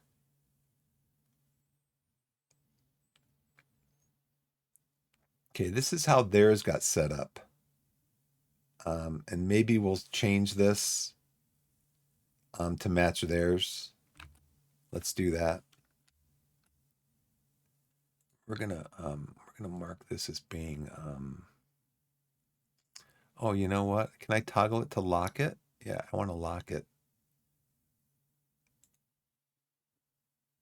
Because I want to be able to grab these counters and just move them around. So let me do that. Let me see if I can highlight all these and lock them. Nope.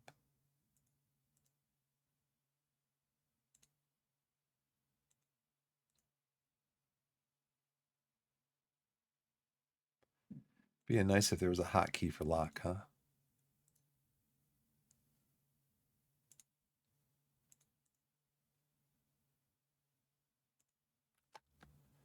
All right, so this one, these are, okay, we're gonna move these over here. I think this is,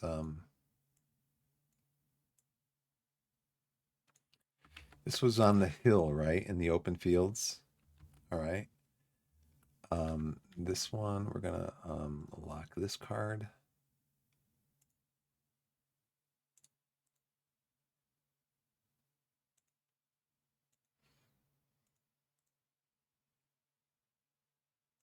Does it lock both of them? I don't think it did.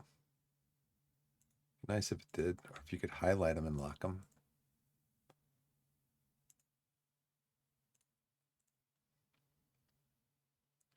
Next time I'll do this as I place the card. So now this one, the bunker is facing this way. So we want to have it facing the same way as in the game.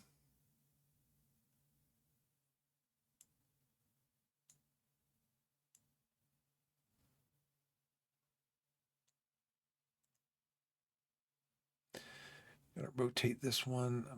Let's see it.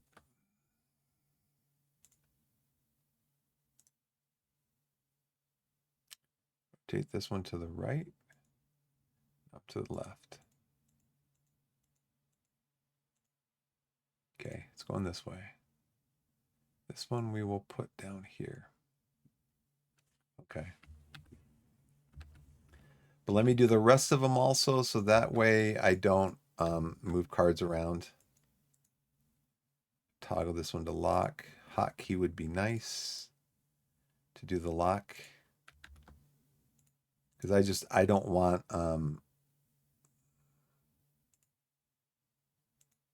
the cards moving around as I move stuff on the board. I want to just be able to grab the card or the stuff that I'm using. Toggle to lock. It won't let me select all of them. Won't let me select any of them like that. Toggle lock. Toggle lock. Toggle lock.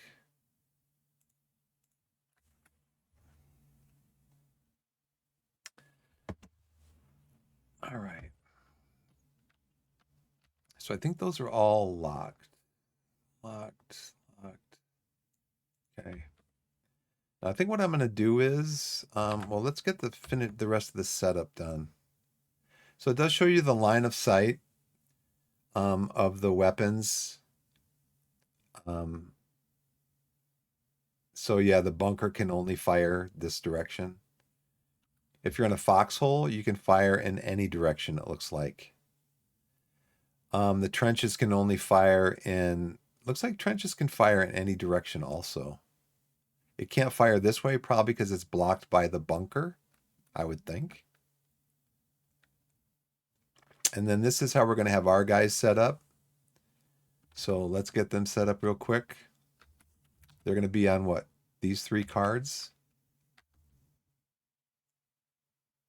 Oh, did I lock these already? I did, okay. So the first platoon HQ is going to be on this card with his first squad.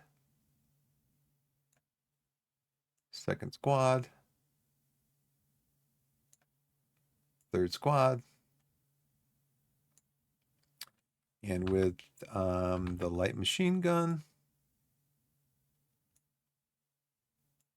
the anti-tank bazooka, and the artillery forward observer.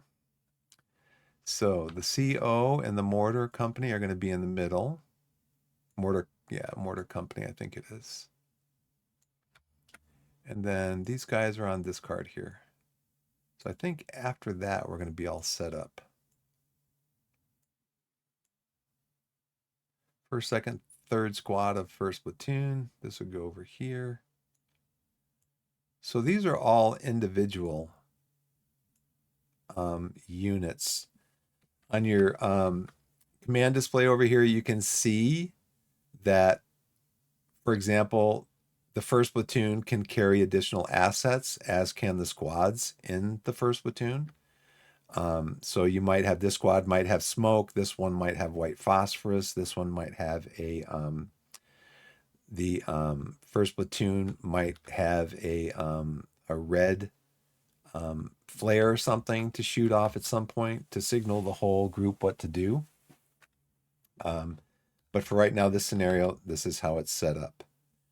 So right now, I'm going to save this and save it as I think I'm going to start a new folder.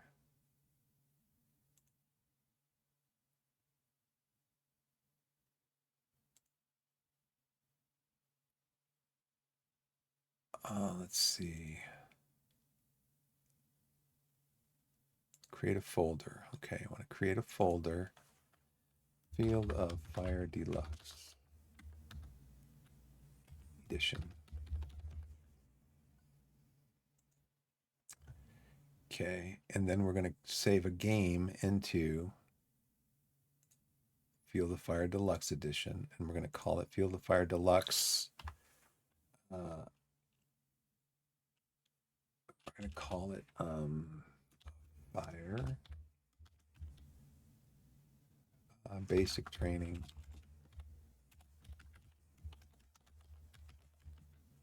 And then this is the, what's it called again?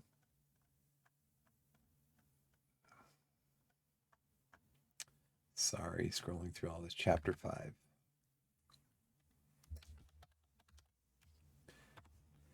Chapter 5. This is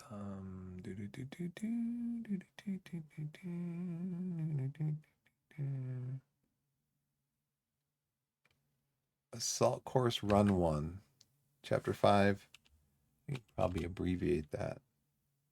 Chapter 5, Run 1. Okay, so that way if I want to come in and try it again or replay it or whatever, it's in there. Let's see. Okay. All right. So this is probably going to do it for me. I'll be right back in just a second, though.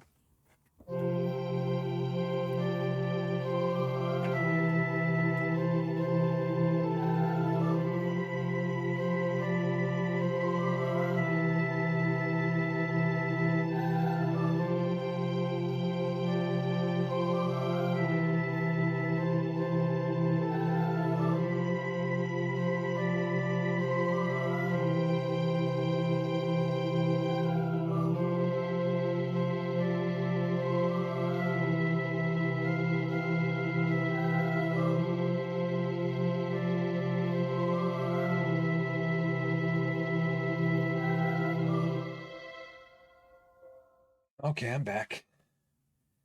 Command display is set up.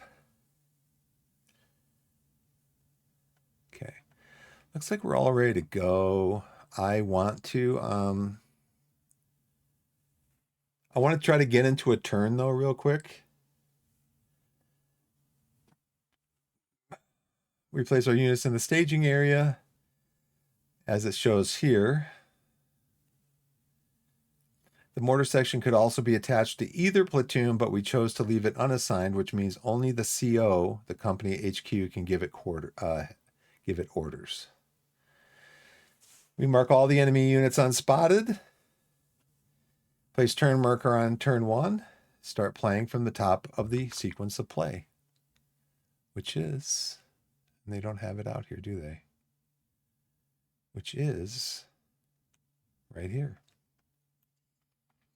Okay, that's nice. They got a marker there. So friendly hire HQ event phase, that starts on turn 2. There's no defensive missions enemy activity phase. So we go right to the friendly command phase. During the segments of this phase, for a unit or HQ to receive an order, it must be in the chain of command of the headquarters or leader issuing the order and in communication with it. So they said everybody's in communication with everybody in this scenario, regardless of the radios. So the battalion HQ, if the battalion HQ is not on the map, which is not, you activate the company HQ. Okay, the company HQ is going to get activated. If activated by the battalion HQ, draw an action card and give it the modified number of activated commands.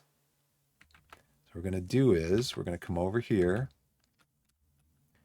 We're going to take this and we're going to click on that. We're going to flip it over to show commands available, and we're going to draw for commands, and then we're going to place the marker over here. Turn 1. There's no random events in this assault course, so we're going to skip the friendly hire HQ event phase for the rest of this. The friendly command phase, since we're using a full company, less 1 platoon, the company HQ is on the map. The hire HQ immediately above the company HQ is the battalion HQ.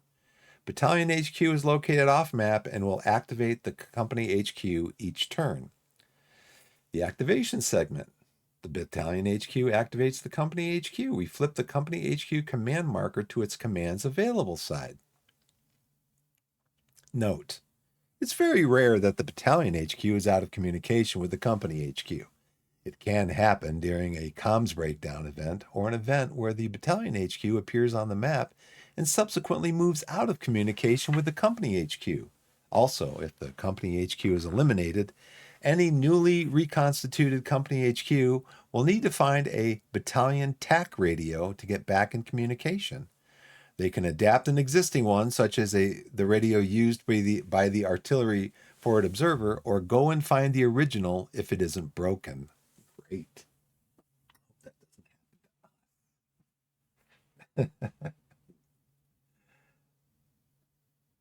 I appreciate you guys being here. I need to I need to look over you. That was a funny comment, Shroom. Yep. Poo poo. Welcome to the stream. Thanks for coming in. Um, let's see. The company HQ impulse. Company HQ was activated by the battalion HQ, so now they draw for commands. We draw action card number 49. Let's have it be kind of like a surprise. Like, whoa. We're going to draw card number. Can I do that? Can I search?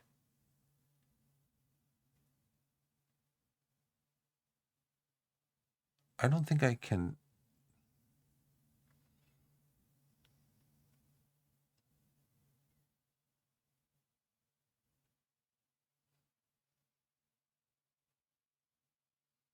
Custom.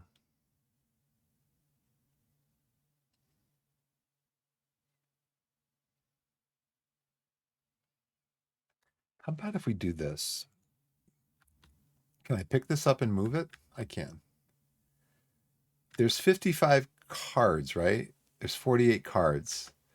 So let's do this. Let's cut this into, let's split this into 3 stacks.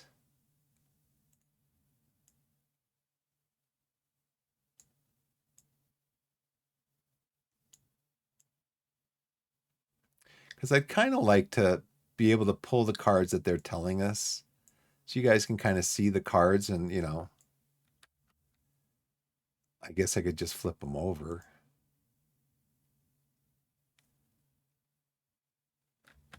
It's probably, yeah. So let's, I don't know. I don't know the best way to do this. Let's see, what card was it? It was card number 49. We have only 48 cards left. Maybe we have to put these cards back in after we do this. Yeah, let's do that.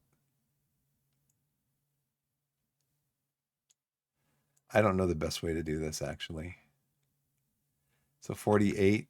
Let's see if we draw card number 16.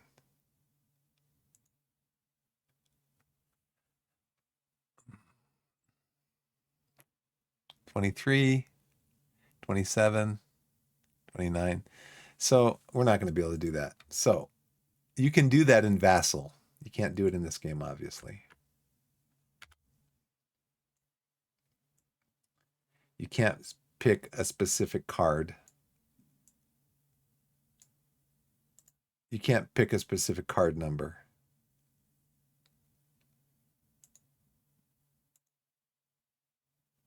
Tag, save object, tint, flip, rotate, scale, scripting, clone, copy. And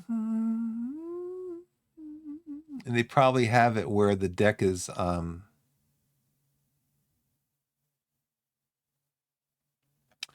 could try doing that like I did before, but then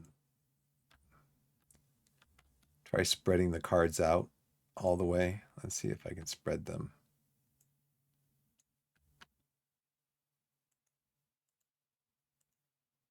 Can't do that. They need to make the table bigger. Table needs to be bigger. Okay, what I'm going to do is this. I'll just show you guys some stuff, for example, when I do this.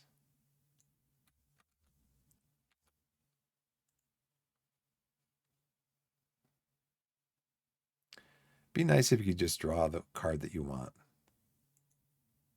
But it doesn't let you. So We draw action card 49, which gives one command. So this is how this works. You draw this, you flip it. Okay. It's card number 34. But the command section on the card is up here. So when you're drawing for battalion, HQ, or platoon commands, this is the number that you look at right here. So they drew card number 49, which gives the battalion one command. So we're going to take the battalion, and the battalion gets one, or the company HQ gets one command from the battalion. Not ideal. The more commands, the more that you can do. Company HQ spends the one command to activate the first platoon HQ. So now we're going to activate first platoon. I'm going to flip him over. He's ready to get commands. We flipped the first platoon HQ to its commands available side, flip the company HQ command marker back to activations completed side, moving it to the activations completed box at the top of the command track. Okay, we take this guy, we flip him over, we move him up here. His activation's complete. He's got no commands left to do. So now we're going to draw another card. Maybe we'll draw the same card that they draw. What card did they draw? Number 31. They're activated, so now they draw. The first platoon HQ draws. They get 31, gets 3 commands, and place the command marker on the third column of the command track. So we would put this over here. Now he's got 3 commands. And that is this guy right here, the first platoon. So this guy can't act this turn, except possibly. There's possibly something we can do with that. But I think our basic plan is distract the light machine gun on the hill with a small force from first platoon taking cover in the marsh, while moving in our real attack force from the more exposed side once it's busy. The diversion should work. Okay, he wants to move up here. So what they're going to do is the first platoon uses 2 commands. Order 1-1 squad to detach an assault team. Now, this is very easy to do in Vassal. So maybe I should be playing this in Vassal. But in Vassal, this game does not look as good. So what we're going to do is we're going to go to 1-1 squad. I'm going to right click on it and see what we can do. We're going to pull a LA team, which is a limited action team, I believe it's called. And we're going to detach an assault team.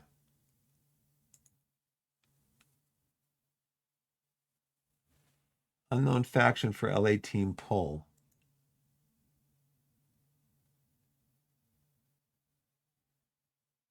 Okay, well, the faction is from this counter. Oh, maybe it's already been pulled? No. I would really hate to have to play this. Okay, let's do this. Let's go up here, do the box. It's got the stuff. And try to find a limited action fire team. I need an assault team. See if it's going to let me flip this over to an assault team side. Fire team? No. It needs to be an assault team. But I can flip this one over because we are taking one step, basically, of this squad. And we're going to reduce this to 2 steps. And then we're going to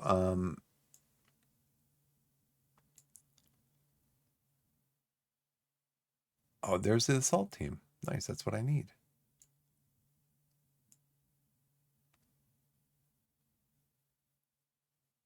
Let's see why. Okay. Team. All right. Thank you very much, game.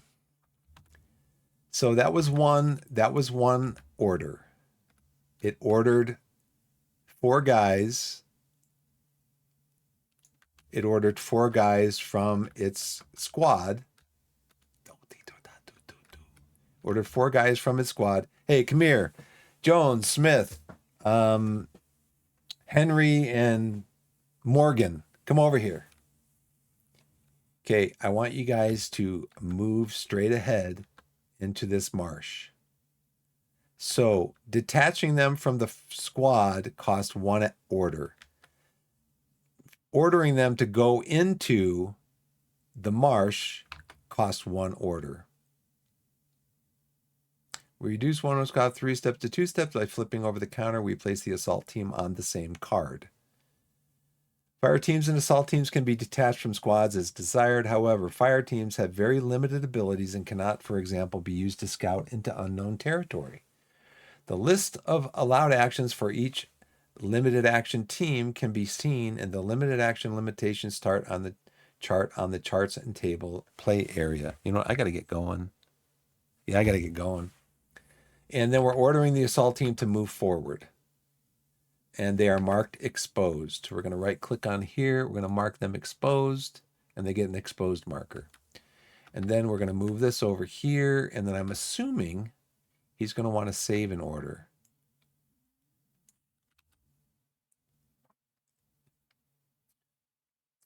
And immediately the German LMG opens fire. So that's, we're going to have to stop it for now. So basically they move in here. The German light machine gun can see them and say that, so they open fire. So see what I was saying here, Shroom? I don't need to pull a movement card to move forward. I don't need to pull a fire card to start firing. I just have to use orders to tell them what to do.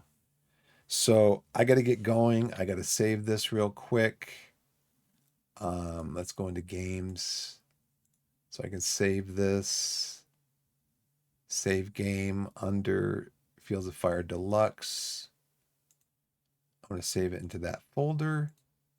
This is, I don't want to do as a setup.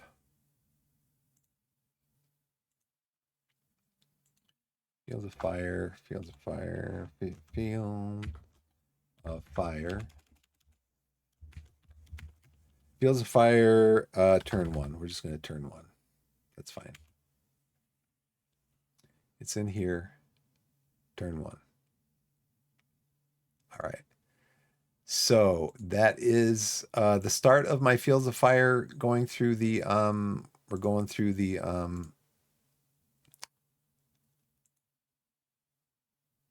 close all tabs. I'm gonna close Steam. I do need Steam open, yeah, to play that, so. So I gotta go. Thanks for watching, everybody. I'm not gonna do my regular outro, which I would normally do, because I gotta pick up my daughter from school in about 20 minutes, so it's about a 15-minute drive over there. So I will see you guys later. Thanks everybody for watching. I really appreciate it. I wish I could send you off on a raid, because I'd like to be able to do that and learn how to do those things also, but I don't know how to do it. I might be back on later, Shroom, so we'll see. But thanks for watching, everybody. I appreciate it. I do like to leave you with a final message. Wherever you are in the wide world, whether it's morning, afternoon, evening, or night, put yourself in a position to be blessed and be blessed. And we'll see you next time. Thank you so much for watching. Thanks, everybody.